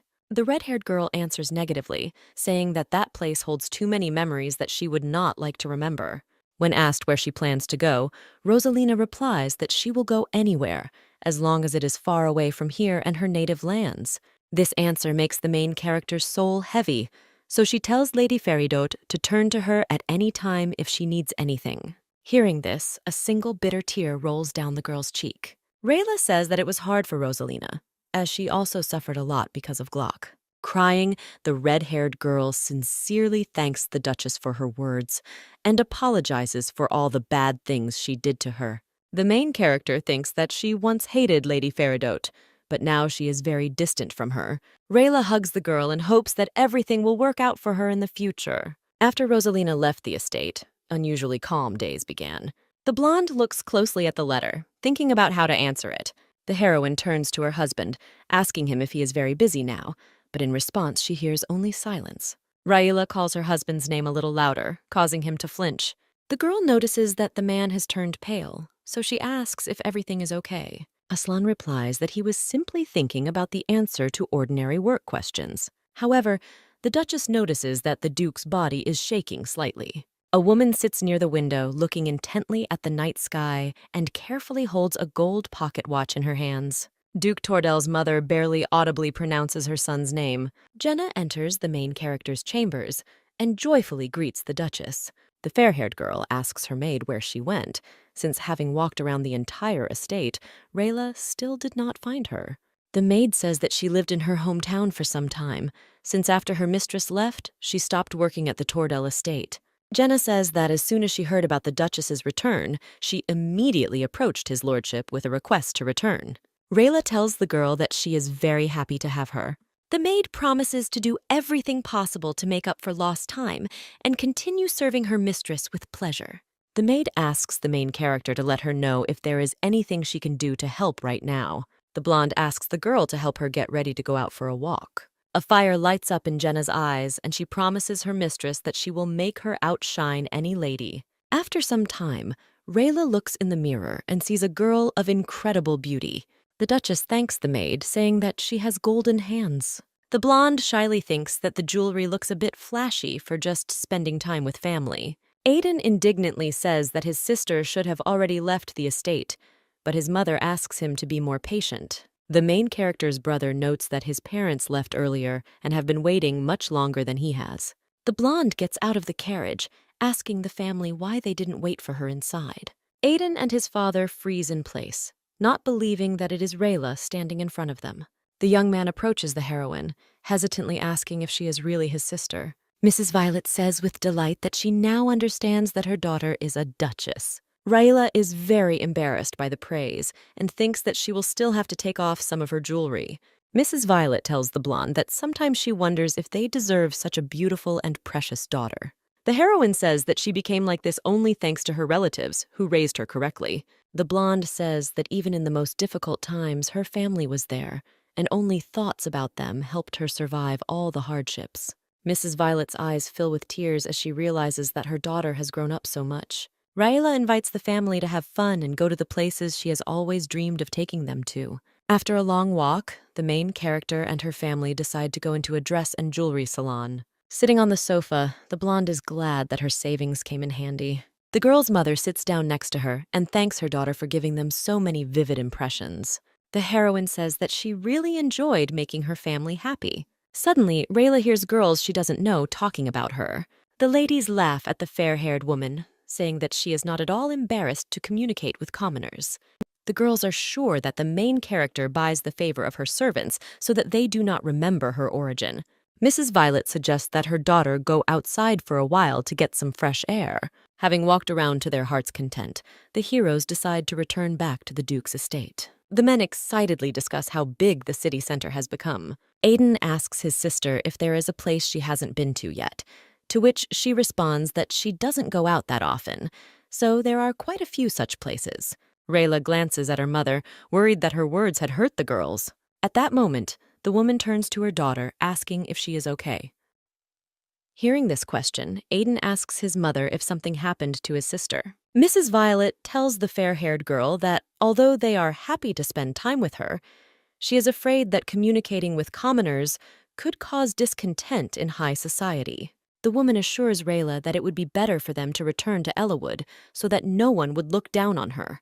Aiden is very angry that his sister is being treated so disdainfully. Mr. Violet declares that although he is not a strong man, he can definitely handle 3 impudent nobles. The man's wife laughs at these words, reminding him that he has a weak heart. The blonde says that people who look down on her simply live by different standards. However, the main character will respond appropriately if someone shows disrespect to her family. Aiden encourages the Duchess, telling her to keep up the good work. Rayla begins to think that she is no longer the insecure Helena Lariston. The girl chose to live as Rayla Violet, who would be able to protect her family and friends and defend her name. The main character decides for herself that from now on, she will live like a real duchess. A few days later, the blonde comes to Dalton asking him to give her some time. The servant, surprised, asks the girl again if she really wants him to teach her how to run a household. Rayla responds positively, saying that it is time to take up her duties as duchess. The heroine says that she understands that Aslan did not allow her to do this because she is not trustworthy. Dalton immediately disputes the Lord's words, saying that she, more than anyone else, deserves trust. The man agrees with the blonde's words that the Duke did not want to entrust this work to her. However, the servant insists that the fair-haired man did this in order not to harm the health of his wife. The heroine laughs, realizing that it was just a misunderstanding. Rayla says that there is nothing to worry about now, because during her stay in Ellawood, her health has become much stronger. The girl repeats her request once more, causing Dalton's face to darken, imagining the Duke's reaction if he found out about this. However, the servant decides that it will not be difficult for him to tell his mistress the basics of housekeeping, so he agrees to teach her. The main character smiles happily, thanking the man. The next day, Rayla began her training, listening to Dalton's instructions on how to run the estate. The fair-haired woman asks the servant what to do in certain cases, because at this rate they will not have a budget left to cover all the expenses. The man suggests that in such cases, you should first check the accounting book for the previous year. Aslan gloomily watches the hero's conversation. The heroine tells Dalton that she understood everything from his explanations, which is why he praises her for her quick learning ability. Rayla smiles sweetly, blushing, and says that the servant is just flattering her. However, the man convinces the lady that she is doing such a great job that she can start working right now. The fair-haired man doesn't like such close and carefree communication between his wife and assistant. The Duke believes that the learning process should look different, without any smiles and ease. The main character notices Aslan and approaches him, asking what he is doing here. The blonde tries to calm down, reminding himself that Rayla is his wife and Dalton is his loyal assistant. The servant suggests that the lady finish today's lesson here. Suddenly, the Duke's eye twitches as he remembers that Dalton is quite a capable and attractive young man, and he is also single. The blonde notices changes in her husband's behavior, so she asks if everything is okay with him. Dalton notices the gentleman's gloomy look, so he tries to leave as quickly as possible under the pretext of unfinished work. The man winces, saying that if he doesn't take care of her right now, his life could be in danger. As he leaves, the servant still feels the Duke's piercing gaze, causing him to silently apologize to him hundreds of times. A few days later, the blonde man comes to his wife's class, saying that this is the only place where he can rest peacefully. Dalton looks away and continues to explain when it is necessary to fire staff. The man flinches as the Duke's gaze pierces him, closely following his every movement and word. The servant apologizes to the girl and asks the blonde man to discuss something with him alone. Leaving the office, Dalton asks Aslan what is bothering him so much. The Duke says he doesn't understand what he's talking about, so the servant reminds him that he always acts like that when he becomes overly vigilant. The blonde man calls the servant's words nonsense, as he just wanted to see how their classes were going. Aslan decides to ask the man what he thinks about marriage. The Duke asks Dalton to describe what kind of girl he would like to marry. The servant feels uneasy, because before the fair-haired man didn't care whether he ever got married or not. Dalton understands that although Aslan is a calm person by nature, when it comes to Lady Violet, he takes everything to heart. The servant says that he knows what is troubling his master. The man insists that his loyalty to the Tordell family has always been his top priority. The blonde man blushes upon hearing such revelations from his assistant. Aslan apologizes to the man, saying that he worried in vain. Dalton does not feel any resentment from the Duke at all. On the contrary, he is happy that his lordship loves his wife so much. A man approaches Aslan's mother and asks if she is okay, as she has been suffering from a cough for several days. When asked whether she should tell her son about this, Grace categorically refuses. The woman starts talking about a girl who took care of her for a long time. The man asks Sister Grace if this stranger lives in their monastery. Mother Aslan says that this girl has not appeared here, but she remembers that when she was with her, she felt as if they had known each other for a long time. The man suggests that it might be a resident of a neighboring village, after which they ask Grace's sister what she remembers. The woman says the girl had brown hair and pale skin, and there was sadness in her eyes. The main character leaves the room where the lesson was taking place, and Aslan is waiting for her at the door. The blonde guy invites the girl to go to one place if she is free now. Hearing this, Rayla shyly asks the Duke if he is asking her out on a date. Seeing how the man was stunned by this question, the girl laughs sweetly, accepting the invitation. The blonde man says that he wants to visit a certain trading house.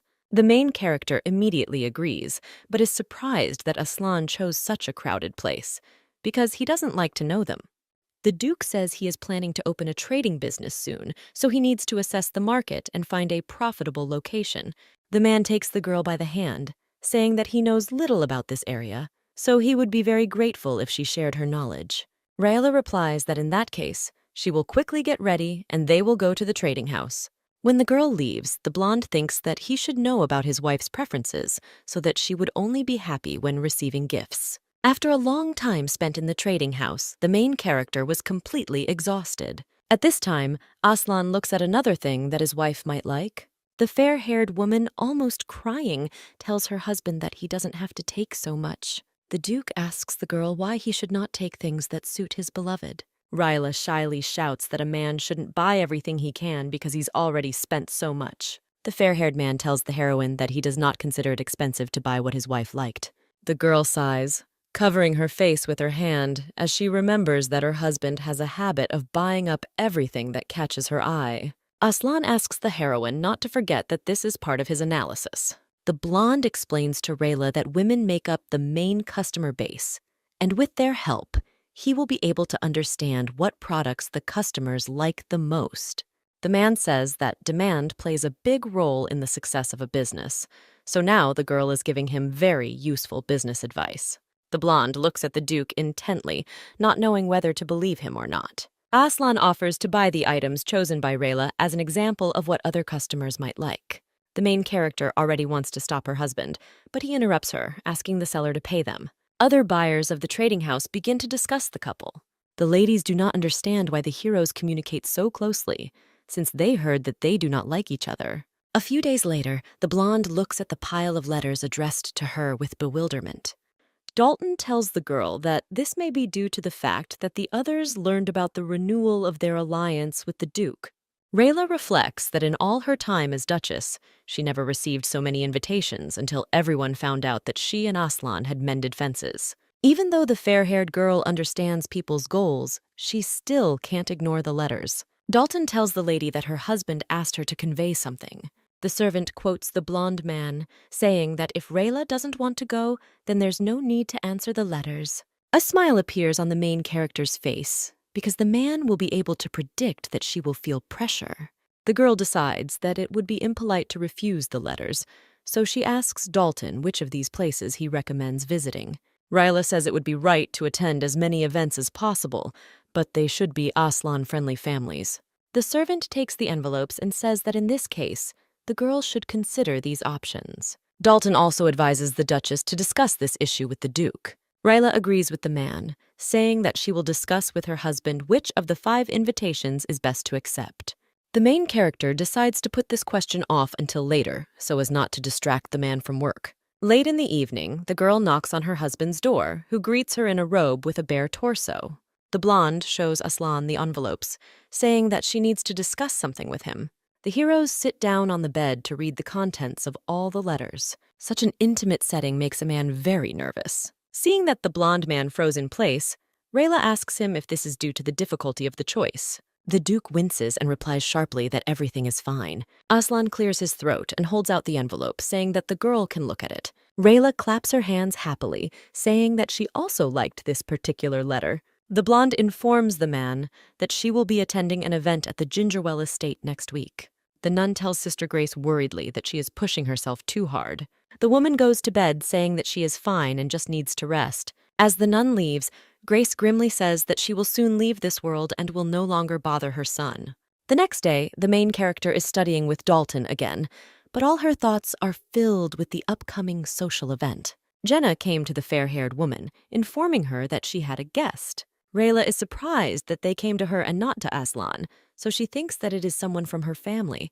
The maid says that the guest is Madame Brust, the owner of a famous dress boutique. The heroine recalls that Madame Brust's design services are in great demand in high circles. Rayla doesn't understand why such a famous person came to her. Dalton apologizes to the lady, saying that he should have told her about this in advance. The servant says that Madame wanted to consult with Rayla about the dress, so she decided to pay a personal visit. The heroine understands that because she never spoke out about the new dress, the Duke decided to take care of her reputation in high society. Jenna hurries the lady, saying that they need to see the guest as soon as possible. But the fair-haired woman is in no hurry to leave, as she has not finished her business yet. Dalton tells the lady that he will take care of everything himself, since it was his fault that the girl was unable to adjust her schedule. The maid and Rayla enter the guest room and see that it is filled with luxurious dresses. The Duchess is greeted by a blonde girl in a red dress, introducing herself as the owner of a small boutique on Rue Etterval. The heroine tells the girl that she is very glad to meet her and that she has heard about her amazing work. The blonde hands Rayla a magazine in which she has prepared some dress options. Madame Brust says she is willing to listen to the Duchess if she has her own design wishes. Having heard that the girl has no special wishes, the boutique owner happily says that then they can choose an outfit from her catalog. Looking at the dresses, the main character remembers that she often saw similar styles in the capital. Rayla asks Brust if she has any other models, as she wants to look at something more elegant. The blonde freezes for a moment, then awkwardly asks the heroine if she liked anything. The Duchess says that this is not at all true, as the girl's work is very refined, but she does not think that such a thing would suit her. The boutique owner thoughtfully says that Instead of a catalog with popular models of this season, she should have started with something else. The blonde asks her assistant to bring the very first sheet from the folder with designs. Bruce claps her hands, saying she has one design that has been elusive for a long time. The girl informs the Duchess that the dress is different from the current trend, but she is sure that it will highlight the elegance she is looking for. Madame Brust's assistant hands over a design to the blonde, which depicts the sophisticated design of the outfit. Rayla, as if spellbound, says that he is amazing and that this is what she was looking for. The blonde takes measurements, saying that she will have to cut out some details, especially the waist. Having finished, the owner tells the girl that sewing the dress will not take much time, since she already has the base. Rayla asks the blonde if she needs to fill out an application and make an advance payment first. Bruce is surprised by such a question and replies that everything has already been paid, including the deposit and the cost of supplies. The blonde doesn't understand how this is possible, because she just chose a dress now. The blonde smiles awkwardly, realizing that the Duchess knows nothing. Before Madame Brust arrived at the Tordell mansion, Aslan came to her personally to order a dress. When asked who the man would like to order the outfit for, the fair-haired man, blushing, replied that it would be for his wife. This request came as a surprise to the boutique owner, as she had heard that the Duchess rarely appeared in social circles. The girl asked the Duke if his wife had any preferences, to which the man confidently stated that everything suited her. The blonde couldn't believe her ears, as the man was famous for his harshness and heartlessness. Aslan told the girl not to worry about the budget and asked her if it was possible to somehow sew the dress without the participation of his wife. Madame Brust explained to the man that in that case it would be difficult to sew a good dress. Handing over the check, Aslan said that his wife could not visit the boutique yet, so he would pay everything in advance due to the complexity of the order. When the blonde heard that if the Duchess was delighted with the dress, the Duke would pay double, the owner's eyes lit up. Rayla can't believe that her husband ordered and paid for the dress back in the spring, and Brust made it according to his wishes. The blonde realizes that while she thought Aslan was having an affair with Rosalind, he never stopped caring for her. The main character understands that she must apologize to the blonde man because he did so much to please her. After meeting with the boutique owner, Rayla immediately goes to her husband, asking him directly about ordering a dress. Realizing that the girl found out about everything, the blonde-haired man apologizes for not telling her anything, afraid of burdening her. The Duke says that, although modesty is an adornment for a noble lady, one must know the limits of it in order to maintain the dignity of a lady in an aristocratic society. Rayla interrupts the man, sincerely thanking him, because thanks to him, she no longer has to rack her brains over what to wear to a dinner party. Aslan smiles, saying that he is glad to make his wife happy. Early the next morning, the main character goes outside and sees the mansion's workers looking at something in amazement. The Duchess is informed that a delivery of gifts from his lordship has arrived. The courier approaches the blonde, informing her that everything has already been paid for, and she just needs to sign to confirm that the goods have been received. Hearing this, Rayla shouts loudly throughout the area, addressing the Duke that one must know when to stop. Grace sleeps restlessly, clutching her gold pocket watch tightly. A woman dreams of a fair-haired girl in a blue dress falling to her knees and screaming her son's name. The Duke knocks on Rayla's door, asking if she is ready to go to Gingerwell's house. The main character comes out to the man in a luxurious pale blue dress and with jewelry given to her by him. The blonde man blushes because of the girl's beauty and says that she looks wonderful. Kissing the girl's hand, the Duke says that the jewelry he gave her looks magnificent, just like his wife. The heroes hold hands, and the heroine says that now they really do look like a married couple. Aslan is upset by these words, so he asks Rayla if they would not have looked like a couple if he had not offered to accompany her. The blonde immediately says that this is not the case, and that she meant the moments in which they become much closer. The Duke says that if they do this more often, they can rightfully be considered a real married couple. The blonde man moves closer to the girl's face and gives her a light, short kiss. A bright blush appears on Rayla's face, and the girl asks why he did it so suddenly. Aslan playfully asks the fair-haired woman why a husband cannot kiss his wife. The main character overtakes the man, saying that they need to hurry if they don't want to be late. The blonde man catches up with the girl and says that he will wait for her as long as it takes. Standing alone while all the other ladies are happily chatting, Rayla thinks that she should have chosen a reception where a man could join her. However, the heroine immediately tries to get rid of these thoughts, deciding that she must learn to act independently. The blonde enters the ballroom, where she is greeted by the hostess of the event. The girl approaches the Duchess and whispers to her that, as stated in the invitation, this evening they will devote to fun and frank conversations in the circle of noble ladies. When the mistress leaves, Rayla realizes that she was right to visit the Gingerwell estate. Looking at the merry ladies, the heroine wonders whether they will be as friendly with her. The blonde approaches the girls, asking if she can join their conversation. The ladies recognize the Duchess of Tordell, so they say that they have not seen her at any social event recently. Rayla says she had been feeling unwell for some time, so she left the capital for a while to recover. The smile disappears from the blonde's face when she hears one of the girls say that she wouldn't want to burden her with empty chatter since she had to go through hard times. The lady says with a grin that the circumstances of the Ryle family were widely publicized and, in addition, she almost lost her husband due to being hit by a carriage. Although the Duchess understands that the ladies are not trying to choose tactful expressions, she still answers them with a smile that her husband is so attentive to her that she has completely forgotten about it. Rayla tells the girls that the situation turned out to be quite unpleasant, but she and her husband are now working on their relationship. One lady advises the blonde to see a doctor anyway, since she may be under stress but not realize it. The lady warns Rayla that she needs to take care of her health, as she will soon have to give birth to an heir. The girl also decides to tell the Duchess, as one woman to another, that the honeymoon period ends very quickly. Laughing, the ladies say that economically it is better to have a wife from the working class, but very thin ladies may have problems with childbearing. Rayla thanks the girls for the experience, saying she knew she had a lot to learn from the ladies. The heroine changes the subject, congratulating one of the girls on the new addition to the family. The blonde smiles brightly, saying that the lady was able to accept a child that was not hers as her own, which is a very wonderful act. The lady's cheeks flush bright red, and she loudly announces that she would not like to talk about it now.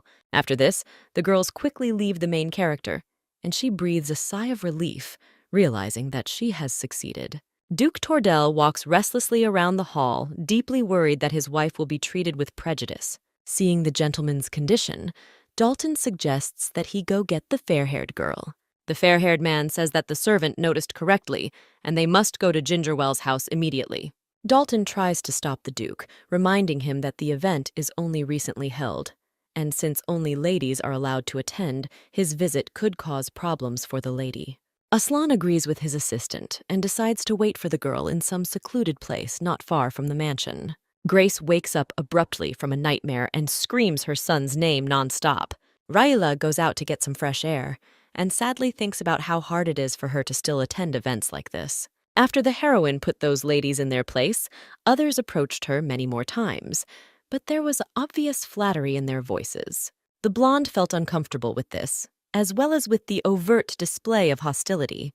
The girl is very upset that she is having such a hard time adapting. Rayla approaches the hostess of the event and says that today was a lot of fun. Madame Gingerville says that next time she will send the Duchess another invitation and will wait for her again. The heroine leaves the house and notices that the ladies standing nearby are actively discussing something. The girl looks at the object of their discussion and sees that Duke Tordell is standing on that side next to a luxurious carriage.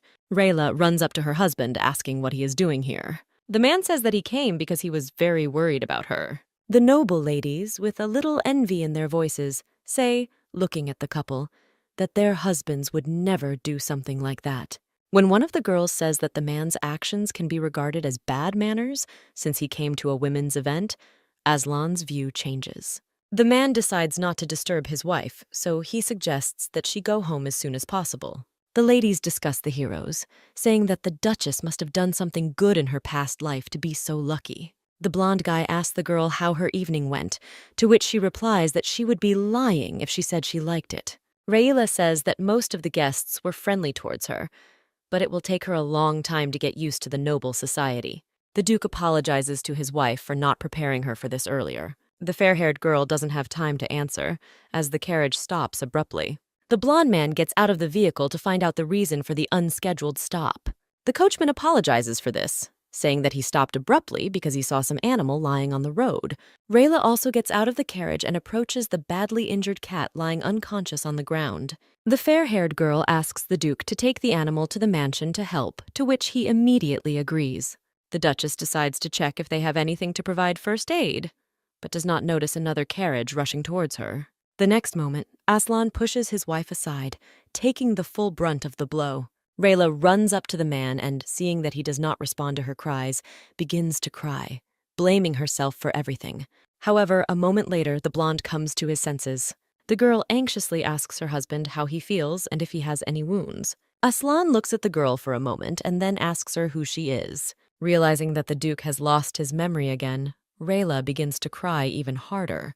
The next moment, the man says that he recognized the girl as his beloved wife. The blonde man apologizes to his wife, saying that he was just joking and that the horse was running too slowly, so there were no injuries.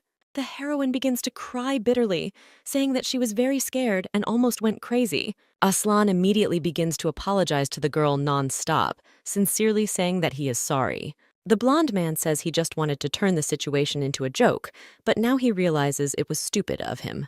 The heroine asks him never to joke like that again and warns the Duke that if he does something like that again, she will never get into the carriage. The nuns watch Sister Grace anxiously, wondering why she won't wake up. One of the girls says that she doesn't want the woman to leave like this, so they have to do something. The man agrees with her, so he decides to notify Duke Tordell before it is too late. Late in the evening, the heroes return to the Tordell mansion, where Dalton meets them at the door. The Duke tells the servant to be quiet, as Rayla had a hard day and fell asleep on the way. The blonde man carries the main character into the room, where he lays her down on the bed. Looking at the girl, the Duke reflects on the fact that he rarely plays pranks on anyone, but he could not resist being around her. Aslan thinks that such an impulse was because he likes to see his wife different. The blonde kisses the girl on the forehead, hoping that it will cement their love forever. The next day, the Duke invites the girl to go to a performance with him. Rayla says that this is not a very good idea, because the man is very busy lately and therefore should not overexert himself for her. Aslan assures the girl that everything is fine, since the railway business has stabilized, and the project with the retail outlet is already in its final stage. Although the fair-haired woman smiles at the man's words, in her soul she understands that this is a lie. The girl is so sure of this because she once saw Aslan's desk, which was littered with all sorts of documents. In addition, the Duchess was recently approached by the Duke's assistant, Dalton. The man told the heroine that the blonde guy has no time at all to be with her, so he has to cancel important things. Dalton bows to the girl, begging her to tell the master that she has no opportunity to go anywhere now. The blonde tells her husband that he has a very busy schedule right now, and sacrificing his time and canceling important things is a bad idea. The Duke assures his wife that a short break will not cause any problems, and if anything happens, it will be his responsibility, which the girl should not worry about. Suddenly, the blonde realizes that he didn't mention his busy schedule, so he asks how she knew about it. The heroine says that one way or another, until the Duke completes all his tasks, he will not go anywhere with him. Seeing that the blonde is serious, the fair-haired one gives in, saying that as soon as everything is sorted out, they will definitely go on a date. A few days later, Aslan had sorted out all the work, managing to finish it the day before the performance. Rayla is glad that the man, having assured her that he would cope with all the tasks, kept his word. Dalton enters the Duke's office, informing the gentleman that he has been given an urgent letter. The blonde looks at the postmark and immediately understands who the sender is. The man opens the letter, and his expression becomes serious as he reads the first line. Rayla remembers that she has already seen a similar reaction from the Duke, which means that something bad has happened. The girl approaches Aslan, asking what happened. The Duke involuntarily looks away, replying that everything is fine. The blonde man convinces his wife that the company has some problems, but this will not interfere with their date. Since work is over, the man suggests going for a walk together. Before leaving the office, the girl notices out of the corner of her eye a stamp on the envelope that looks like the one the monastery puts. The fair-haired girl does not understand why Aslan removed the letter, trying to hide its contents. The next day, the couple still went to the performance, but the girl's head was filled with thoughts about that letter. Suddenly, Raila remembers that in the original work, the Duke received a letter from the monastery where his mother lived. The contents were completely different from those that arrived every month, as they spoke of the woman's worsening condition. The main character immediately realized that the letter marked urgent did not bode well. The fair-haired girl realizes that Grace Tordel's life is in danger, and if Aslan does not come to her now, he will never see her again. The mother and son swore that they would only see each other on their deathbeds, but the speed of what was happening horrified the man. As they parted, Grace told Aslan in a cold tone that she could not be forgiven. A difficult childhood and adolescence greatly traumatized the man, forcing him to close his heart with a heavy lock. The main character realizes that the blonde man was never able to fully open his heart to her. As the couple leaves the theater, Aslan hugs the blonde, asking if everything is okay with her. The girl knows that although the Duke is nice and kind to her, he has a heavy burden on his shoulders because he had to send his own mother to a monastery. In the original, Aslan went to a monastery after his mother's death. Looking around the place where Grace spent her last moments, the blonde thought that she lived in modest conditions and never asked him for anything. That day, a blonde-haired girl walked into the room, asking the man if he was Grace's son. The stranger told Aslan that the woman often spoke about him and was very proud. The girl introduced herself as Helena, saying the name in a very quiet voice, but this did not prevent Aslan from hearing her. Even though the name was quite common, it was immediately imprinted in the blonde man's mind. During the funeral ceremony, Aslan and Helena did not leave each other's side. While the Duke did not shed a tear, the fair-haired woman, on the contrary, could not hold back her tears as if she were the deceased's own child. After the funeral, when the girl cried, the man stayed by her side. When she refused to eat, he brought her food and water. During the time spent with the girl, Aslan managed to develop feelings for her. However, a couple of days later, when the girl began to blackmail him, his views changed. At that moment, in the eyes of the fair-haired man, Helena seemed more terrible than the devil. Returning home, the Duke asks his wife if she liked the performance. The girl says she really enjoyed it, but the blonde guy notes that she wasn't particularly into the performance. Raila is surprised by the man's words, not understanding how he manages to keep an eye on her in such a tense state.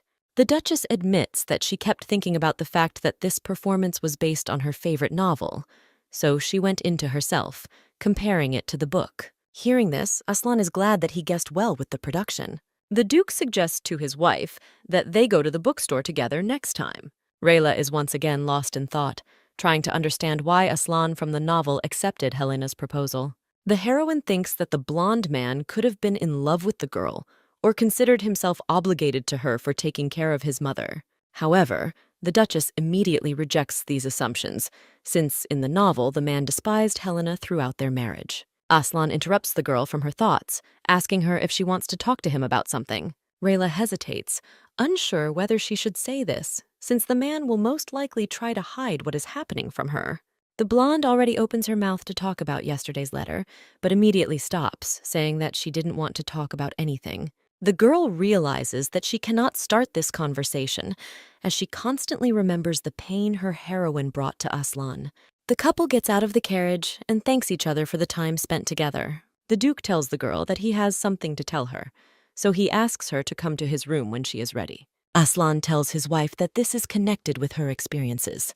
The blonde-haired man takes the brown-haired woman's hands, reminding her that they promised to be honest with each other. Raila blushes, mentally scolding herself for being afraid to talk to the man about this topic. The main character sincerely thanks Aslan for giving her courage. A little later, the Duke told his wife that his mother had a mental breakdown, which was the result of a shocking incident. Aslan says that he didn't have the courage to deal with the problem back then, so he sent the woman to a monastery that was more like a prison. Raila notes that this event also shocked the man, because he was never able to admit that Grace killed his father. The blonde admits that he knows that many will judge him for this act, but most of all, he was afraid of falling in the eyes of the girl. The Duke apologizes to his wife for telling her about his crimes so late. The heroine interrupts Aslan, saying that he did not imprison his mother, but simply kept her safe. The man blushes and turns away from his wife, saying that he is not a good person. The blonde man claims that he was weak and could not cope with the woman's illness, getting rid of her. The heroine gently touches her husband's cheek, asking him to look at her. Rayla wonders if Aslan had hated his mother. He would not have responded to Helena's threats. The blonde closes the distance between them and falls to her husband's lips, kissing him passionately. When the heroes move away from each other, the blonde one looks at the girl in amazement. The Duchess smiles and tells her husband that she will always be on his side. Rayla tells her husband that no matter what he does in the future and no matter what happens, she will support him, just as he once did. The main character assures the fair-haired man that in joy, in sadness, and even when the man feels like the ground is slipping out from under his feet, from now on, she will always be there. Hearing these words, tears begin to flow down the Duke's cheeks. The girl hugs her husband, telling him that if he is having a hard time, then there is no need to say anything. The fair-haired girl asks Aslan if he would like to visit his mother. The man nods silently, making it clear that he really wants to see his mother. Rayla takes the Duke's hands in hers and happily says that she will keep him company. At dawn the next day, the Duke asks Dalton to look after the estate during his absence.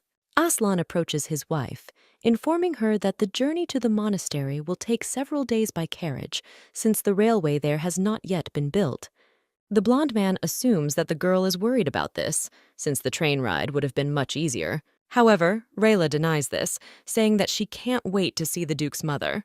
The man asks his wife to let him know one way or another if she gets tired from such a long journey. Sometime later, when the heroes drive away from the Tordell estate, the fair-haired girl falls into the arms of Morpheus. Looking at the girl, Aslan thinks that even when she sleeps, she is still beautiful and lovely. The man whispers in his beloved's ear that even at their first meeting, he realized that she was amazing. The fair-haired man often dreamed of a future to which he did not belong, and in these dreams he always met a girl named Helena. When Aslan first saw her in his dreams, he realized that he had fallen in love, but at some point she began to blackmail him with her position as a mother. Then the Duke felt contempt for having feelings for her, and he had no choice but to accept her feelings. The man was shocked that such a girl managed to capture his heart. However, Aslan thought that he could not hurt the man who cared for his mother more than anyone else, so he decided to endure for 3 years. Married life was surprisingly calm, and Helena was like a shadow, and she and the Duke only occasionally crossed paths in the corridors. Although the fair-haired man didn't like this idea of a fictitious marriage, he believed that the girl would not be able to disturb his feelings. This was until Aslan lost consciousness and fell ill from exhaustion. One morning, during an illness, the Duke woke up with a towel on his forehead. The fair-haired man immediately asked the servant where it came from. The subordinate told the man that the Duchess had spent the entire morning with him, but had left before he had woken up.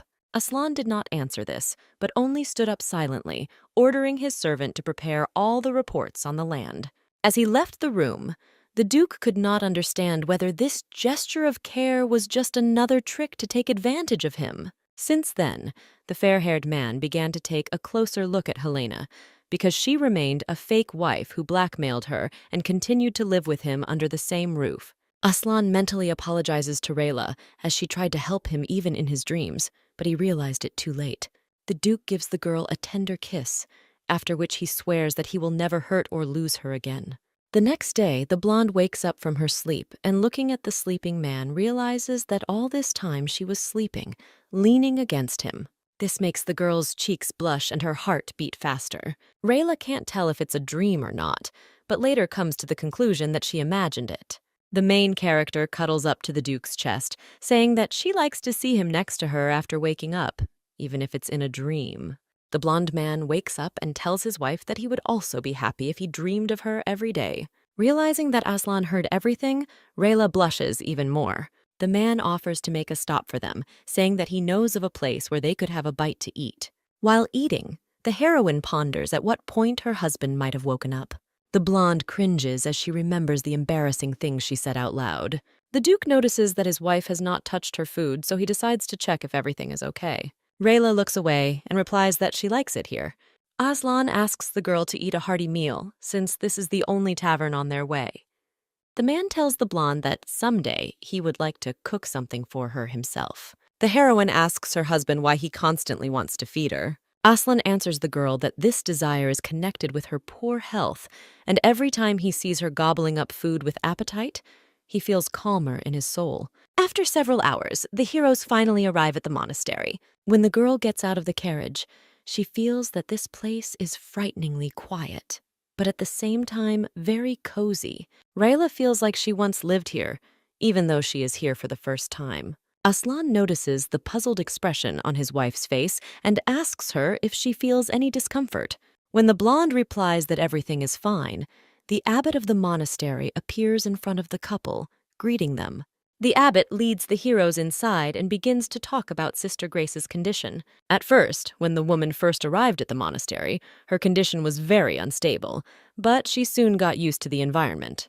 Having regained his strength, Grace began to work diligently for the benefit of the monastery. Sister never wasted her time, always went to morning service, and was actively involved in volunteer work. Everyone respected Grace, noting her hard work, but last winter she fell ill with an unknown illness and fell ill. All the doctors, even those sent by Duke Tordel, were powerless. Doctors were never able to determine the cause of the illness, and the sister continued to suffer. The abbot informs the heroes that the symptoms have worsened since last month, and now the woman spends all her time in bed. The man says that doctors believe Grace may not survive until winter, which is why they decided to write a letter to the Duke. The abbot says that he and the sisters have long since renounced all worldly things, but Sister Grace is different, so they wanted her to spend her last days with her family. Before entering Mrs. Tordel's room, the man warns the heroes that she has become very weak due to illness, making it difficult for her to speak. A man knocks on a door, asking permission to enter, but receives nothing in response. The abbot suggests that the blonde man go in first, since Grace is most likely asleep. Aslan enters the room and sees his mother sitting silently, staring at the wall. When the abbot tells the sister that her son has come to visit her, she continues to sit silently, not reacting in any way. The man explains to the heroes that due to a protracted illness, Grace sometimes finds herself in a state of prostration. The abbot suggests that the Duke reschedule the meeting for tomorrow, when the woman is better. Aslan leaves the abbot's offer unanswered and goes to his mother's bed, calling out to her. Grace turns to the familiar voice calling her son's name. However, the next moment the woman's condition worsens and she covers her ears and calls her son a monster. The abbot, with great concern in his voice, tells the couple that he will call a doctor immediately. Rayla looks around, wondering how she can help Aslan's mother. The main character notices a closet and takes out a paper bag from it. The girl places the object against the woman's mouth and asks her to hold the bag while inhaling and exhaling. By doing as Rayla said, Grace becomes much better.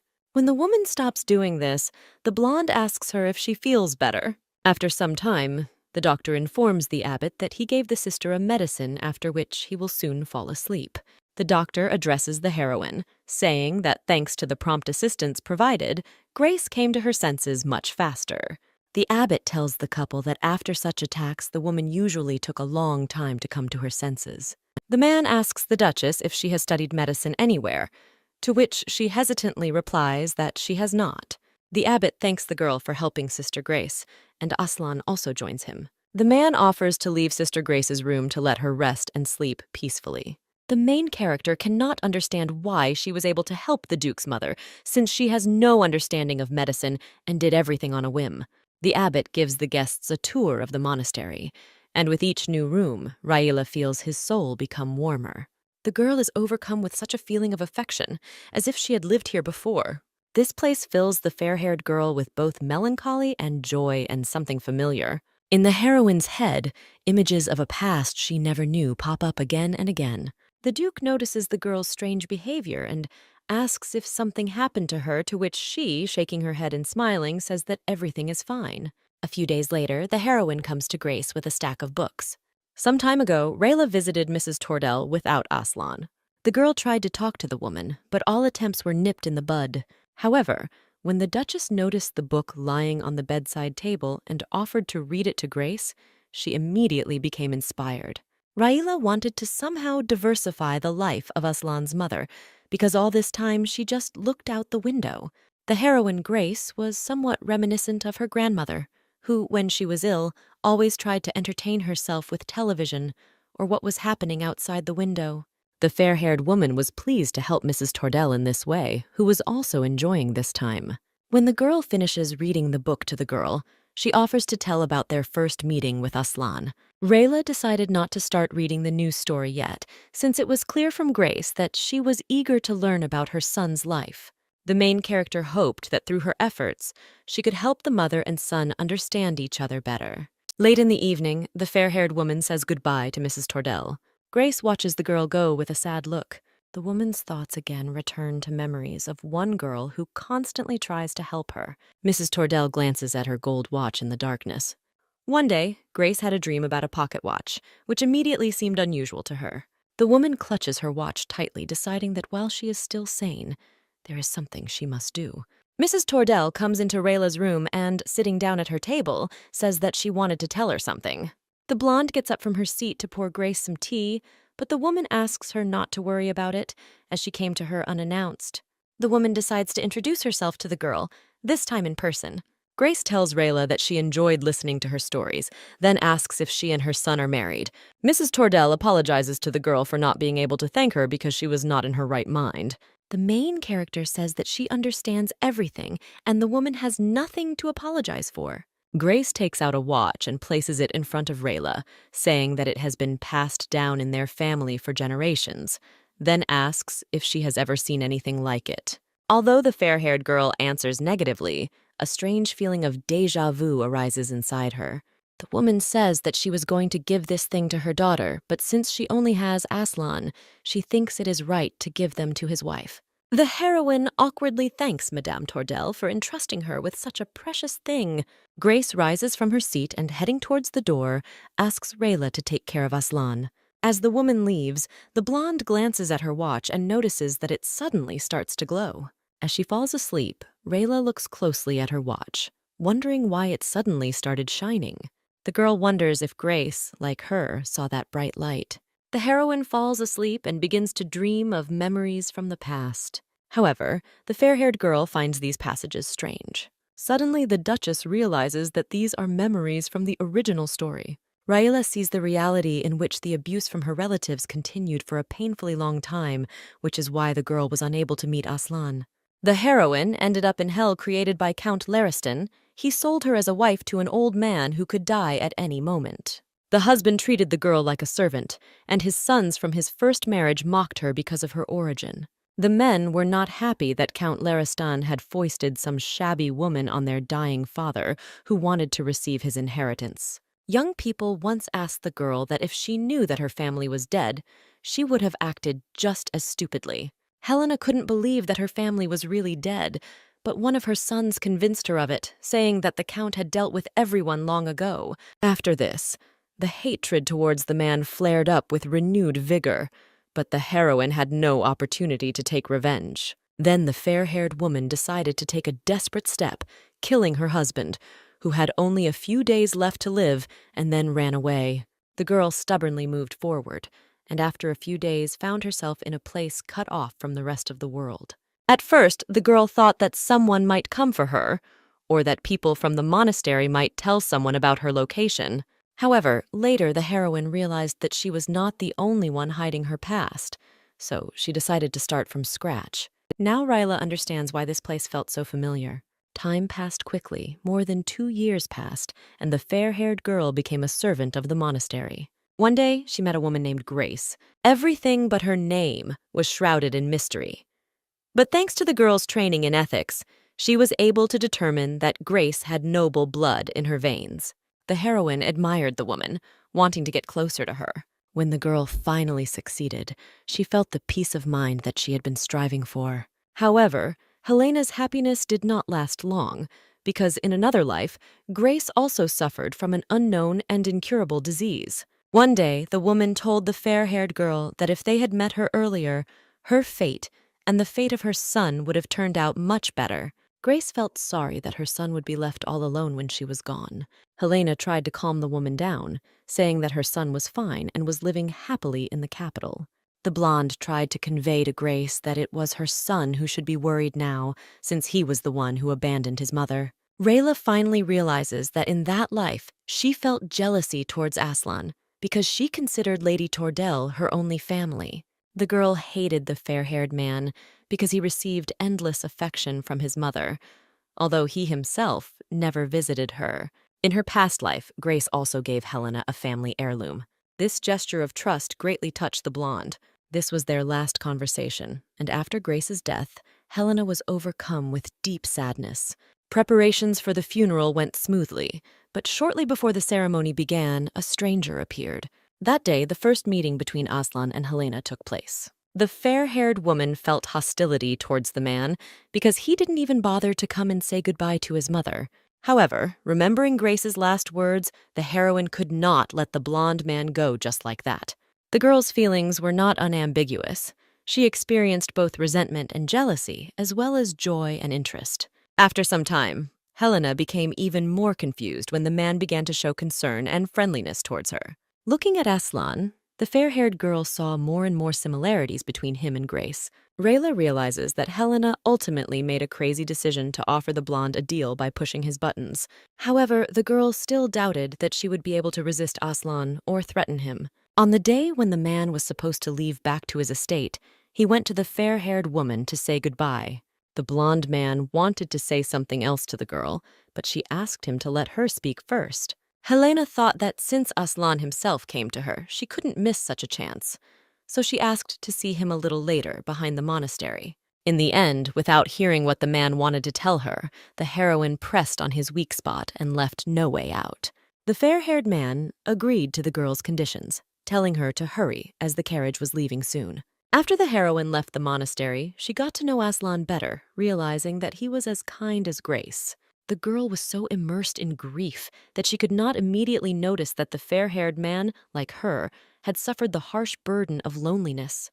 However, as soon as Helena got into the Duke's carriage, she realized that there was no turning back. On the way, the girl tried to distract herself from unpleasant thoughts by embroidering a picture on the scarf that Aslan gave her at Grace's funeral. The subsequent events coincided with the original plot of the novel. The heroine became Aslan's wife, and he destroyed the family of Count Larestin. Then the girl thought that the blonde man was helping her so that he would not reveal Grace's story. However, when the revenge on the Count was accomplished, there was no room for anger in Helena's heart, and all she had was Aslan. It was only when the man stopped showing care, love, and attention to the blonde that she realized how much pressure she had put on him. Having lost everything, the heroine realized that a person who plays on the weakness of another cannot be worthy of love. At first, the girl was jealous that the man had everything: attention from Grace, the opportunity to destroy the Larestin family. However, later she finally realized that this marriage did not give her such opportunities, and on the contrary, she worsened the Duke's position in society. The heroine blamed herself for not being able to make the man Grace loved so happy. Seeing that in the novel Helena felt guilty towards Aslan, Rayla wondered how he felt. The main character could not understand why the man from the past tolerated her, because he could have killed her and covered up the traces.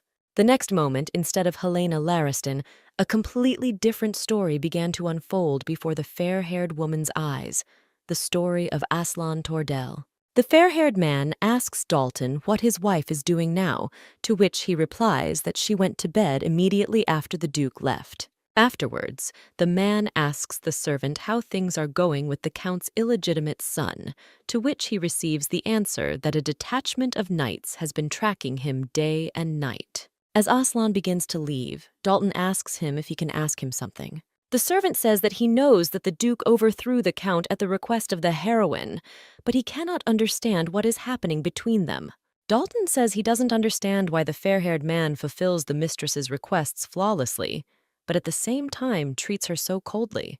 The servant already wants to suggest that the girl is threatening the Duke, but he interrupts him. Aslan tells the man that he does everything because he loves Helena. Seeing Dalton's surprised face, the blonde blushes and says that he understands his reaction because he himself cannot decide on his feelings. Rayla is amazed by these words, as she would never have thought that in the novel the Duke could actually say something like that. It was these feelings that prevented Aslan Tordel from getting rid of Helena. The man couldn't accept that he loved the girl, so every time his heart sank at the sight of the fair-haired girl, he left the estate or immersed himself in work. However, it was not possible to hide from feelings for long, because every appearance of Helena caused excitement in Aslan's heart.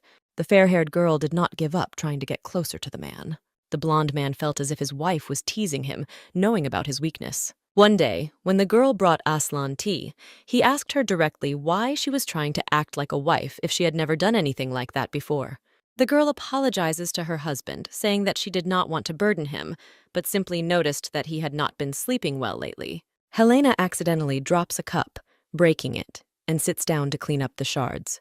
The blonde man calls out to the girl, asking if she really wants to help him. When the blonde answers positively, Aslan tells her in a cold tone that in that case, she should not interfere with him. In a trembling voice, the heroine says that even if they are together by contract, the minimum marital duties must be fulfilled. At the sight of Helena, so discouraged by such words, something deep inside Aslan shuddered. But nevertheless, each time wanting to test her feelings, he could not hold back harsh words.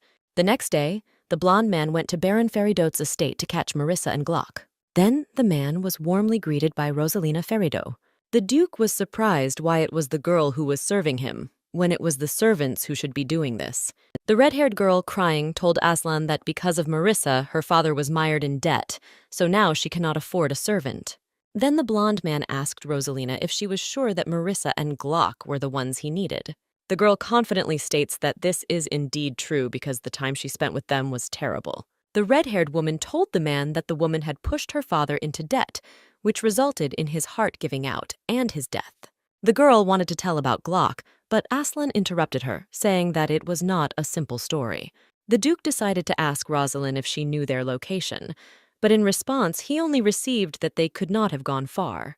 However, the girl assured the man that the ash-haired man would definitely return here again. Redhead awkwardly admitted to the Duke that she and Glock were in a romantic relationship.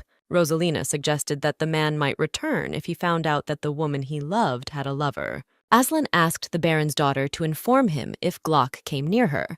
The next moment, the girl was stunned as she heard that in exchange for her help, the Duke would pay off her debt. The blonde man smiled brightly as he told Rosalina that she should live in his estate so that the ash-haired man could not harm her. The Duke agreed with the girl that men are prone to jealousy and Glock is no exception. Blushing slightly, Aslan said that when you see a member of the opposite sex next to your loved one, a feeling of possessiveness awakens in you. The red-haired woman confirmed the Duke's words, emphasizing that this is typical for both men and women. Hearing these words, Aslan thoughtfully said that now he wanted to take the girl with him even more. In this way, the fair-haired man was going to confirm Helena's love with the help of Rosalina. The Duke wanted the fair-haired girl to become jealous of the Baron's daughter and beg him for greater love. Coming face to face with the red-haired girl, Helena could not believe that Aslan had a new chosen one. To provoke the Duchess, the man acted as if he and Rosalind were having an affair, inviting her on picnics and walks, which he never did with his wife. When the heroine heard the laughter coming from the fair-haired man's chambers, she felt truly forgotten. Only in the evening did the red-haired one leave the Duke's room, and Helena spent the whole time at his door. Whatever the answer, the girl wanted to know what Aslan really felt. The blonde wondered if the man had brought Rosalina to the estate in the hopes that she would leave the place forever before their contract expired.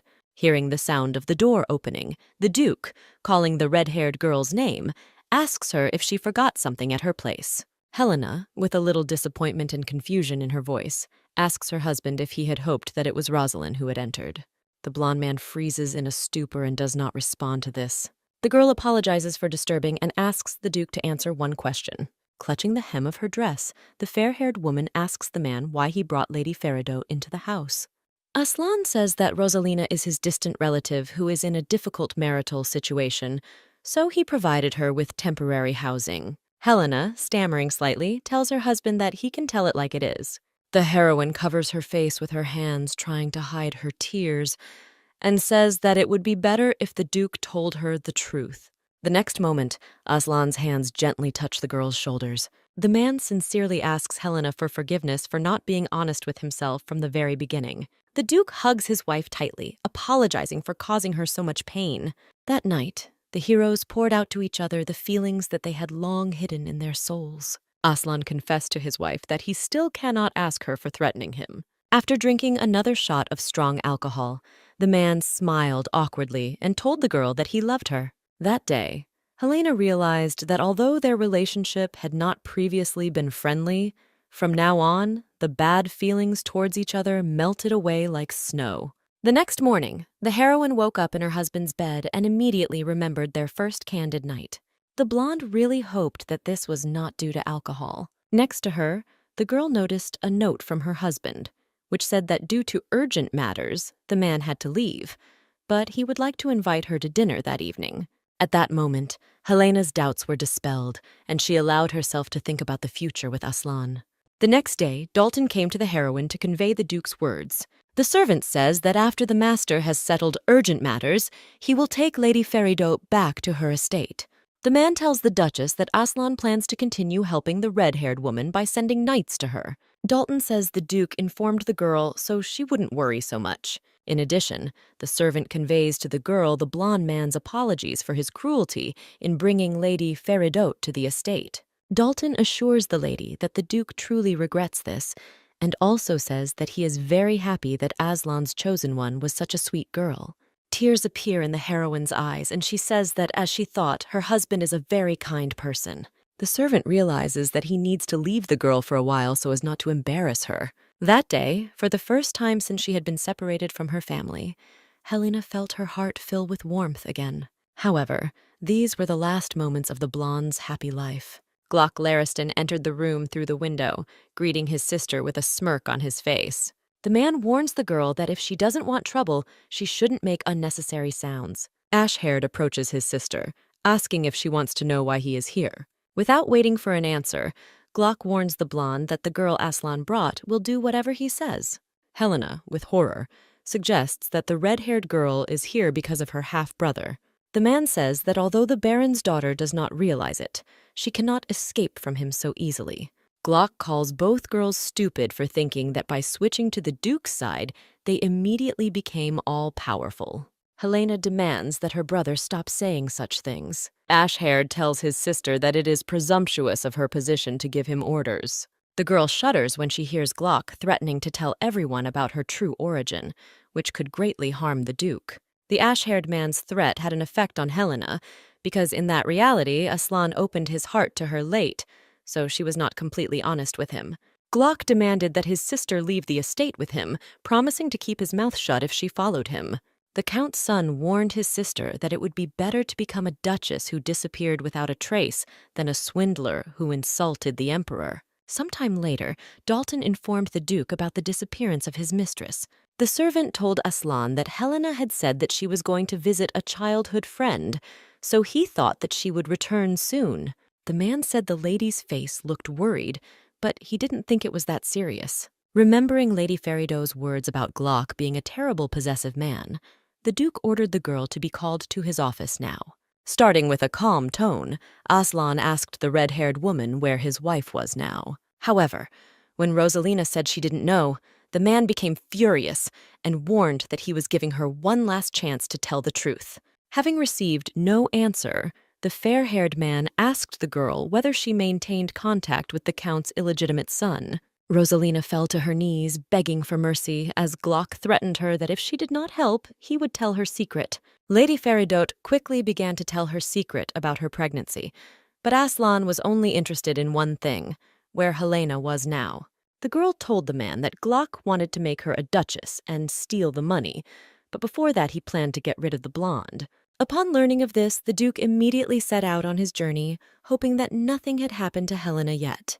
The blonde man didn't understand why this happened exactly when he confessed his feelings to the girl. At the same time, a man was waiting for Aslan, part of whose face was covered by a mask.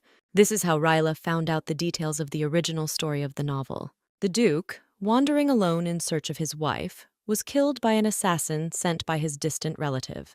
After the death of the blonde man, everything happened as Glock wanted. The Tordell estate lost its owners in an instant and was then set on fire. Rosalina declared herself to be Aslan's second wife, and a distant relative, Tordell, confirmed her words. Thus, Roslin and Glock inherited the entire family legacy. Rayla wakes up and, looking at her watch thoughtfully, says that it showed how their past destiny turned out. Suddenly, a copy of the main character appears in front of her, asking her not to be afraid of her. Rayla asks the girl if she is from another life. The fair-haired woman confirms the heroine's words and says that she is happy in this life. Helena tells the Duchess that she begged for another chance and the watch Grace gave her granted her wish. The girl warns Rayla that their meeting is coming to an end and that Mrs. Tordell will soon leave this world because she has very little time left.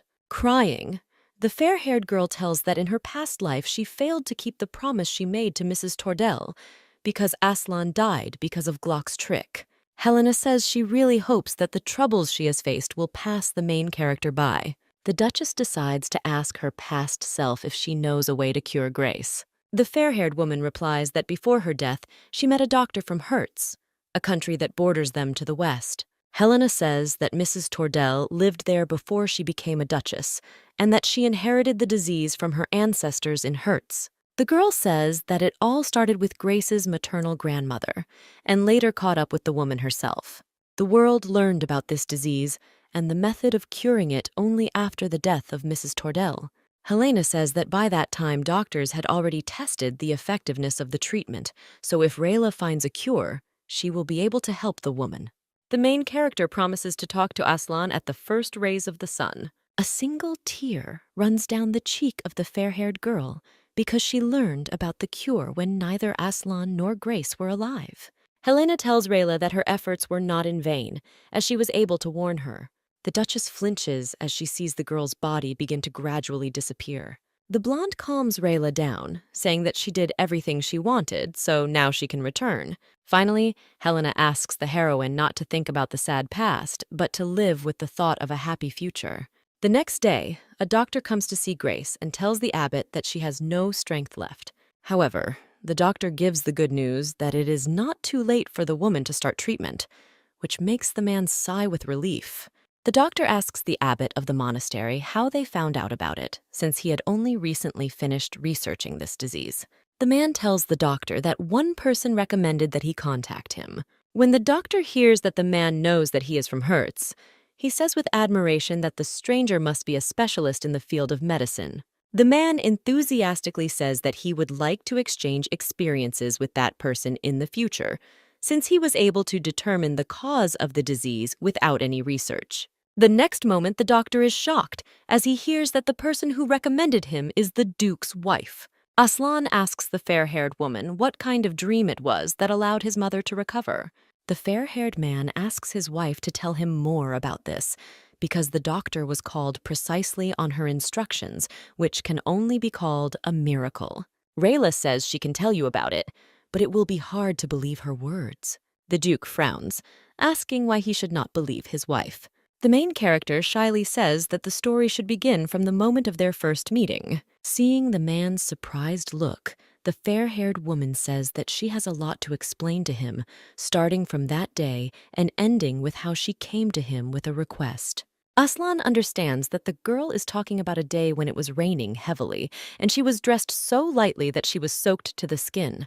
The Duke says that he remembers that day well, because as usual he was waiting for Rayla, wondering whether she would come or not. Hearing this, the heroine shudders, not understanding why the blonde man could wait for her, since they only met once. Aslan admits that ever since their first meeting, he had hoped that Rayla would pay him a visit. Believing that this will be a long conversation, the man extends his hand to his wife and suggests that they go for a walk.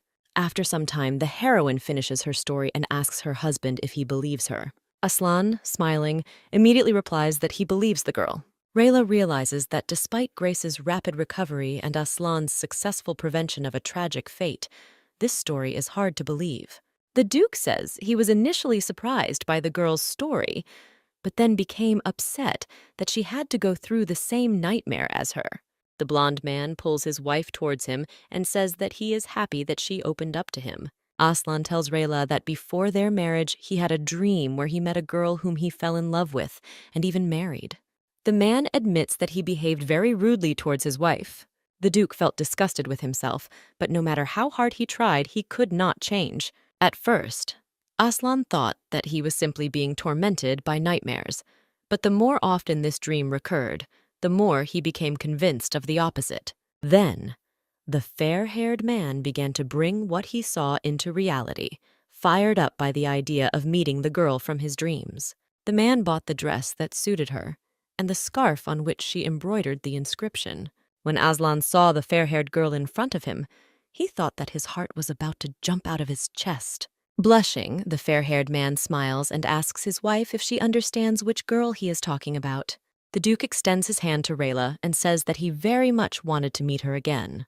The next day, during the morning meal, the abbot comes to the couple to tell them urgent news. Hearing that this is related to Mrs. Tordell, the heroes tense up, preparing for the worst. However, instead, the abbot reports that Grace's mind has finally cleared up, and when they told her that her son had come to see her, she asked to meet him. Rayla jumps up from her seat, starting to cry from the happiness that overwhelms her. When the heroine sees doubt on Aslan's face, she advises him to talk to his mother again. The blonde man says he is afraid of hurting the woman. The blonde convinces the man that Grace loves her, because in Helena's memories, she missed him very much until the very end. Aslan remembers how, as a child, Mrs. Tordell would tenderly and lovingly embrace him in a warm embrace. The Duke enters the room, where he is greeted by a joyful and healthy Grace.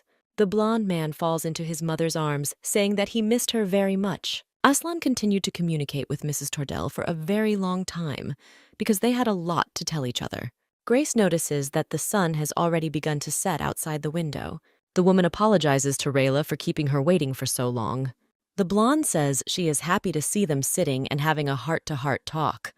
Grace says her motherly heart was uneasy that she could do nothing for her son. However, seeing such a stunning girl next to Aslan, she realized that there was nothing to worry about. Rael feels very embarrassed by such words, so her whole face turns bright red. Seeing such a happy picture, the heroine thinks that those watches were not only meant for her, because they gave a second chance to Grace and Aslan.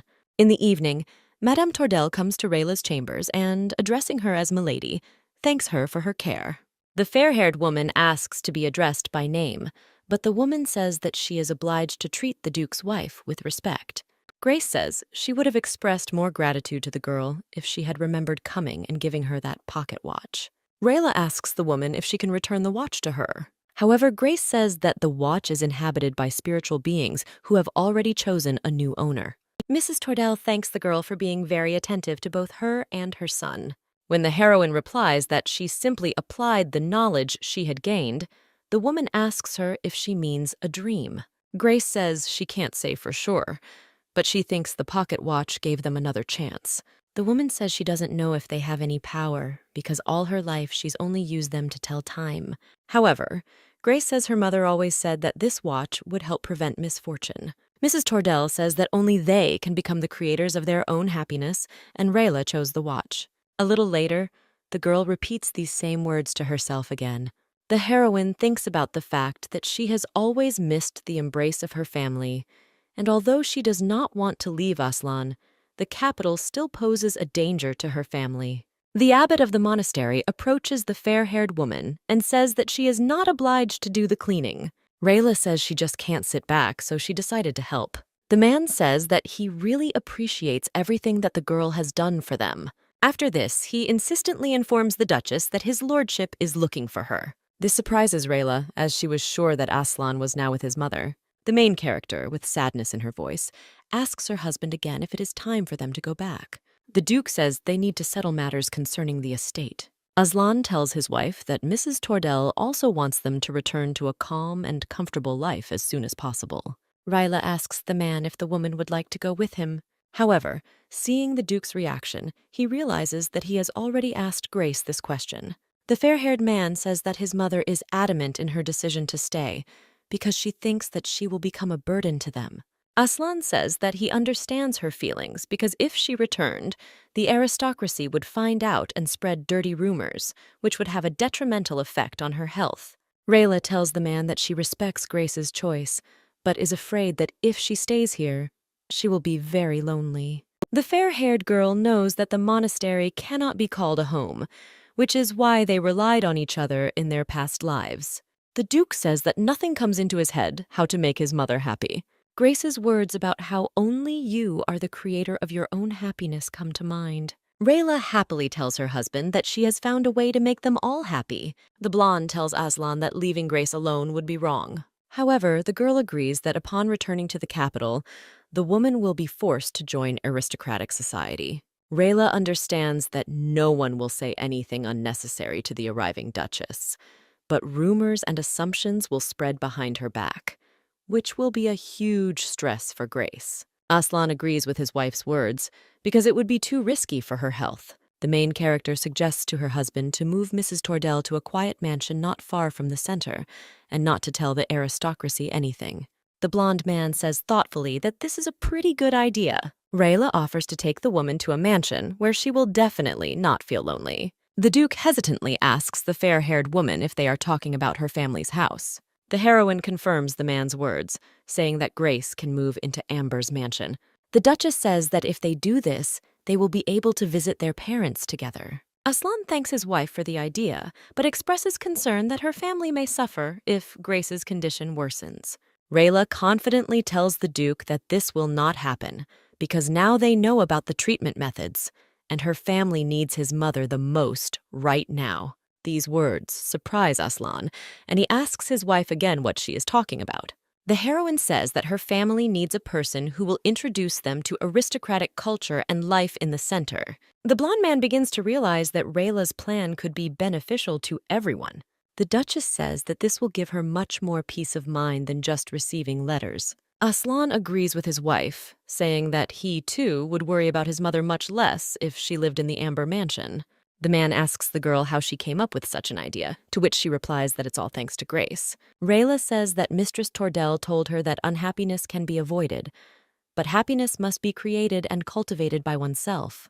The heroine tells her husband that they have been hurting their loved ones, and each other for too long. The girl says that she kept her family at a distance because she did not want to torment them and suffered herself. However, Rayla promises not to do this again, and from now on to be close to those she loves. After a few weeks, Aslan managed to persuade Grace to go with them. On the way, the main character asks the woman if she regrets leaving. Mrs. Tordell replies that, on the contrary, she is grateful to Aslan, but she is offended that she has nothing to repay them with. The blonde tells the woman that her happiness will be the best reward for them. Grace grimly says that she has received undeserved kindness, so she simply must live happily, but is very worried that she will cause inconvenience to Violet's family. The woman says she has become unaccustomed to society and is therefore afraid that her pain and awkwardness will harm others. Rayla takes Grace's hands and assures her that her family will be happy to accept her. Mrs. Tordell said she was glad to hear this, as she had not lived in such a lively place for a long time. The heroine invites the woman to temporarily stay at the Duke's estate while her family prepares for her arrival. A few days later, Grace arrives at the Tordell estate.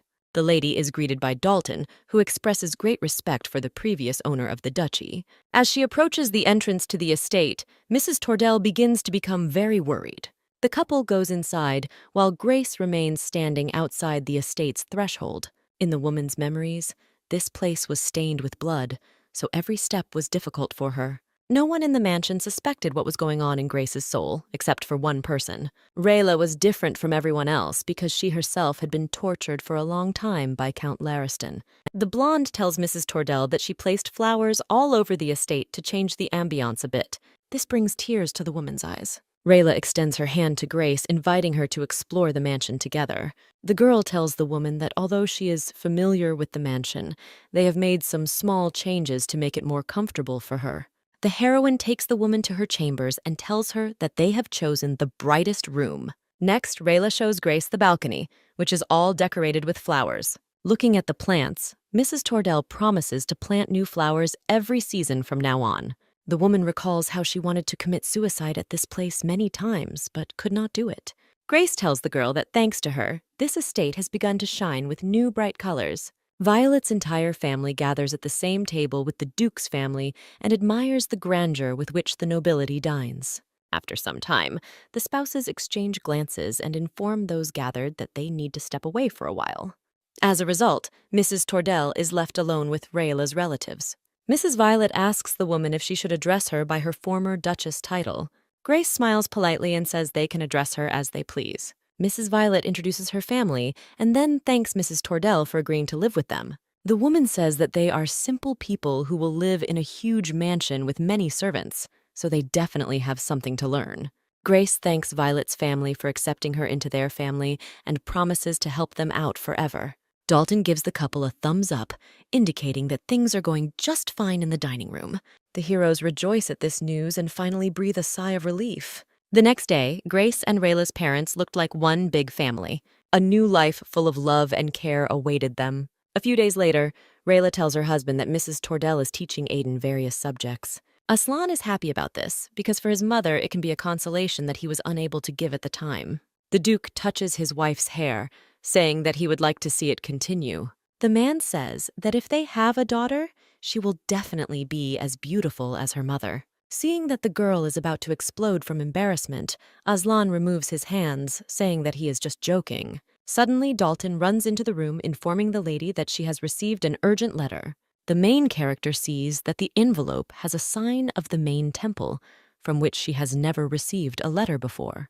The girl unfolds the letter and sees that it states that the entire inheritance of Countess Laristan goes to Helena, also known as Rayla Violet. The Duke and his wife arrive at the central temple, and the man asks his beloved how she feels. The girl says that everything happened so unexpectedly, so she needs some time to collect her thoughts. Rayla still feels confused and feels like she's just dreaming this whole thing. Not long before this, the fair-haired woman visited a notary to understand how someone other than Helena Lariston could receive the Countess's will. The man says that apparently the girl was deliberately not informed that the Countess had changed her will shortly before her death. The notary tells Rayla that before her death, the woman asked to correct her will in order to make amends to the girl who was replacing Helena. A clause was added to the will stating that all rights to the inheritance belong to Helena Lariston, also known as Rayla Violet. The man says the Countess deeply regretted causing irreparable harm to the kidnapped girls. Rayla realizes that the entire inheritance has gone to her, Helena's double, but she tells the notary that she cannot accept such a large amount of money. The girl says that she understands that the Countess experienced a tragic event, but this does not exclude the fact that she committed a crime. The man tells the Duchess that only God can judge this. The notary informs the fair-haired woman that receiving the inheritance by law is only a formality, and if the fair-haired woman accepts it, it will not be considered forgiveness. Rayla has flashbacks to their first meeting with the Countess when she called her daughter as soon as she saw her. The Duchess sighs, saying that Countess Lariston was a selfish person until the very end. The man says they were forced to write a letter to the Duchess because they could no longer hold on to the estate due to legal finances. Rayla checks with the notary to see if she needs to accept the inheritance if she decides to donate it. Having heard a positive answer, the blonde asks to give her a little time to think about everything.